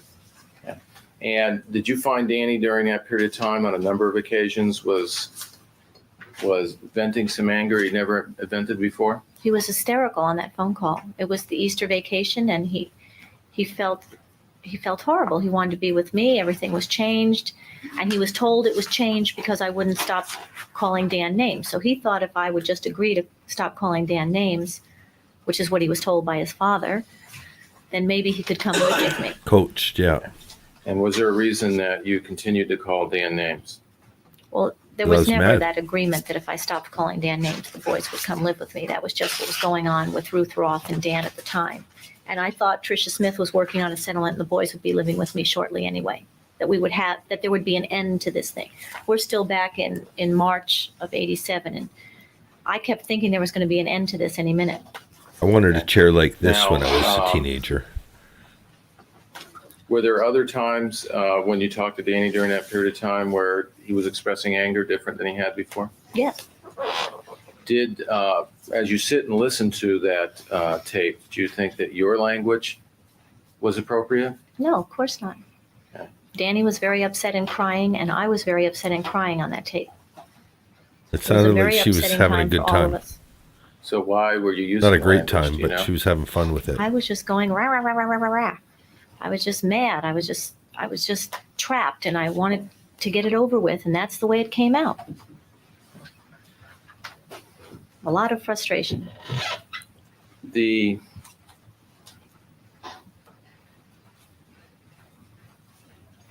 Now, when you hired Tricia Smith, did you have a understanding of what you were hiring her for? Yes, I liked her very much. She was extremely competent. She took control of this case and went in for that reconsideration like that. She requested Dan's documents, as we said, for the first time. She was going to do what you have to do to get a settlement, requested all of his tax returns and information on all of her investments. She scheduled depositions for the first time of Dan to ask him these questions in person. And I think she told me when I hired her that she'd have it over with by May. Yeah. Now, did there end up being some problems in getting that discovery? Was she able to get it? No, she was not able to get it. And during the time that Tricia Smith represented you, what did most of her work consist of? Most of her work consisted of representing me on criminal contempt charges, with no time being able to be spent on settling the divorce. Okay. Now, at the time that you were in on contempt charges, you did get some jail time, did you not? Yes. Okay. And at that time, was there anybody who was making the decisions? Was there a jury that was making that, a judge? Judge Joseph in sealed courtrooms. Okay.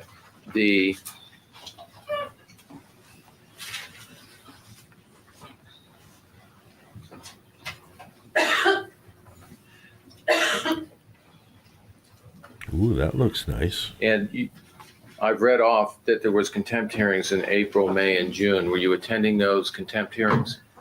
Yes, I had to. Okay. During the time that there were going through those hearings, was there ever a time where you made a request as to being able to have access to the children on the phone? Yes, most of these contempts were because... Excuse me, non-responsive. So, first of all, answer, did they make the request to? Yes. Okay. And what was the purpose of making the request? It's because this was the continuing, ongoing problem with the answering machine keeping me from the kids, and I'd get angry, and then they'd tape it on purpose, and then they'd go to court and say, she's calling me names. Their she's calling fault, me not names," mine. And I'd get sent to jail and fined, and they wouldn't get off the machine. So after sentencing me to 21 days in jail for calling Dan names on 21. the machine, the judge ordered Dan to take the girlfriend off the machine, and that was the end of that. Was there a point in time where, now when you say that you were sentenced for the, That's funny. So despite the fact that she served 21 days in prison, I totally believe that Betty feels like that judgment shows that she was correct. And they took Linda's name off the answering machine, which shows that I'm right. Oh, sure, 21 days in prison, but I mean, I could do that in my sleep. The fact that the judge made Linda take her name off the machine shows that I was vindicated. It shows how bad she would hurt herself for a moral victory.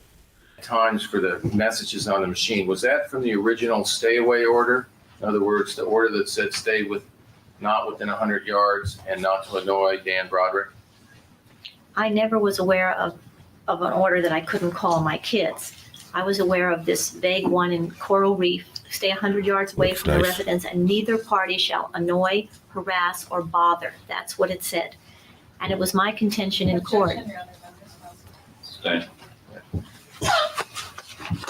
Did you feel at that time that by calling your children that you were annoying Dan Broderick? No, I thought them on the answering machine was annoying, harassing, and bothering me, which was the point of Linda being on the answering machine. If they would just get off the answering machine, my kids and I were back and forth. Stop playing on my no phone. Problem ever.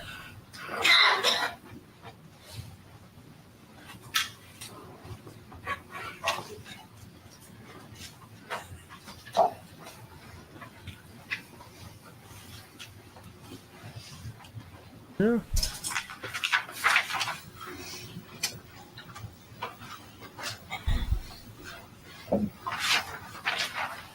I could see now, at that. some point in time, when you first got sentenced, did you write a letter to Judge Joseph? Yes, I did. And did you eventually get out Oh, of okay, jail? Tam Damasti. Here, this is something you missed in the opening arguments and might be worth going back if you're going to rewatch anything. Look for the timestamp in the opening arguments. Probably about an hour into that video, the prosecutor plays the answering machine messages that they recorded of Betty calling with pejoratives for both Dan and Linda, as well as telling the kids what's what and how many in so many words, most of them with 4 letters, and not all of them starting with C, but a lot of them. Some pretty wild messages. It's kind of how I knew that this case would be worth following, that, it wasn't just going to be a boring by the book citing case law kind of case. And so it was Dan and Linda's answering machine, and she knew, it's obvious that she knew that they could record the messages. So to claim that, I didn't know they were keeping the recordings, I figured I'd be recording over them with each new one, is, I don't know. It's Sarah level of self-snitching. It's just, like recording into a smartphone nowadays for her to be saying some of the things she said into something that's called an answering machine, like it's a recording device implicitly, shows that same level of delusion and what the fuck. Than the days you were sentenced to. He told my attorney that. Okay. Did you get out of jail sooner than had been contemplated by that? Okay. And at the time that, when you got out of jail, how would you describe your feelings at that time? I had written Judge Joseph this letter that said that this is not the legal system that I learned about in school and that I later taught about in school. Where is my public trial by jury? This is a private trial by self-professed, longtime good friend of my husband's. And I thought it was gang rape.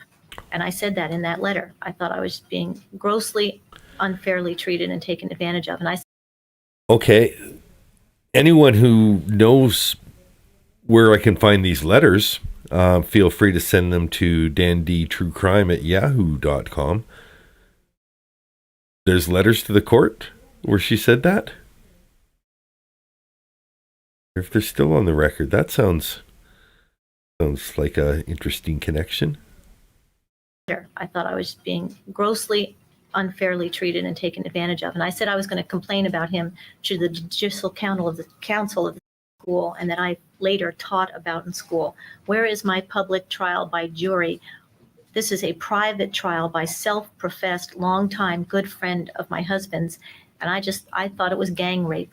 And I said that in that letter. I thought I was being grossly unfairly treated and DC taken wants the advantage of. And I ponies said I here. was going to complain about him to the Judicial Council of the State of California for his handling of this case. Tricia Smith proved in that courtroom. Sustained. During the period of time that you That's were... the heaviest sigh since the beginning of the trial. We're going back for that one too. 3131, 3110, 31. Turn up your headsets if you want to hear a super sigh. Right after the word objection. Sustained. During the period of time that you were... after you got out of jail, did you start getting served with papers again? The day I got home, yes, I got more papers. Now, during the time that Tricia Smith was, during this period of time when they were, when work was being done on your case, was there any background being done on Mr. Broderick? Yes. Okay. And did you have any concerns about his influences with the court? Yes. And why was that? Because when Tricia Smith was doing all of her investigative work insofar as what we had and Dan's qualifications as a parent, she came upon his drunk driving records and how some of the tickets were missing and some of them were fixed and some of them were for driving too slow, and she thought that was very suspicious. Did you find any that a number of his court files had ended up being missing from the system? Yes. Okay.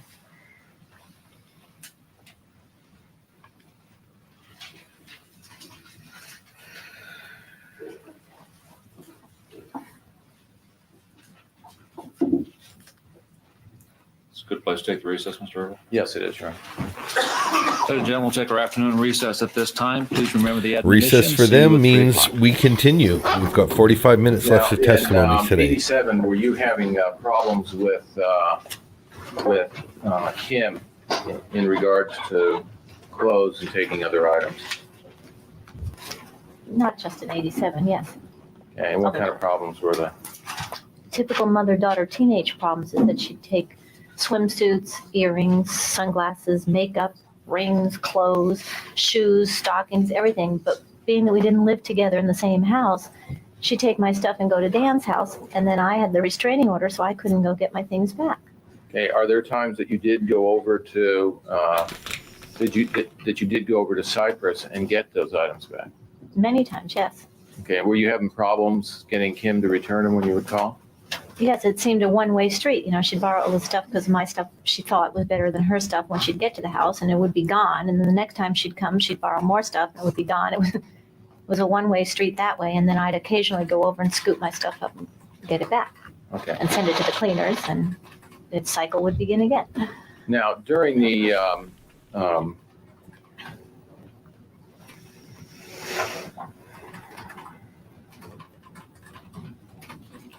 at any time, sometime after you got out of jail in 1987, did you end up having somebody live at your house for some period of time? I had Maria living there for a while, and then I had a lady from Canada and her daughter living there for a while. Oh, the Canadian lady. And do you remember what her name was? Lucy Peridin. Yeah. Sounds her daughter, fake. Laurel.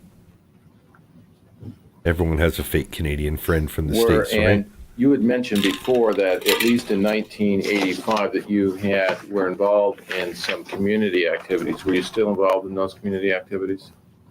Not really. At this stage, I was too involved in trying to get a settlement, and I was pretty stressy, and I didn't feel capable of performing any of the duties that went along with those committees and things. So I basically dropped out of everything. Yeah. Did at some point you try at least to stay in some of them? Yes. Okay. And did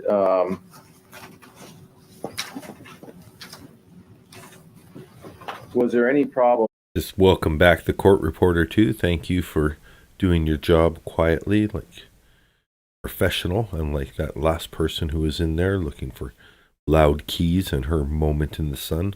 That you were having with Lee during this period of time?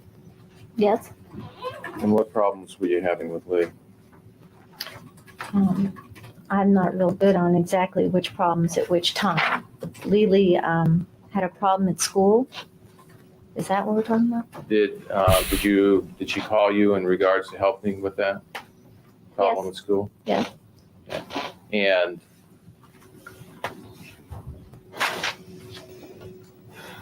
was there a time that Lee had, when she had a problem in school and because of drugs? Yes. And did she do anything at that time? Dan let Lee leave. That's a weird question. Did she do anything at that time? I guess it's better than leading, but it's pretty open. Leave the private school she was in and go to La Jolla High, which I was against. And she wasn't even there a few months, and she got in this trouble of getting caught with drugs. She had no trouble at Bishop's, but she got in with the wrong crowd at La Jolla High, and it was a disaster from the very beginning.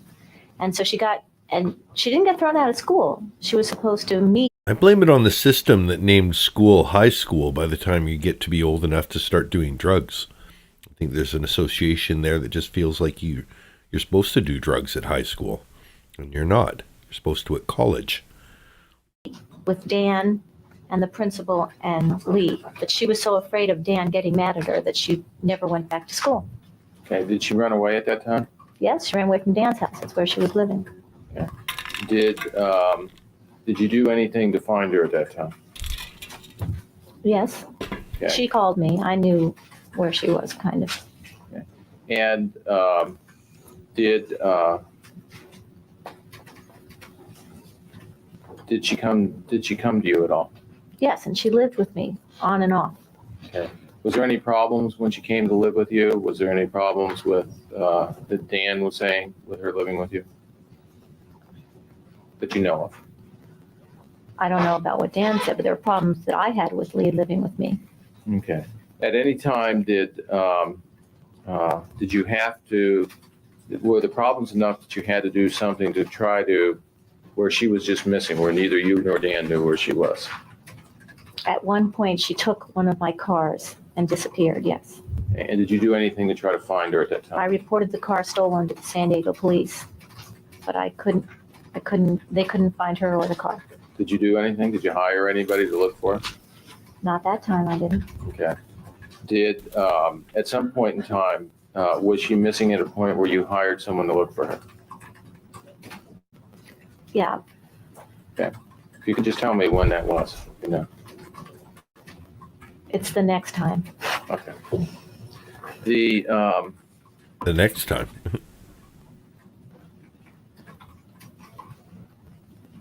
So Betty has another story to tell, and the lawyer's just having a tough time getting to the question that'll let her tell it. in the summer of 1987, did you have any plans to go anywhere? Go out of state on a vacation? Yeah, what a weird Hawaii question, trips. too. In the summer of 89, did you ever have plans to go anywhere? Nope. Nope, that was the year of the couch. I just posted up on the couch and let life come to me. We off the Lee and the Kim and all Yes, that? let's go. Oh, let's go back to 89. the time where we know we were in 1987. Okay. Summer of 1987. Did you have 87. any plans to go anywhere? I bought at the Bishop's auction a trip to Hawaii for the children and myself. And that's important that I bought it at the auction, which is I think Betty's more rehearsed than the lawyer, to tell the truth, Billie Jean. why when we were leaving and Dan wouldn't let the kids come, I couldn't get my money back. My money went to the Bishop's school. It didn't go to the hotel or the airlines or anything. Okay. Did you make plans for the children to go to that? As much as I could with no custody, as I discussed it with the kids and they wanted to go, I wanted them to go. It was summertime. They had no other plans. There didn't seem to be any reason to me that they couldn't go. But What- Dan wouldn't let them go at the last minute. Okay, so that was a decision that was made at the last minute. Exactly. The day I was leaving, they couldn't go. Okay, now what kind of place did you go to? Was it It was a family place. It was all families and children and on the waterfront beach. And it was a very family place. And I had a 2-bedroom condo. okay, and did you go on that trip? I was torn of whether to go or not the day I was leaving because it I had yes, never no? been to Hawaii. Neither had the children. And my choice was go to Hawaii by myself or not go at all and lose the whole trip. So I did end up going by myself just to see what Hawaii was like. Did you ever tell the children that they couldn't go? No, they know they were supposed to go.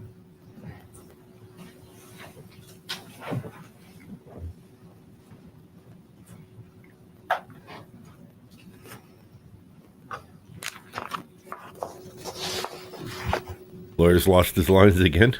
Line. Shout out to Criminal Conversations, who's hosting these videos. Criminal Conversations with a Z on YouTube. All of these videos can be found in full. If I put up another board, Your Honor, for... Certainly. If you search the playlists, you'll find Peppermint Gecko has a playlist with all of the Criminal Conversations videos. Page -6. So you can look back to past coverage. Through December 1997. So, Mark. Yeah, I don't think the judge did order that. It may have just been an advisory like, hey, you know, could you take her off just to prevent this from happening again? Whatever, you know, token message from a judge that may have been regarding that, I'm sure Betty absorbed it as the only result of the trial. Like, oh yeah, that one. The one where they made her take her name off the machine. Not the trial where she spent 21 days in prison, but the one where Linda was made to take her name off her machine.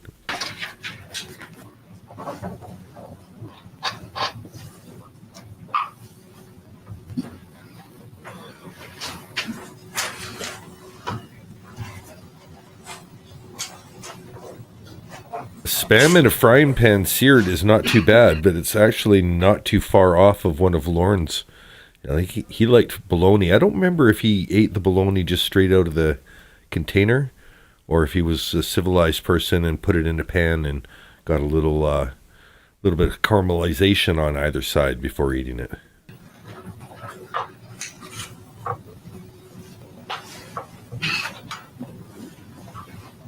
Your Honor, I would ask the court to take judicial notice that on July 6th. Judicial notice again? There was a contempt hearing that was continued. Take judicial notice of that. Okay, on July 10th, there was a trial setting. I'll try not to forget the audio. No appearance by any parties. This date that it was served on the attorneys. Yeah, that was the date that was originally set, and they did not have a trial, and there was no appearances. Take judicial notice of that. There was, on July 22nd, there was a notice of hearing that was served. Take judicial notice of that. Served on the attorneys. On the attorneys only. That's July 22nd. Take judicial notice of that. On August 12th, there was an OSC contempt filed. Take judicial notice of that. On August 19th, there was receipt of request that suspended sentence be imposed. Take notice of that. On August 25th, there was contempt hearing continued. File was not available. Appearance by Mr. Berry, and no appearance by the defendant or Mr. Broderick. Take judicial notice of that. On September 9th, there was a filing of appellant's opening brief. Take notice of that. Okay, that seems to work. On September 21st, there was contempt hearing, which was continued. I should have had something to say planned before I did that. But it's weird because I can hear it at the full volume, even though I've turned down the dials so that you guys can hear it properly. The settle ASMR in the background. I'm still getting it at full. On October 5th, the contempt hearing was off. Calendar file was not. That's how it is for those news people. If you ever see them like touching their ears like that, I think that is a signal to the producer, shut the fuck up. I'm trying to talk here on air. And meanwhile, you're just babbling into my ear. What I was going to say is Criminal Conversations hosting the videos. They are in a Peppermint Gecko playlist if you want to watch them all in order, or go back and watch testimony that you want to have a closer look at without the commentary. The other thing is that this is all court TV. This is original court TV footage from 1991. So it's just kind of interesting to see how court TV evolved from their first year of covering trials. And, you know, it's a single camera in the room. They've got way too many mics. The mics are sensitive. They're picking up every squeak, every fart, every combo. So yeah, it's kind of fascinating to see how it grew, and also to know that this was one of the trials that was compelling enough that they made the money to have the coverage they did for the Menendez trial, because it was significant amounts to set up a satellite van outside the courthouse and beam the feed back to New York court TV. You know, a lot of things we take for granted today about broadcasting were significant hurdles back in this time. And this is one of the first trials that overcame a lot of those and showed that, doing trials from around the USA is feasible, and you could set that up as a network, and people will watch long stretches of lawyers being boring and saying, on my notes, Matters, other hearings. There was a series of oh, perfect. He did his Oz filed against perfect. you. Is that correct? Yes. And there were, when you received your sentence, that was for some of them. There were some that were still to be heard at some other time. Yes. Okay. The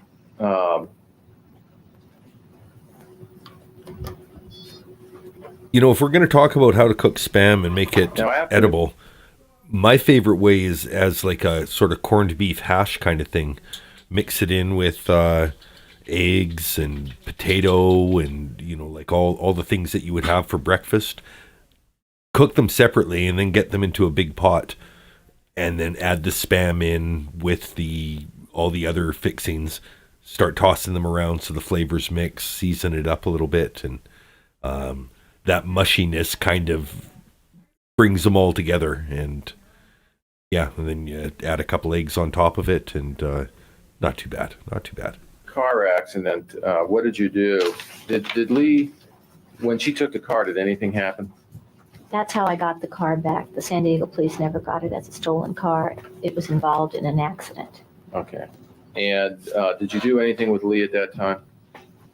I met her in Ocean Beach where the accident was, and she got in my car, yes. Okay. And what did you do? We went straight to the McDonald's Center in La Jolla. Okay. And was she upset about you checking her into the center at that time? Oh, we were both upset. She wasn't as upset as I was. I was upset about her having a drug problem and being dropped out of school and stealing the car and stealing money from me and being missing from home. I was more upset than she was. I had my own But issues. she wasn't happy about being checked into the McDonald's Center. That at some point did Lee end up being missing from McDonald's? I think she only stayed 2 or 3 days, and then she walked out. It's not a lockup drug rehab. She was free to walk out. She walked out in the middle of the night and called me from UTC and said, come get her, about midnight one night. Okay.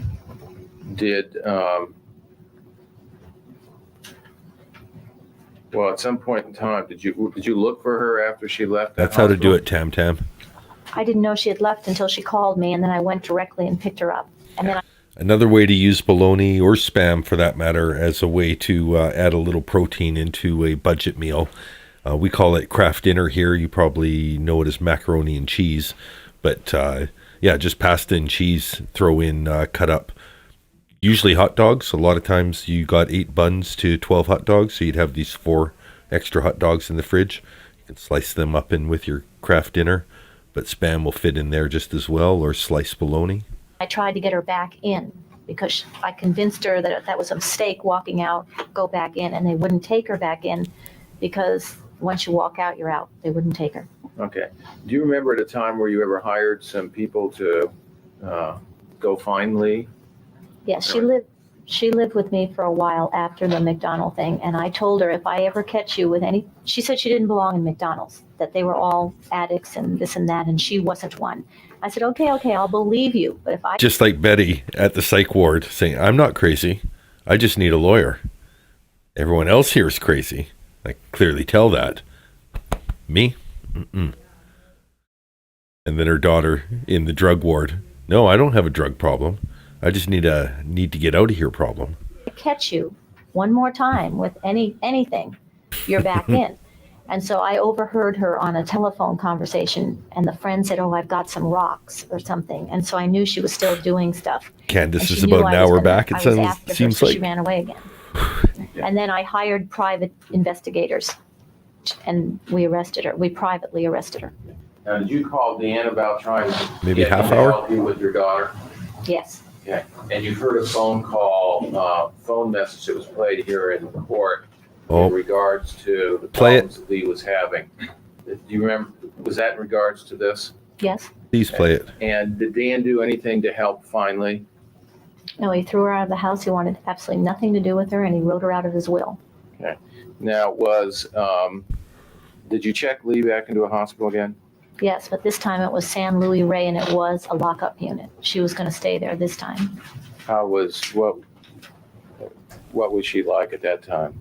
She was absolutely furious at me. She was yelling and screaming. She almost threw my purse out the window of the car. She was not happy about being locked up in this place. Okay. And how did you feel about that? I was very upset about the whole situation. I didn't know much about drug addiction. I had never seen any kind of drugs. I didn't know how to judge if my own daughter was under the influence or not. I just didn't know the signs to look for. I did not know the seriousness of her problem. But I thought if she went in one of these programs, they would be in a better position to know how bad her problem was. They weren't going to beat her. I was there every day. You know, it wasn't awful. It was a nice place. They had nice food and they were nice people. But she couldn't run away from this one. Was there a program there for parents attending and aftercare? Both at McDonald's and San Luis Rey, the addiction programs are family therapy programs. It's a family problem, and it's treated as such, alcoholism and drug addiction, that the family has to come in for a week of therapy at McDonald's. And I had to go to meetings every night as a parent at San Luis Rey. Did you go to those meetings? Yes, every night.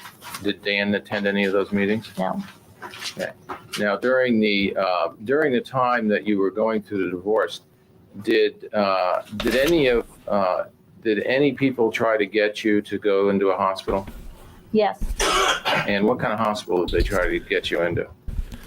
Lynn McGuire and Helen Brady. Lola Hillary break Brady, for you.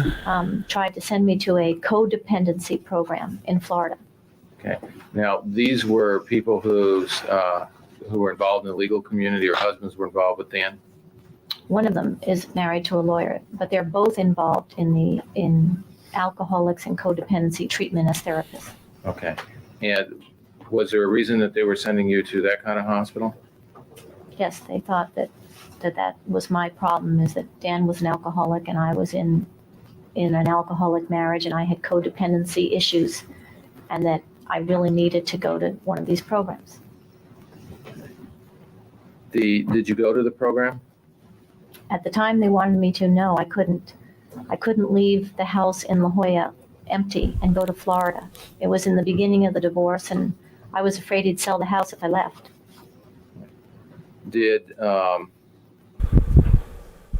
Now, sometime in 1987. We're up to 87. Did you have some family visit you? Half an hour left of raw testimony. Yes, I had a cousin and his wife and 3 children, and I had my brother Frank and his wife and their 2 children, and I had another family from Eastchester, New York, mother, father, and 3 children come visit, because I lived near the beach and I had a real nice house, and they came to visit. Okay, and was this during the summer? Yes. Okay, and was there a time when you tried to get your children to be able to go with you to a family outing with all their children? Yes, especially with my brother Frank and his kids. My kids had never met their first cousins that live in Tennessee, and they're very compatible in ages. And it turned out that Mag and Frank went to a convention in Las Vegas and left their children with me, and I wanted to take their children and my children to Warner Springs Ranch so they'd have fun together, and Dan wouldn't let my kids meet their cousins. Okay. Wouldn't let them go. Was there anything the children were doing? Were they out of town, or were they just... No, they were home doing nothing in Marston Hills.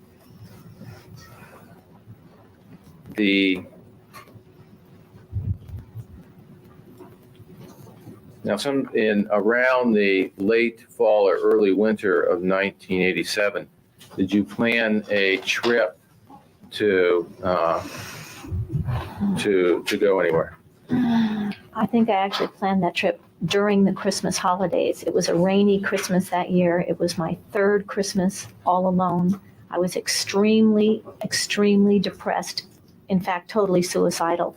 And I was sitting in the kitchen and I had a newspaper and I was just thinking to myself, I mean, everything's in the toilet here. My whole life is in the toilet here. What can I possibly do to cheer myself up or to make something feel better? And I called I called Brian and I said, I'm going to buck up and go over to Muldoon's. The 1-800 number and put a Club Med trip to Tahiti on my credit card. And I thought maybe that would help. Did it I could see that helping. That would help me. help at all? No, I took the stress and the fear and everything of the legal stuff with me to Tahiti. And I could have taken all that to Tahiti and still enjoyed the trip to Tahiti. That's a tougher thing to say than you'd think. To Tahiti, to Tahiti, to Tahiti, to Tahiti. The more you say it, the less correct it sounds. To Tahiti. Take a trip to Tahiti. To Tahiti. To Tahiti. Yeah, that's a weird one.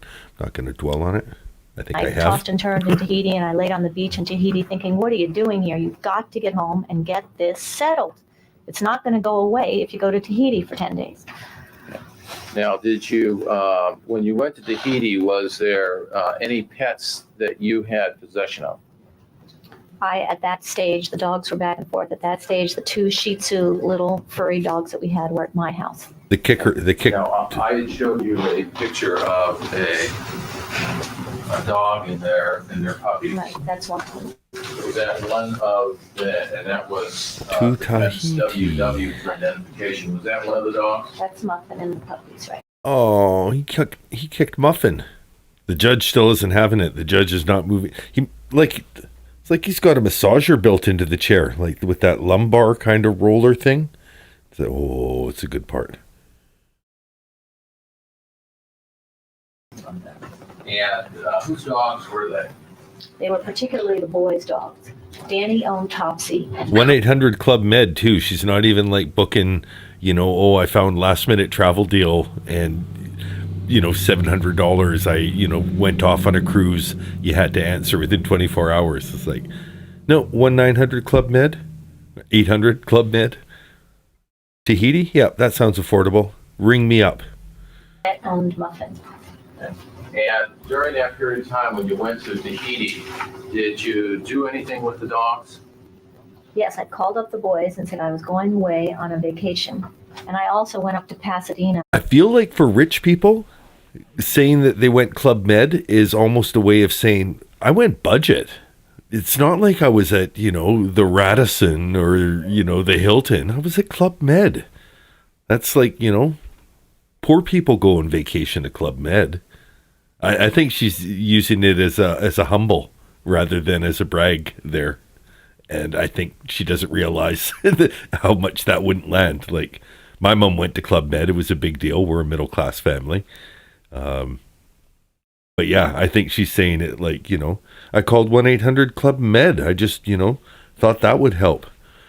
Took a little budget holiday, you can't blame that on a girl. For Christmas, so I was going to be away. And I said, you've got to take care of your dogs. So they said, okay, fine. And I drove over there and I dropped the dogs and their food and their little dishes and their leashes and this little foam bed they have. Oh no, they came back with footprints. Now, at that time in 1987, did you have any custody of the boys at all? No. And did you have any visitation with the boys? No. Did you have other? Your Honor, I think that was misspoken. There was a lot of visitation. There was no order of visitation order. Business class. I misspoke that.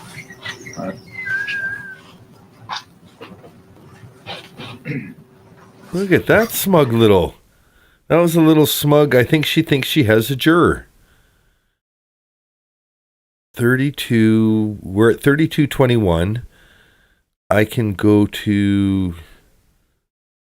Let's go to 32:04. In about 10 seconds, she gives, at the same time as the little whistle and like there's a courtroom interruption, she sneaks a peek at the jury and I think comes away satisfied that she's got one.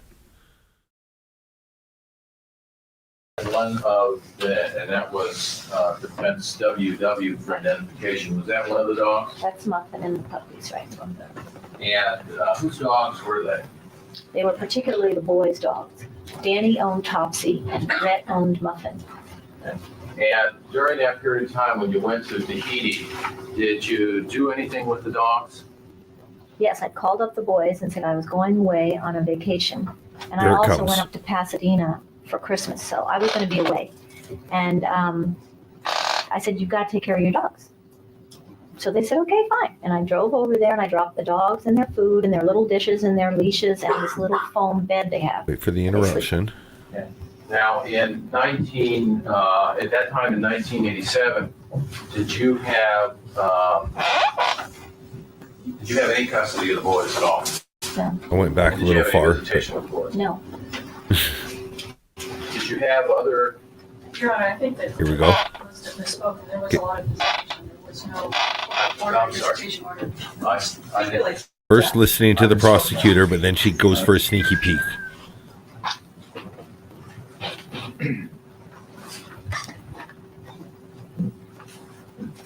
Did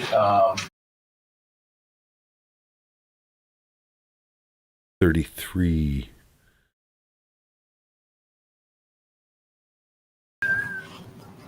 Yeah, that was a weird whistle sound too. That caught her attention.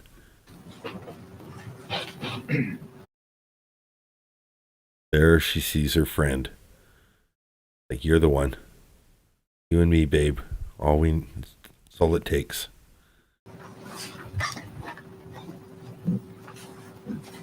did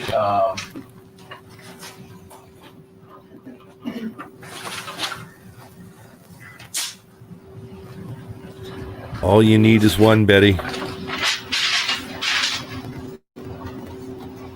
Is the judge snoring? The camera pulls back. He's moved his arms. He's still alert. He's with us. Blame it on the lawyer, too. He's not the most dynamic lawyer I've seen. Your Honor, I have a letter that appears to be 5 pages long. Date? Since 1987. Marked ZZ.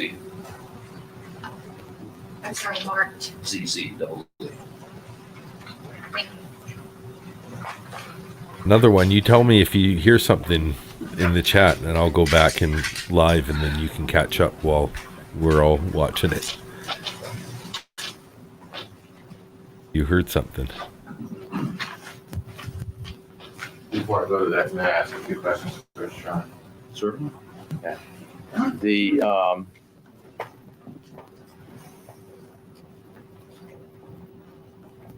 Oh, that might have been where the whistle. Okay, so yeah, you investigate that one for us, because that was a kind of sound.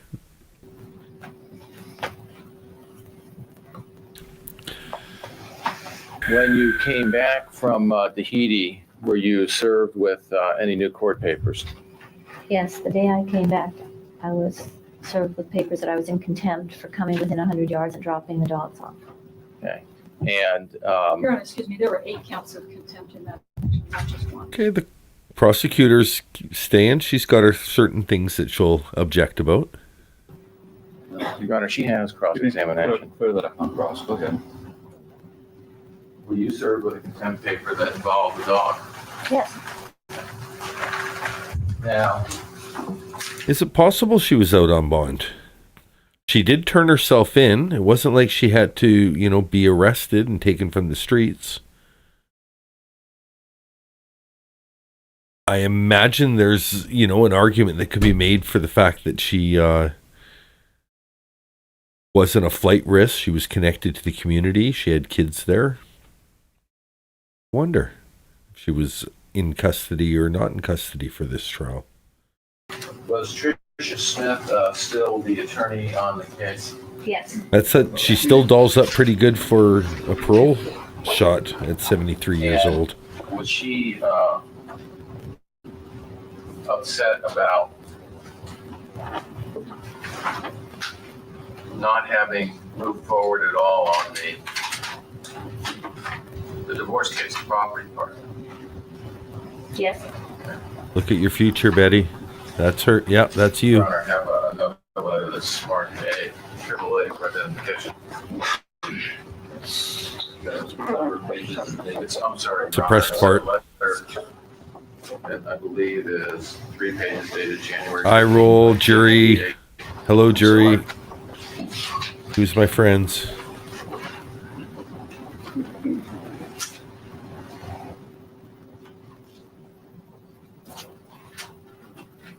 Oh, thank you, Tam Tam. You mod squad is the mods who deserve applauds. Applaud for the mods.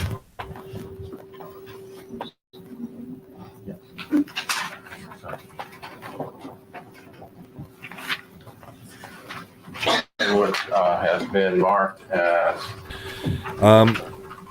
So the 15 years, Candace, for identification. it's not that it was added, but it's basically there's a maximum and minimum review period. So if somebody has a really good parole hearing, but they don't want to let them out, they'll say, come back in 2 years. Keep doing what you're doing. If you're really on the path, then, who knows? Or, 5 years or whatever the minimum is. And then the maximum is for somebody who comes into that hearing with so little remorse, so little... there's so many check boxes that they're looking for in a hearing, and you can't just check them off by saying it. You have to, be authentic. Do they seem remorseful? You can't just come out and say, "I'm sorry, here's some gold." But Betty struck none of those boxes. She came into her last parole hearing. I'm justified for what I did. I'd do it again if I had the chance. And and this is just what I'm hearing secondhand. This is hearsay. I don't know this for a fact, but enough people have mentioned it to me that I'm very interested in covering what I can of the parole hearings at the end of this marathon. Recognize that letter. Or maybe as intermissions.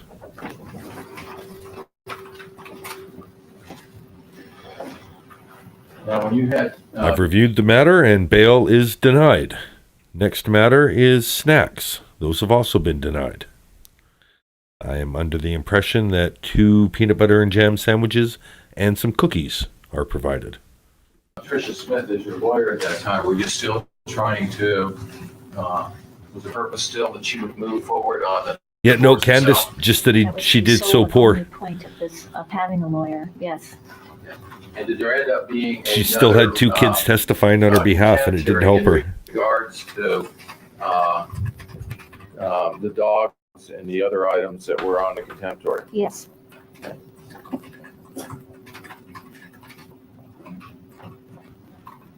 And what kind of, where was that contempt hearing held? I believe it was in Vista. Okay, in front of what judge was that held? Judge Joseph. And Judge Joseph. Of course not. Okay, and was there a jury or No. was that a court trial? It was just Dan and the judge and me, and Dan's attorney. Now, did you attend that hearing? Yes, I did. Was Tricia Smith present for that hearing? Yes, she was. Okay, did she represent you for that hearing? No, didn't want her to. And why was that? Because I thought it was a total waste of money and a perversion of the legal system for Dan Broderick to be using the public courtrooms and the judge and the public court system for a personal vendetta against me about really stupid things. And I was supposed to be paying lawyers $250 an hour, and I just thought it was total nonsense. It was a joke, and I didn't want to waste any more legal fees playing games like that.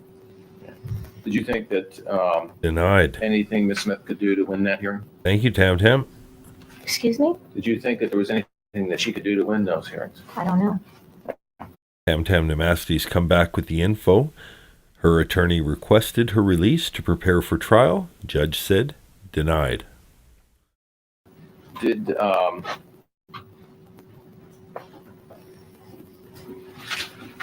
did you also have a Christmas party planned? Candace in family court, Sarah said to Brian, "Have you seen my trial?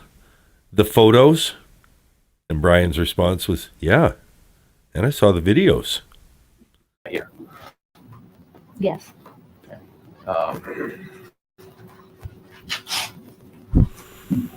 Were you able to have that party? This is December 87, right? Yes.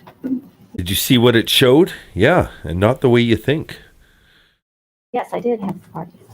And it was, What kind of party was it? it was a miniature version of the party we used to have where it was our good friends and their spouses and their children, where it was good for the kids to get together. This is the That's how courtroom it was audio with again. holidays. And I had a full buffet, and the kids were now older. The kids were in range from 8 to 15, 16 by that time. They weren't little kids anymore. And everyone brought their children.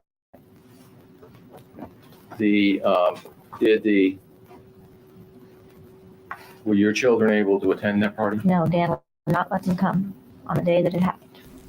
And he had And maybe that's why the video is ending soon. I'm showing about 20 minutes left on the main feed, but their video's starting to get a little crackly, or their audio is. plenty of notice. It was planned for quite a while. Now, after the contempt hearing, did Miss Smith remain your attorney? Yes, she did. Okay. Was there any time that she stopped representing you? She stopped representing me on the contempts only because it was my wish, but I wanted her to continue representing me on the divorce to get this thing settled.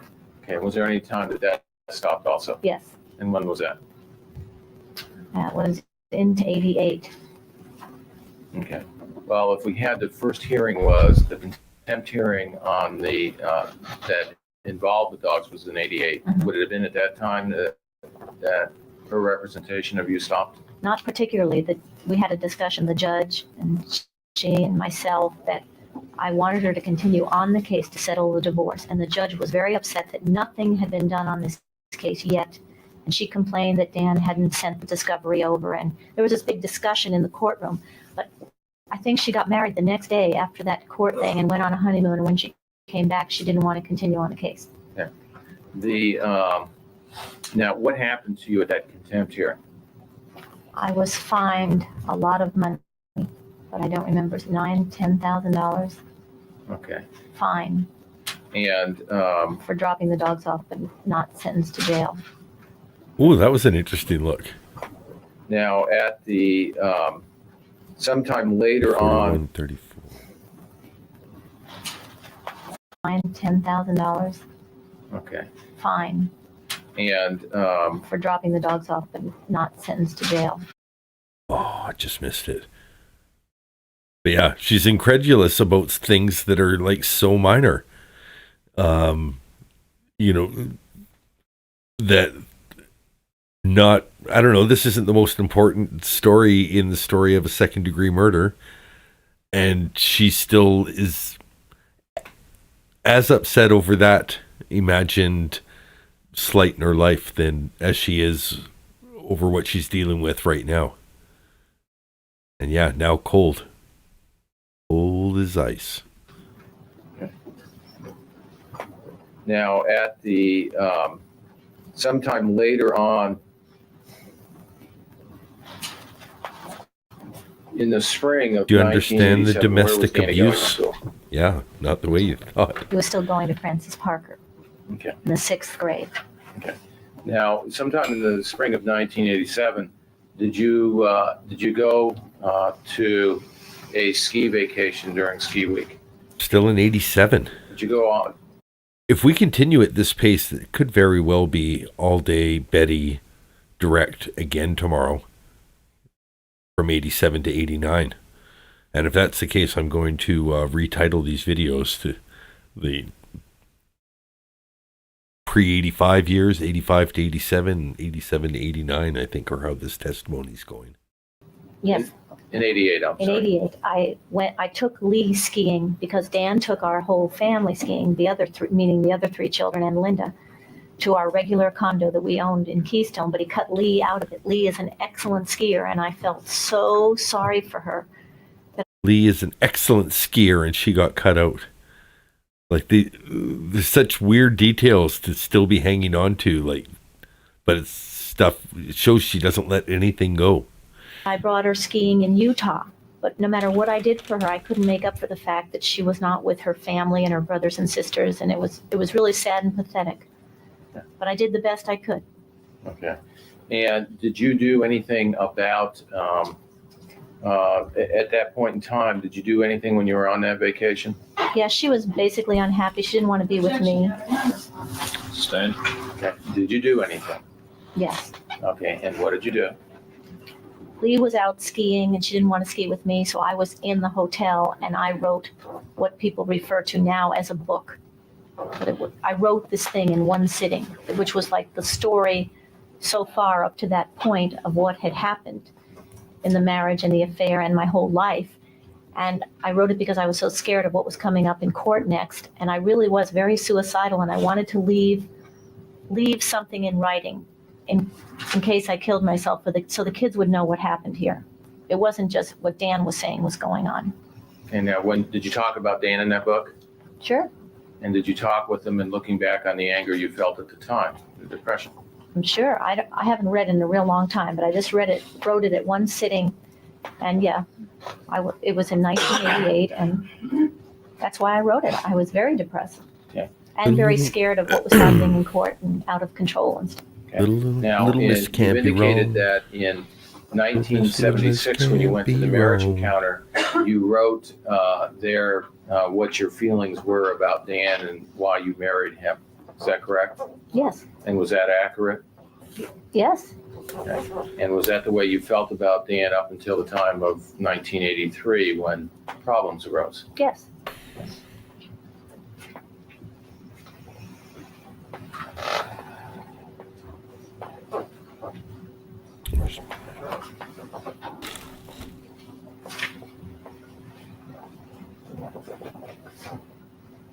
And this is the marriage encounter that's marked Y for identification? Yes. All right, this time I'm going to ask whether the jury can read that. Perfect. Yes. I have no objection to that. Yes, there's an objection, Your Honor. Counsel posted, you can talk about it in sidebar, but there's no objection. Well, he's talking about her book. Yes. Little Miss can't be wrong. Little Miss can't be wrong. When you wrote this, these documents, and I'd like you to look at the first page here. Does that tell you, does that help you in remembering the date that you wrote that this happened? Yes. And what was the date that happened? The weekend was November 5th, 6th, and 7th of 1976. Oh my God. I didn't even, so I just thought it was a cool little chorus. Little Miss Can't Be Wrong. Hey, that'll be a great Sarah song. I'm going to have to do a live reading for you here. Here, we'll just do a quick, there we go. Go to full me. Hey, here I am, full screen. Let me find my script. Little Miss Can't Be Wrong. Think of this. This is the Spin Doctor song from 1991. Very appropriate to Betty. So this is perfect. This was playing on the radio at the same time as the trial. It's been a whole lot easier since the bitch left town. It's been a whole lot happier without her face around. Nobody upstairs gonna stomp and shout. Nobody at the back door gonna throw my laundry out. You hold the shotgun while you do-see-do. She want one man made of Hercules and Cyrano. Been a whole lot easier since the bitch is gone. Little Miss can't be wrong. Little Miss can't be wrong. Ain't nobody gonna bow no more to the sound of your gong. Little Miss can't be wrong. You can listen to the rest of that song shortly after this stream ends. Seems appropriate to both Betty and Sarah for sure. It's gonna be a short.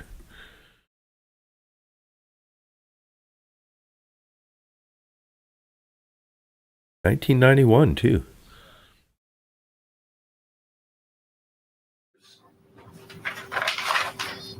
That you wrote to Dan. Yes. And how would you, was there any way you would start the letters? This one says, Darling Dan. Okay. And did you write a number of letters to Dan in there? Yes. Did you talk to Dan about how you felt towards him when you were younger? When you two first met? Yes. Okay. And how did you describe it, if you can recall? I hope them I cigarettes. thought he was great. I thought he was fun. He was smart. He was the man that I chose to devote my life to. Did you talk about, did you talk in there about love letters, sending love letters and what that meant to you? Yes, he used to, even when I saw him all the time, he wrote me letters in school and I wrote back, but I have all those love letters from him. And so I thought this was the first time since our courting days when we wrote each other letters again. So I really liked it. And did you talk to him about what you wanted out of marriage? Yes. And what were you talking to him about? Objection, Your Honor. Asked you to answer. Please ask these. Sustained.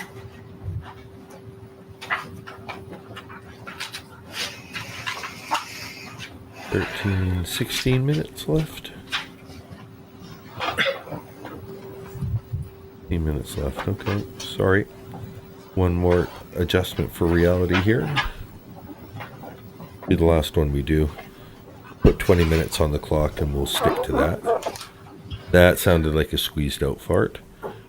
Did not have the noise capable of covering that, mister.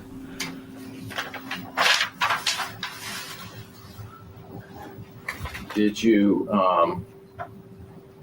talk to him in here at all about his need to control? Yes.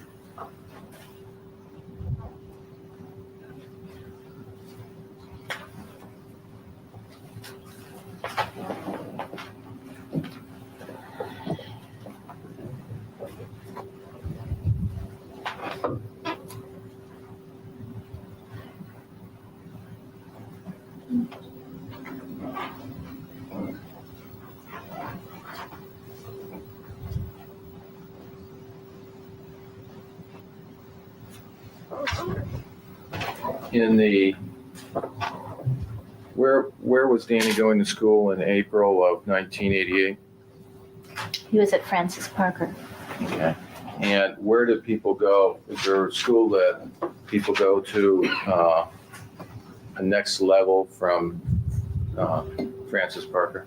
They go from Francis Parker Lower School to the Francis Parker Upper School, or they switch at that time to the Bishop School in La Jolla that starts at 7th grade. The at the time that Kelly doing the research. Thank was you. there at a time at the Bishop School, to get into the Bishop School, what do you have to do? Any guesses in chat? Well, I guess you guys read the chat because that's where I got my information from. So if you're on the replay crew and not watching chat, do you think that Little Miss Can't Be Wrong was written about Betty Broderick or the guy's stepmother? If you chose the guy's stepmother, you are correct.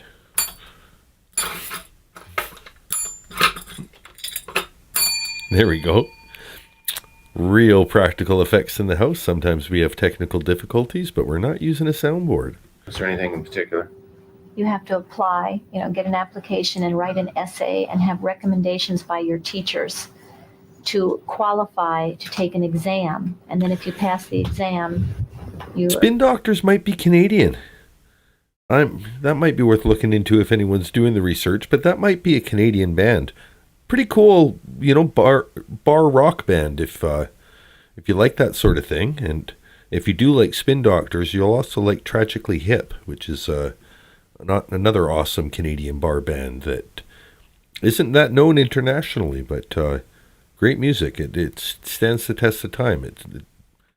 It's 90s music, but not pretentiously 90s. It's not like the reason why the 90s got taken over. It was the good stuff. You're eligible to perhaps be chosen to go there. Okay. Now, did Danny want to go to that school? Yes. Okay. And is that something you discussed with him? Yes. And how far did you make the plans for him to take the test? Yes. We filled out the application. I wrote the check. He wrote his essay. We got several of his teachers to write recommendations. He was a wonderful student, so that was no problem. And then he got his invitation to take the exam on a Saturday. Okay.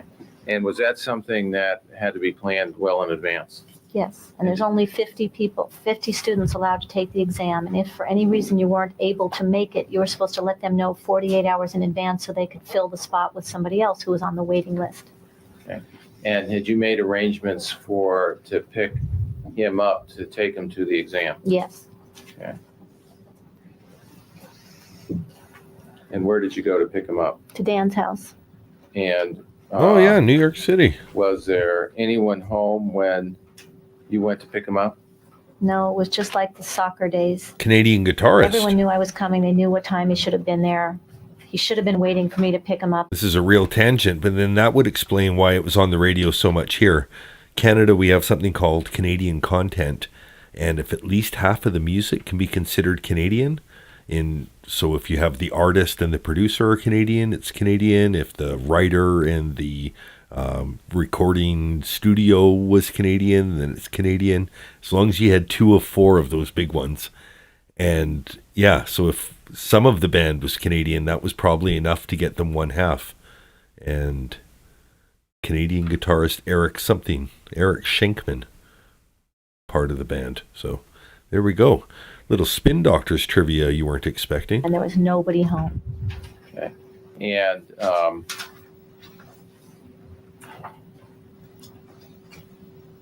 now, did you make phone calls to Dan in regards to that? Yes. Go ahead. I'm sorry. I was crying and I was very upset. And I said, I don't know why you're doing this to your kids. You know, you've had your education and I've had mine. And, you know, this isn't hurting me, what you're doing. This is hurting Danny. And I was really upset that he had done that. Well, who doesn't And love Raymond Burr? Had you been involved in any activities with Children's Home Society? I'm Raymond Children's Burr. Home Society had a big fashion show at Nordstrom's that exact same day, early that morning. And as a member of that group, I should have sold at least 10 tickets and I should have been working on it and performing a lot of duties as a member of the group. And I ditched on that group because I knew I had to do the Danny exam thing. And so here the Danny exam thing fell apart and the fashion show was happening and I disappointed all those people as well. And I felt really bad about both things. If I had known Danny wasn't going to go to the exam, I would have been fully involved helping them out. Now, and you didn't learn that Danny wasn't going to be there until that morning? Right. Did you get served with a contempt order in regards to that? Yes. Okay. And did you have to go back into court again? Yes. And where did you go to court? I believe it was Vista again. And in front of who? Judge Joseph. And Judge when you went in Joseph. front of Judge Joseph at that time, was there 11 minutes left in the courtroom feed. what happened in regards to that hearing? I hadn't realized because I was representing myself. Okay. Had there Okay. something happened in the other hearing, the last contempt hearing you had, that you didn't learn about until this hearing? Yes. And what was that? Evidently, at the previous hearing where I represented myself, there was put in there somewhere, but I didn't understand what was happening, is that if anything else in the future happened, I would automatically be fined $16,000 in attorney's fees. Betty kind This of wouldn't looks be like to her the city of boyfriend, San Brad. Diego like the $10,000. This would be $16,000 paid to Mr. Barry, my paying Dan's lawyer. Okay. And in fact, were you fined the $16,000 payable to Dan's lawyer? Yes. Okay. Did the judge say anything at the end of that hearing? Yes. Finally, the judge got upset with Dan Broderick and Gerald Barry and said, don't you dare come in this courtroom again unless you want her to go to jail. Because he was also going to send me to jail. And they made an argument against me going to jail. And the judge just had a fit because it dawned on the judge that they were playing games.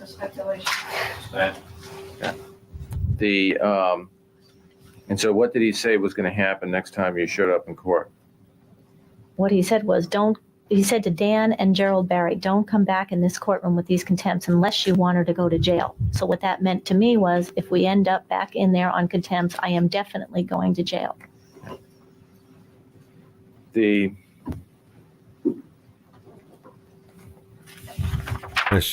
should go directly to jail, right, Kellyanne? She doesn't get to collect $200. She doesn't get out on doubles. And did you sometime later, did your children tell you something that they were told about that hearing?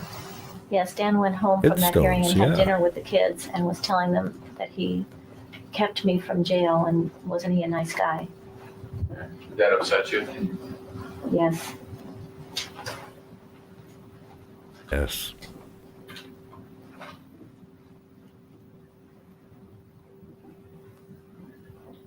Now, at this time, was there anything done in regard? I would imagine her arm would be getting tired from being rested on the counter like that after this long. Like, it provides relief at a certain point, but she's like locked in. To transferring the case somewhere else to try to get a settlement of the case? I started getting, we ended up in family court in front of Judge Murphy in summer of '88. But I can't remember if that was after the mandatory settlement conferences, before the mandatory settlement conferences, or during them. There were 5 mandatory settlement conferences. Okay, and where were and those were in front of Judge Murphy? I got a notice in the mail that you are supposed to be at this thing called a mandatory settlement conference. You are ordered to be fully prepared to settle. If you ask for an extension because you're not prepared to settle, you will be sanctioned. And the worst that can happen, according to my first mandatory settlement conference notice, the worst that can happen is if you don't settle the case on this date, you will be assigned a courtroom for a trial within 14 days or something.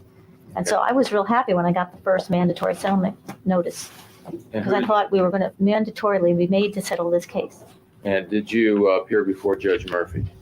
I appeared downtown. It was not Judge Murphy, it was someone else. Okay. Did you go to Judge Murphy? After Dan missed 5 mandatory settlement conferences, Judge Murphy got control of the case, yes. Okay. And how many of those mandatory settlement conferences did you go to? All 5. Okay. Did Dan show up at any of them? No. Okay. Were there any sanctions? No. Okay.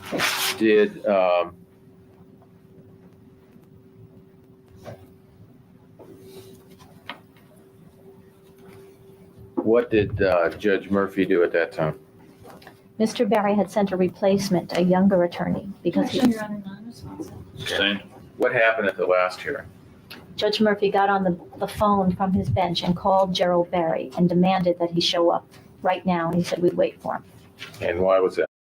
Well, just hang on, A to B, because I think that the next story she's going to go into is the incident at the Catalina wine mixer. And that's going to get the jury on her side. Because he had put off and put off and put off, and he was just playing games. And Judge Murphy said, I don't care what appointment you've got. I'm waiting for you. Get over here now. Boats and and we waited, and hoes, Gerald Barry boats and finally showed up. hoes. Now, was the case settled at that time? No, Okay. And was the trial date set within 14 days? no. And who was representing you at this time? Myself. Pro se Betty. Now, during The this pro period se. of time, were you as part of, eventually a trial date was set, wasn't it? Yes, much later. Okay. Now, were you starting to get some discovery as to leading up to the trial? Sorry, A to B, I'm kind of freestyling now. I don't even know what I talked about 20 seconds ago, so remind me and I'll let you know if it's the lemon pound cake guy or the other one. Afro Man is the lemon pound cake guy.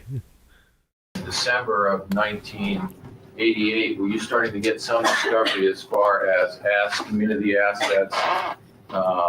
Lemon what they were pound saying were cake. your business or what you were responsible for? Yes, Tricia Smith gave me her files that she had gotten. And eventually, were you sent things from Dan off in regards Yes. to things that you would need? Mhm. Okay. Now, Oh, she's losing it. Betty's done. She's like, it's been a long day. Can we call it?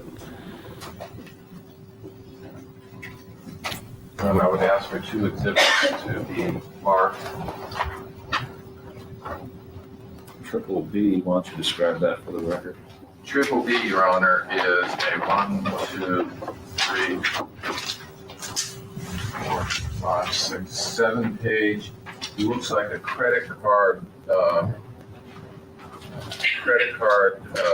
bill with some kind of checks on the back of them, Xeroxed over them, looks like cash checks with a yellow sticker attached to it. Yeah, and I know what I was referencing. The Catalina wine mixer is from the movie Step Brothers, and that's Will Ferrell and John O'Reilly, who play stepbrothers who have to move in together as, middle-aged men because their parents get together and they both happen to live with their parents. So when their parents get together, who, oddly enough, I think one of them is Mary Steinberg and is like the same age as Will Ferrell, plays his mom. And I can't remember the balding actor that plays John Riley's dad. It's a very comical film, but one of the big plot points is that the Catalina wine mixer goes horribly wrong, and it's like a very big community event amongst the hoity-toity. Like, you don't fuck up the Catalina wine mixer, which I think now is an event thanks to the movie. Like, they decided we should make a Catalina wine mixer. That sounds fun. So now they do it. But in any case, in that 90s, maybe 2000s movie, it was a big plot point. And it reminds me of A to B's original point that Nordstrom fashion shows, the Bishop School, Corvettes, La Jolla Shores, all of that, got to be landing fairly poorly with the jury, unless they're all very well off as well. And I imagine a Catalina wine mixer story would also land as heavily as these lead balloons that she's floated so far. So Triple C. Pretty impressive how I got that back. I had no idea. I looked in the chat and she's like, is that this guy or that guy? What the fuck did I just say? I don't even know what I said. How do I answer? And Triple C, is that one? Triple C, Your Honor, is a 1, 2, 3 page charge account. That's somebody squirted one out there. A yellow stickum attached to it with the name Linda Coquina printed on. Do you think the lawyer that was sitting, I shouldn't keep stopping it because I'm running out of time with my timer. Okay, yeah, the lawyer just over top of me here, she's replaced the gray-haired lawyer. Maybe Betty was upset that she kept leaning in every time that she was in the shot. So, Mark.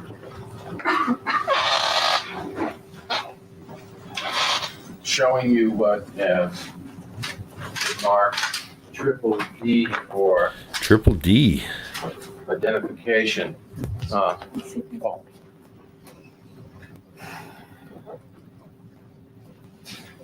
And the prosecutor's like, show me before you try and bring it in.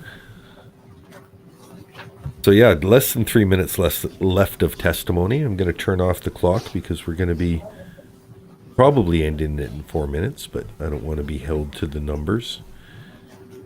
Find it distracting. Get rid of that. And set up for tomorrow. 8:30 a.m. California Chino time, 11:30 a.m. Eastern time. Daniel Chavon should be first of all, going at 7. D for identification with the yellow stickum with the initials B. Have you looked at these? No question how she keeps her girlish figure that's written in the yellow. Right. When you received those, were these attached to that? And who is B? The initial B. Me? No, right here. This B. Do you know who that was? No. Okay. Do you know? Is Betty seeing this for the first time? Linda's handwriting. Yes. Okay, and showing you what is marked Triple C, another yellow one that's attached that's with a type printed Linda Coquina D. This pile is for the fat one signed L. Mm-hmm. Did you receive this also? Yes. And was this attached to it at the time? Yes, Okay, now there's a D here with a dash, is that correct? yes. Okay, and what is that? People can't D hold with it. the dash. That's what I used to call Dan a long time ago. I don't know anyone else who ever referred to Dan Broderick as D. Okay, so that was something that was a name that you had for Dan? Everyone's You were losing married, it. It was more or less in our courtship, and the charm that he gave me, he engraved it Love D. And on all the letters they used to write me, it was always Love D. But never before have I ever seen anyone refer to him as D. Your Honor, I'm going to go to another area. I wonder if this would be an appropriate time to take recess. Sure.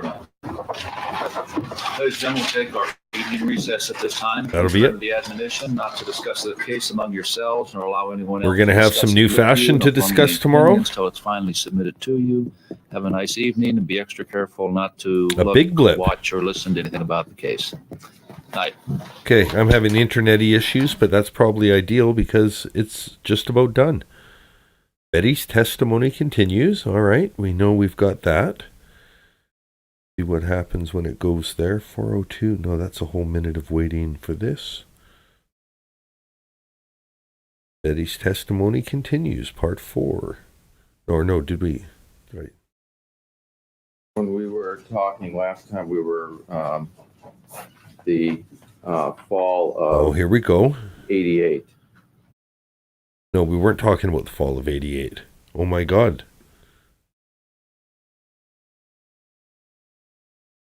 Is that how much Betty testimony we still have? What is a divorce? And at the same time, he was calling me from Notre we saw Dame. that. So this is what it is. Defense case part 4. No.